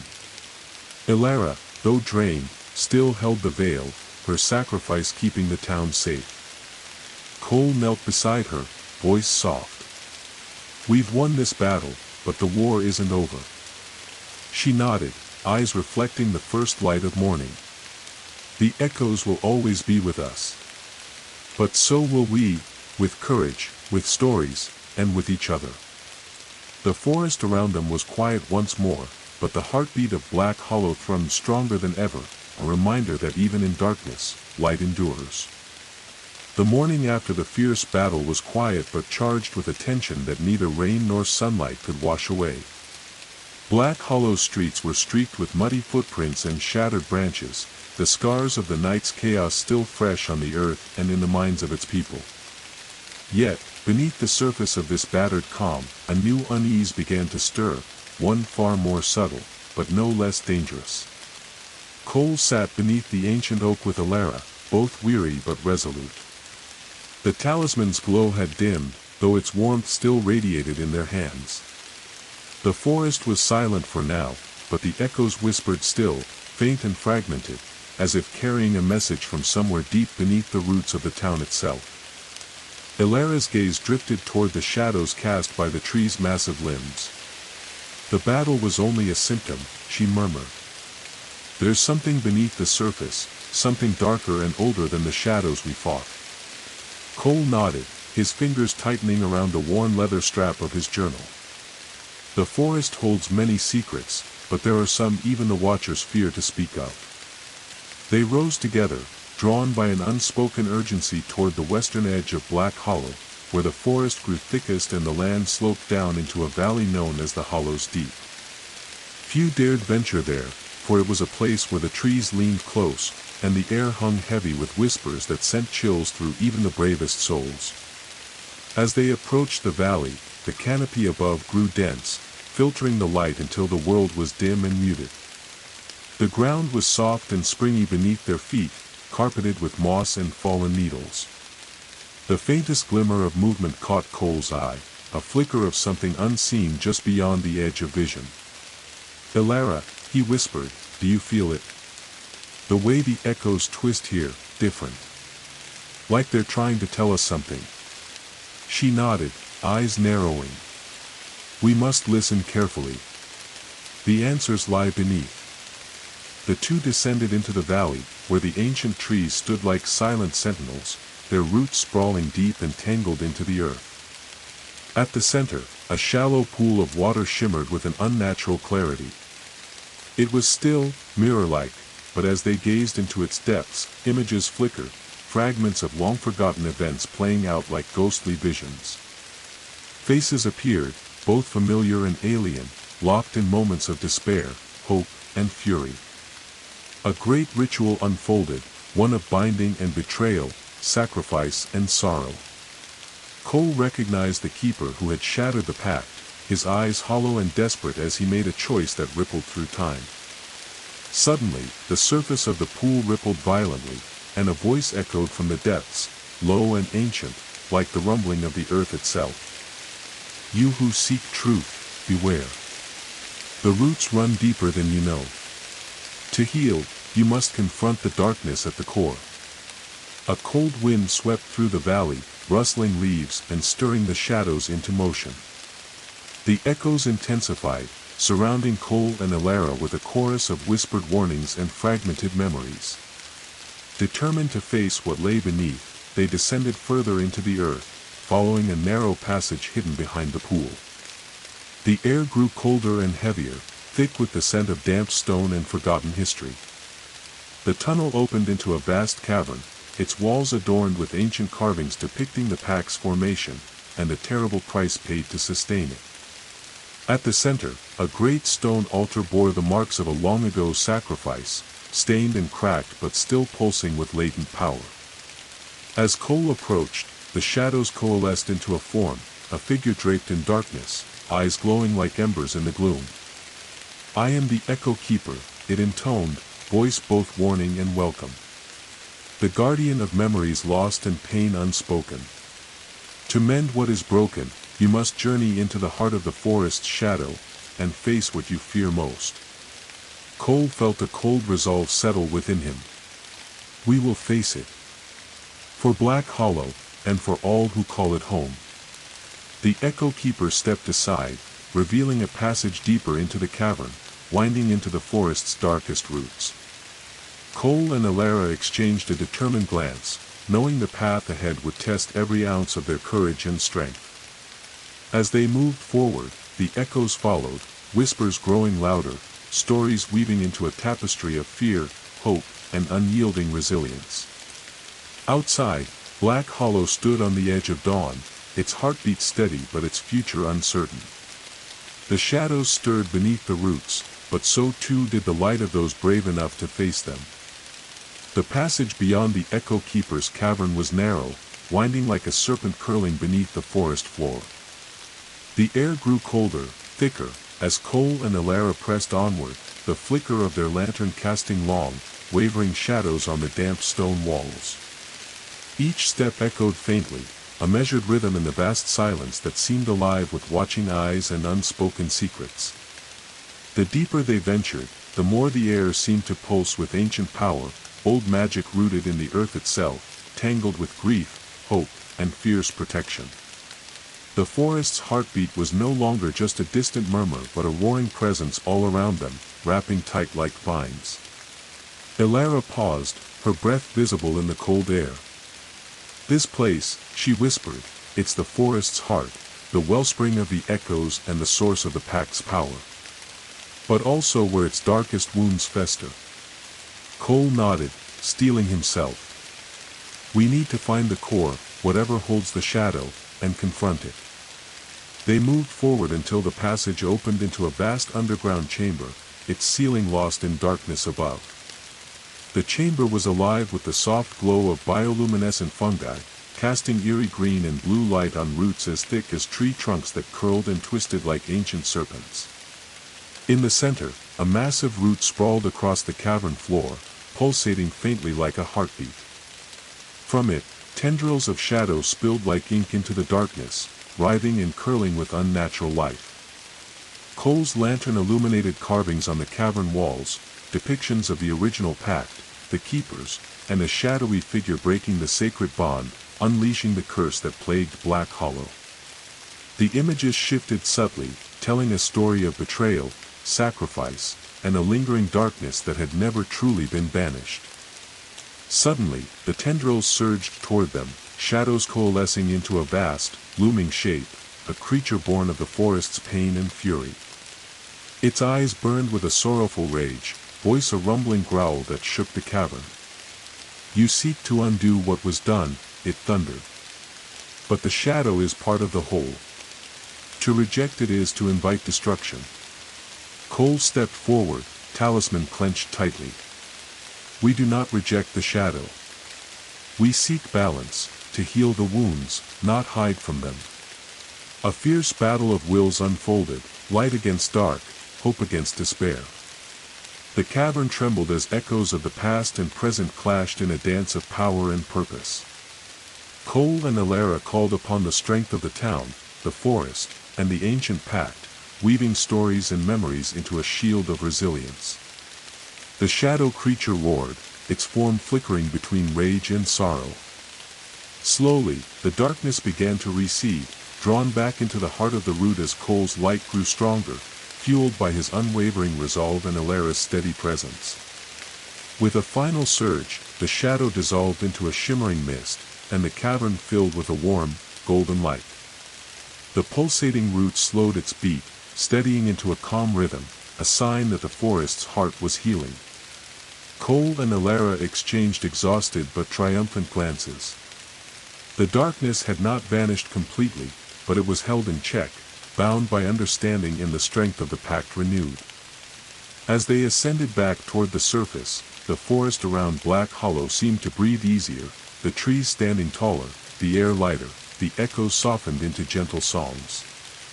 The town awaited their return with hope rekindled, ready to face whatever the future held, united by the stories they carried and the light they kindled together. The return to the surface was slow, deliberate, as if the forest itself was guiding Cole and Alara back to the world above. Emerging from the depths, the cool night air wrapped around them like a cloak, heavy with the scent of pine, earth, and distant rain. The sky stretched endlessly, dotted with stars that flickered faintly through the drifting clouds. Black Hollow lay quiet beneath the moonlight, its homes nestled among ancient trees, their shadows stretching long and calm. But the peace was fragile. As they stepped onto the soft forest floor, Cole's eyes caught a faint glow along the path, a line of shimmering embers tracing a route through the underbrush. The light pulsed faintly, steady and deliberate, as if beckoning them onward. Alara's gaze sharpened. "A marked path," she murmured. "Not of our making." Their footsteps fell softly as they followed the glowing trail, the forest growing denser around them, the whispers of the echoes mingling with the night wind.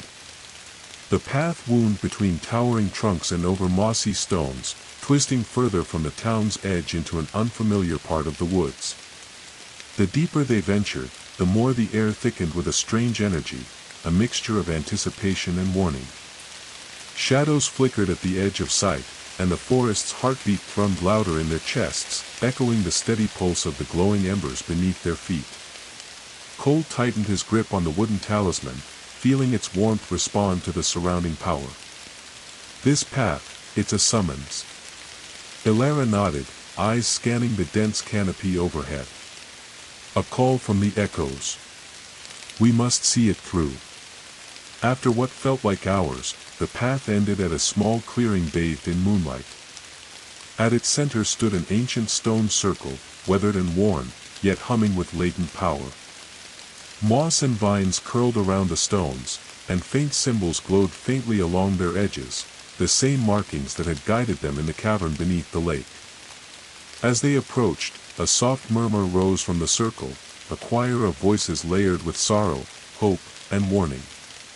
The echoes, long silent, stirred anew. Cole stepped into the circle, feeling the ground pulse beneath him. He raised the talisman, its glow intensifying, weaving into the light emanating from the stones. Suddenly, a figure appeared at the clearing's edge, a woman cloaked in shadows, her eyes shining like stars. Her voice was a whisper carried on the wind. "I am Silva, keeper of the forest's lost truths," she said. "The pact you have mended has stirred ancient forces, forces that guard the balance and test the resolve of those who seek to protect it." Silva stepped forward, her presence both comforting and unsettling. "The shadow you faced was only a fragment of a deeper darkness, one that lies hidden in the roots of the forest and the hearts of those who dwell here." Alara met her gaze steadily. "What must we do to keep Black Hollow safe?" Silva's eyes gleamed with ancient wisdom. "You must journey to the Heartwood, the oldest part of the forest, where the first keeper made the pact. There, you will face trials that will test your strength, your faith, and the truth of your bond with the forest." Cole exchanged a look with Alara, a mixture of determination and quiet fear. The trials of the Heartwood were whispered of in legends as the ultimate test, a crucible where only the worthy could emerge whole.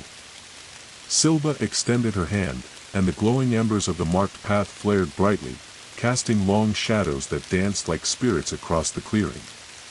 "The path will be marked by the echoes," she said. "Follow it when the moon is full, and prepare for what lies beyond the veil." As Silva vanished into the night, Cole and Alara stood in silence, the weight of the coming journey settling over them like a shroud. The forest around Black Hollow seemed to lean closer, its whispers rising to a crescendo, a song of warning, courage, and an unbreakable bond. Back in the town, preparations began anew. The people of Black Hollow gathered offerings, crafted charms, and shared stories to bolster the strength of their keepers. The ancient oak stood as a silent sentinel, its roots deep and unyielding, a symbol of the resilience and unity that would be tested in the days to come. Cole sat beside Alara as they watched the moon rise, its silver light casting pale shadows on the forest floor. "The Heartwood," he said quietly, "the final trial. It's not just the forest we protect, it's the legacy of those who came before, and those who will come after." Alara's voice was steady, though her eyes reflected the vast unknown ahead. "We carry their stories, their strength. We face the darkness together, as one." The night deepened, wrapping Black Hollow in a blanket of stars and silence. The echoes settled into a watchful quiet, waiting for the marked path to lead the way. And as the moon climbed higher, Cole and Alara readied themselves for the journey that would decide the fate of their home, and the very soul of the forest. The full moon hung low and luminous in the sky, bathing Black Hollow in a silver light that seemed both ethereal and ancient. The town was cloaked in quiet anticipation, the night air humming softly with the collective breath of those who waited and hoped. Cole and Alara stood at the edge of the forest, where the glowing embers of the marked path began to pulse faintly beneath their feet like a heartbeat. The night was cool, the scent of pine and damp earth sharp and alive, yet beneath it all lingered a subtle tension, the weight of what was to come. Their journey into the Heartwood would test everything they had learned and believed. The ancient pact, the fragile balance between light and shadow, the very soul of Black Hollow, all depended on what lay beyond the veil. With a deep breath, they stepped onto the path. The glowing embers lit their way, winding through the forest with purpose and promise. The trees towered above, their gnarled limbs weaving a canopy so thick that even the moonlight barely touched the forest floor. Every sound seemed amplified, the crunch of leaves beneath their boots, the whisper of the wind, the distant call of a lone owl, all weaving a symphony of life and mystery. As they walked, the air grew colder, heavier, thick with a power that felt ancient and profound. The forest around them shifted, the shadows deepening and swirling as if alive. The echoes whispered in fragmented tones, voices of those who had walked this path before, carrying warnings, encouragement, and riddles. Alara tightened her grip on the talisman, feeling its warmth pulse in rhythm with the forest's heartbeat. "This place," she murmured, "it's the forest's soul laid bare." Cole nodded, his senses alert to every flicker of movement and sound. "We must be ready for anything. The trials are not just tests of strength, they challenge the heart and mind."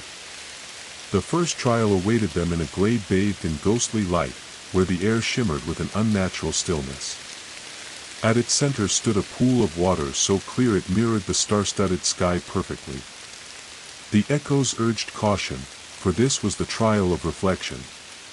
As Cole and Alara approached, the water rippled, revealing visions not of the world outside, but of their own memories, fears, and regrets. Shadows of the past stretched and twisted, confronting them with doubts and pains long buried. Alara's reflection spoke softly, "Do you fear losing yourself? Losing the ones you love?" Cole's eyes flickered with pain as his own reflection challenged him. "Can you face your failures? Your moments when hope slipped through your fingers?" For what felt like hours, they wrestled with the visions, each confrontation a dagger to the heart but also a key to understanding. They spoke aloud their truths, fears of loss, guilt for choices made, the heavy weight of responsibility.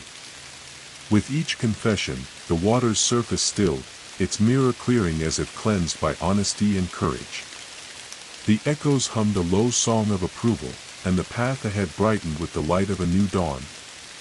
The second trial led them to a towering wall of intertwined roots and stone, pulsating with dark energy, the trial of endurance. The roots writhed like serpents, attempting to ensnare and pull them into the earth's depths. Cole and Alara fought forward, their combined strength and resolve the only shield against the relentless grasp of the forest's ancient wounds.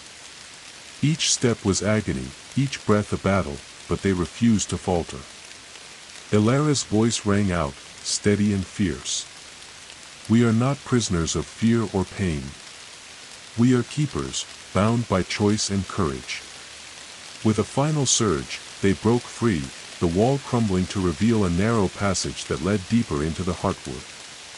The final trial awaited in a silent grove shrouded in mist, the trial of truth. Here, the echoes whispered with clarity, revealing the intertwined fate of Black Hollow and the forest.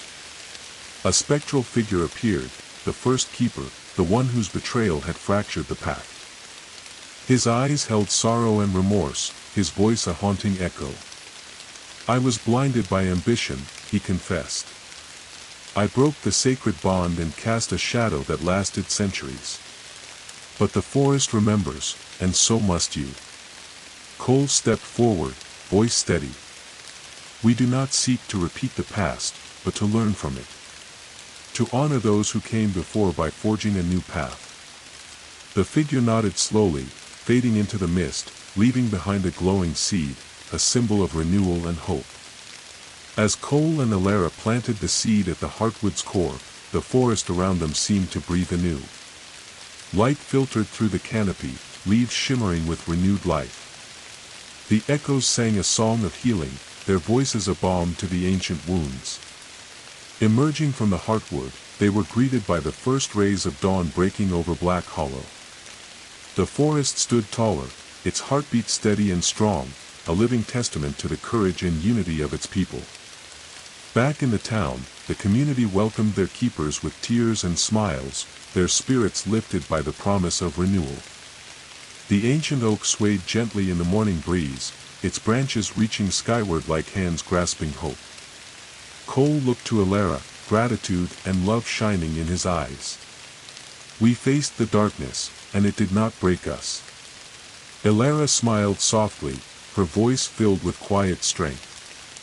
Together, we carry the echoes, and the light. Black Hollow stood ready to face the future, its story etched into the roots and stars alike. The trials had tested them, but the bond was stronger than ever, woven with courage, truth, and the enduring power of the forest's heartbeat. The days after Cole and Alara's return from the heartwood were marked by an almost tangible shift in Black Hollow.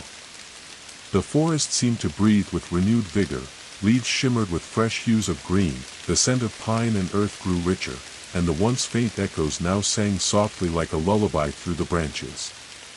The ancient oak, once stoic and silent, now seemed to pulse with life, its bark warm beneath the touch, its leaves rustling as if whispering secrets meant only for those who dared to listen. The townspeople gathered beneath the oak, sharing stories of hope and renewal. The air was thick with gratitude, and the wounds left by the darkness felt less heavy, replaced by a collective strength born of endurance and unity. Yet, beneath this fragile peace, Cole could feel the lingering tremors, faint but persistent ripples that hinted the forest story was far from over. One morning, as dawn painted the sky with soft strokes of pink and gold, Cole was drawn to the lake's edge. The surface mirrored the awakening sky, perfectly still and shimmering. But as he watched, ripples spread across the water, and a soft glow emerged from its depths. Curious and cautious, Cole approached, the talisman warm against his chest. The water's glow intensified, revealing shapes, ancient symbols, creatures half seen, and a figure rising slowly from the depths. It was Leora, the guardian of the lake, her form shimmering like liquid light. Her eyes held both sorrow and hope as she spoke. The balance is restored, yet the forest still stirs. The echoes are awakening, calling for a new era, one that must be shaped by those who listen and remember. She reached out, touching the water's surface, sending waves that carried whispers and visions of things to come. Cole felt a surge of clarity. The pact they had mended was but a chapter in an ongoing story. The forest, the lake, the town, they were intertwined in a living web, each thread delicate yet powerful. Elara joined him then, her presence steady and strong. We must prepare, not just to protect but to understand, to become true keepers of the echoes and the light. The town rallied once more, not out of fear, but with purpose. Elders shared forgotten tales, children listened wide-eyed, and the keepers crafted new rituals, symbols of unity and growth woven into the fabric of Black Hollow's daily life. The ancient oak became a gathering place for learning and remembrance, its roots grounding the past while its branches reached for the future. One night, as stars blanketed the sky, Cole and Elara stood beneath the oak, feeling the heartbeat of the forest resonate through their souls. The echoes will always be with us, Cole said softly. But so will the light we carry. Elara smiled, her eyes reflecting the stars. Together, we will guide Black Hollow through whatever darkness or dawn comes next. The forest sighed in quiet harmony, a song of endings and beginnings woven into the rustling leaves and shimmering waters. The story of Black Hollow was far from finished, it was alive, breathing, and waiting for the next chapter to unfold. The peace that settled over Black Hollow after the trials of the Heartwood felt like a fragile dream, a delicate thread woven through the fabric of the town's daily life. The forest sang with renewed vigor, and the echoes became gentler, like soft murmurs of a lullaby. Yet, beneath the surface of this serene tapestry, shadows were gathering, subtle, creeping, and patient. Cole and Elara, despite their triumphs, felt the weight of an unseen threat pressing ever closer. The glow of their talismans dimmed at times, flickering like candlelight caught in a breeze, warning that the forest's balance remained delicate. The whispers from the echoes grew darker at night, tangled with warnings that sent chills through the keepers' hearts. One evening, as twilight deepened into night, a stranger arrived in Black Hollow, a traveler cloaked in worn leather, eyes sharp and wary, carrying a pack heavy with secrets. His arrival was silent, yet the townsfolk noticed, their whispers weaving through the streets like a gathering storm. Cole met the stranger at the edge of town, beneath the ancient oak whose branches seemed to lean closer in curious watchfulness. "You carry the weight of the unknown," Cole said, studying the stranger's gaze. The man nodded, voice low and steady. "I am called Jorin. I've traveled through forests scarred by shadows similar to those in Black Hollow. The darkness you fought is spreading, rooted in places you have yet to see." Elara joined them, her expression serious. "What do you mean?" "Our trials were meant to heal the forest's wounds." Jorin shook his head slowly. "The pact you mended holds strong here, but beyond the borders of your town, the shadows gather in force. Old powers awaken, forces that remember ancient betrayals and seek to consume all light." His words hung heavy in the cool night air. The echoes around them seemed to shudder, their voices rising in anxious chorus. Determined to understand the threat, Cole, Elara, and Jorin ventured to the forest's edge where the marked path had once guided them. Now, it twisted beyond the familiar boundaries, leading deeper into wild, untamed woods where darkness clung like a living thing. The trees here were older, their bark cracked and blackened, their leaves brittle. The air was thick with decay and silence, so profound it pressed against their chests like a physical weight. As they journeyed, signs of corruption appeared, roots twisted into grotesque shapes, animals fleeing or hiding in fearful silence, and patches of earth burned and barren. The shadows seemed to pulse, a malevolent heartbeat syncing with the forest's deeper rhythms. Jorin warned, "These are the blighted lands, places where the darkness has taken root and spreads like a poison." If left unchecked, it will consume everything. Elara's grip on her talisman tightened. We must stop it. We can't let Black Hollow become a shadow of its former self. Their path led them to a ruined temple, half swallowed by the forest, its stones cracked and overgrown with vines. Inside, ancient carvings told a story of a time before the pact, a time when darkness ruled unchecked, until the first keeper rose to bind it. At the temple's heart lay a pool of black water, its surface swirling with shadow and malevolence.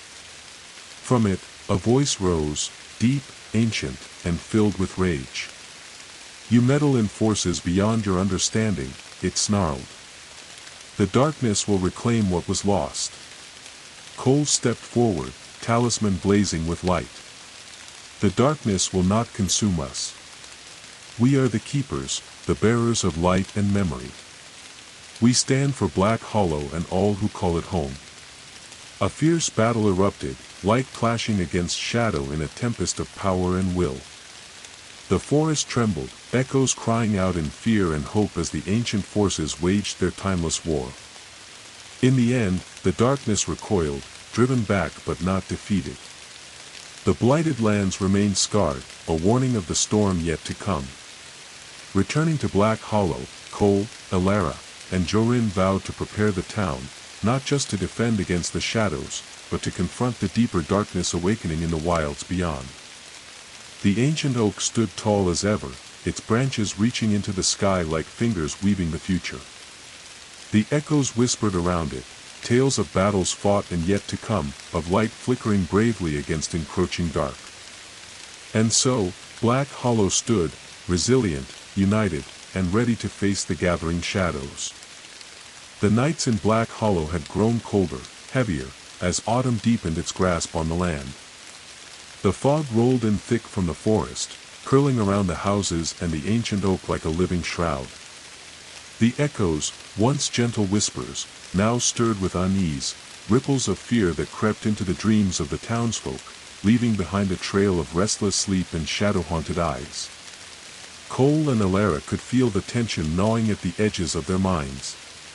Jorin's warning had been clear, the darkness was no longer confined to the blighted lands. It had begun to seep closer, threading through the trees and soil like ink bleeding into water. One night, as the moon hung full and pale, the forest erupted in unnatural silence. Not a leaf rustled, not a creature stirred. Then came the first scream, shattered and desperate, echoing from the edge of the woods. Cole grabbed his talisman, its glow pulsating wildly in his hand. Elara was already moving, eyes sharp and breath steady. They raced toward the sound, following a trail of faint, flickering lights that hovered like dying embers between the trees. The clearing they reached was bathed in an eerie, unnatural glow. Shadows writhed and twisted, taking on shapes that were almost human, but not quite. Pale, translucent figures drifted through the trees, wraiths, the echoes of those lost to the darkness, caught between worlds and filled with a sorrow that twisted into rage. Their hollow eyes burned with an otherworldly fire, and their voices were like broken glass scraping the silence. Jorin joined them, drawing a circle in the dirt with ancient symbols. The wraiths are drawn to pain and fear, he warned. They seek to spread despair and break the bonds that hold the veil. Cole stepped into the circle, the talisman flaring brightly. The wraiths circled closer, their chilling touch like frost biting into skin. Elara raised her voice, chanting words of binding and protection taught by the keepers. Light poured from her hands, weaving into the talisman's glow, creating a shield that shimmered like spun silver. The battle was fierce and relentless. The wraiths lunged and swirled, their cries echoing through the forest like the cries of lost souls begging for release. But Cole, Elara, and Jorin stood firm, their unity and resolve forging a barrier against the encroaching darkness. One by one, the wraiths were drawn into the circle, their forms dissolving into sparks of light that drifted upward and vanished into the night sky. When the last wraith faded, the clearing fell silent once more. The forest exhaled, releasing the tension that had gripped it so tightly. Cole sank to his knees, exhaustion heavy in his bones, but relief shining in his eyes. This was only the beginning. The wraiths are a symptom, they're being drawn here for a reason. Elara nodded, her gaze distant yet resolute. We need to find the source, the heart of the darkness that's calling them. In the days that followed, the town fortified its defenses.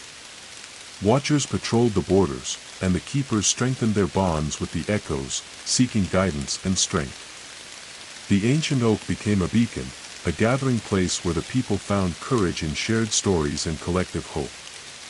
But beneath the growing light, the shadows continued to gather. One evening, as twilight bled into night, Cole stood beneath the oak, feeling the pulse of the forest beneath his feet.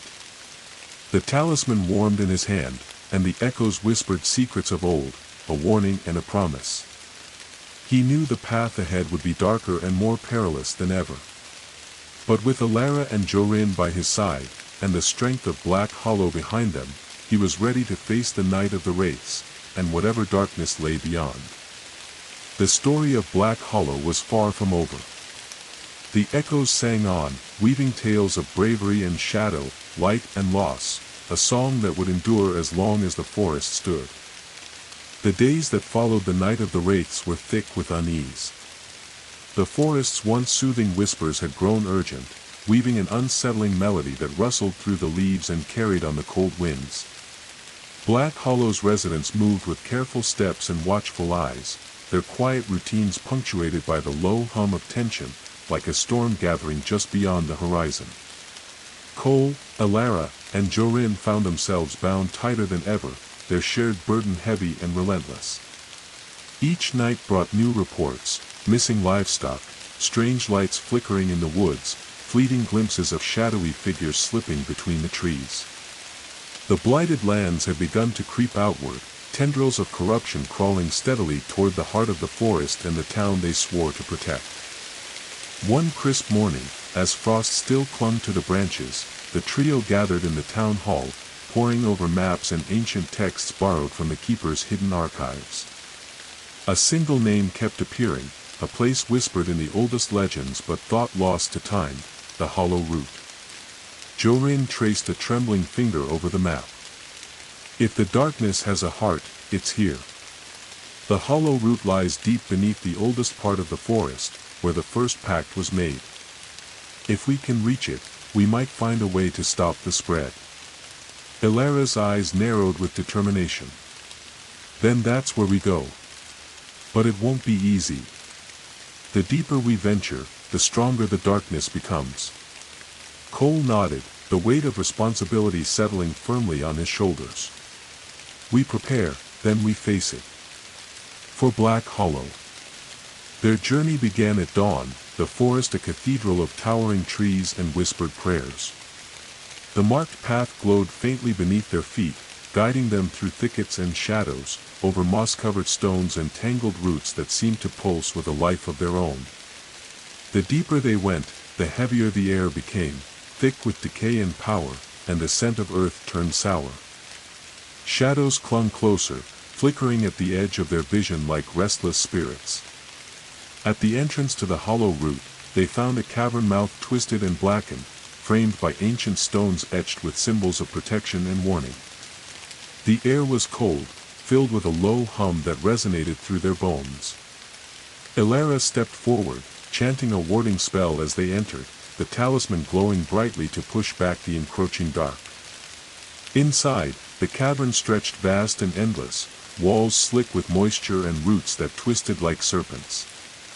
The echoes here were louder, voices of pain, anger, sorrow, woven into the very fabric of the stone and earth. As they ventured deeper, they encountered trials unlike any before. Shadows took form, monstrous shapes born of fear and regret, testing their courage and resolve. Cole faced visions of loss and failure, while Elara confronted the haunting memory of a betrayal that had once nearly destroyed the pact. Jorin's knowledge and steady hand proved invaluable, guiding them through traps both physical and spiritual. Finally, they reached the heart of the cavern, a vast chamber dominated by a massive root that pulsed with dark energy, veins of shadow twisting through its core. At its base lay a pool of black water, swirling with malevolence. The source of the corruption. The shadow rose from the pool, a towering figure wreathed in darkness and flame, eyes burning with ancient fury. It spoke in a voice that shook the cavern walls. You trespass in the heart of what was broken. The darkness is eternal, it cannot be undone. Cole stepped forward, talisman blazing with light. We do not seek to destroy the past, but to heal it. The darkness will not consume Black Hollow, not while we stand.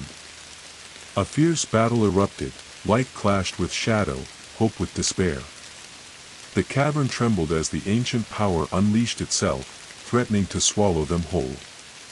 Drawing on their unity and the strength of the pact renewed in the Heartwood, Cole, Elara, and Jorin wove a web of light and protection, binding the shadow and cleansing the root's corruption. With a final, blinding surge, the darkness was sealed, its fury quelled, but not destroyed. The cavern hummed with a new energy, a fragile balance between light and shadow. Emerging into the dawn light, they found the forest transformed, leaves glistened with dew, birds sang tentatively, and the echoes sang a song of cautious hope. Back in Black Hollow, the people welcomed them with tears and cheers, their spirits lifted by the courage and sacrifice of their keepers. Cole stood beneath the ancient oak, talisman warm in his hand, and looked to Elara and Jorin. The darkness remains, but so does the light. Together, we will watch, guard, and guide. This is our home. Our story. Elara smiled, eyes shining with quiet strength. And the echoes will always remind us of where we've been, and where we must go. The forest breathed deeply, alive and watching, as the story of Black Hollow wove on, an eternal dance between shadow and light. The days that followed the cleansing of the hollow root passed in a fragile peace. The forest seemed to breathe a sigh of relief, its vibrant green canopy shimmering in the sunlight like a renewed promise. Yet beneath the surface of this calm, a subtle tension lingered, an unseen pulse that quickened at the edges of the keeper's senses. The darkness was quelled, not destroyed, and the shadows whispered of a rising veil, an approaching storm that threatened to engulf all. Cole stood atop the ancient oak's gnarled roots one evening, gazing out at the horizon where the fading light bled into encroaching dusk. The talisman hung heavy around his neck, warm and pulsing like a heartbeat, yet a faint chill ran down his spine. Elara joined him quietly, her eyes reflecting the deepening sky. The forest is restless, she said softly. The echoes carry warnings I can barely understand. Cole nodded. We've pushed back the darkness, but it's gathering elsewhere. The veil, it's rising. Soon, it will cover everything. The veil was not a physical shroud, but a creeping sense of uncertainty and fear that thickened the air, darkening the edges of dreams and twisting the whispers of the echoes into uneasy murmurs. Black Hollow's nights grew longer and colder, shadows lengthened, and the wind carried strange voices, echoes of a forgotten past that clawed at the hearts of the living. The town prepared once more, not for battle, but for vigilance. The keepers worked tirelessly, teaching the people new rituals of protection and remembrance. The ancient oak became a place of gathering and guidance, its roots holding the stories of countless generations, stories that were now more vital than ever. One night, as a pale moon hovered low, a sudden storm erupted. Lightning tore through the sky, illuminating the forest in stark flashes, thunder shaking the earth beneath their feet. The veil stirred in a tempest, and from the depths of the woods, a new shadow emerged, a figure cloaked in shifting mist, its eyes glowing with a cold, relentless hunger. Cole, Elara, and Jorin faced the apparition together, their talismans blazing with fierce light that pierced the storm's darkness. The figure's voice was like the crackling of ice on a frozen lake, sharp and unforgiving. I am the Veilborn, it declared, the harbinger of the rising shadow. Your efforts have delayed the inevitable, but the veil will fall, and all will be consumed. The battle that night was unlike any before. The Veilborn wielded powers born of fear and forgotten memories, twisting the very fabric of reality around them. The forest groaned, branches snapping like bones, the earth trembling as the keepers fought with every ounce of strength and will. Ilara's voice rang out, steady and commanding, weaving words of ancient power that shimmered like silver threads in the storm. Cole and Jorin moved as one, their lights intertwining to form a shield that held back the relentless assault. Hours passed in a blur of fury and determination until the first light of dawn broke through the storm clouds, bathing the forest in soft gold. The Veilborn shrieked, its form unraveling like mist before the sun's warmth. With a final surge, the keepers bound the shadow in chains of light, sealing it deep within the earth, hidden, but not gone.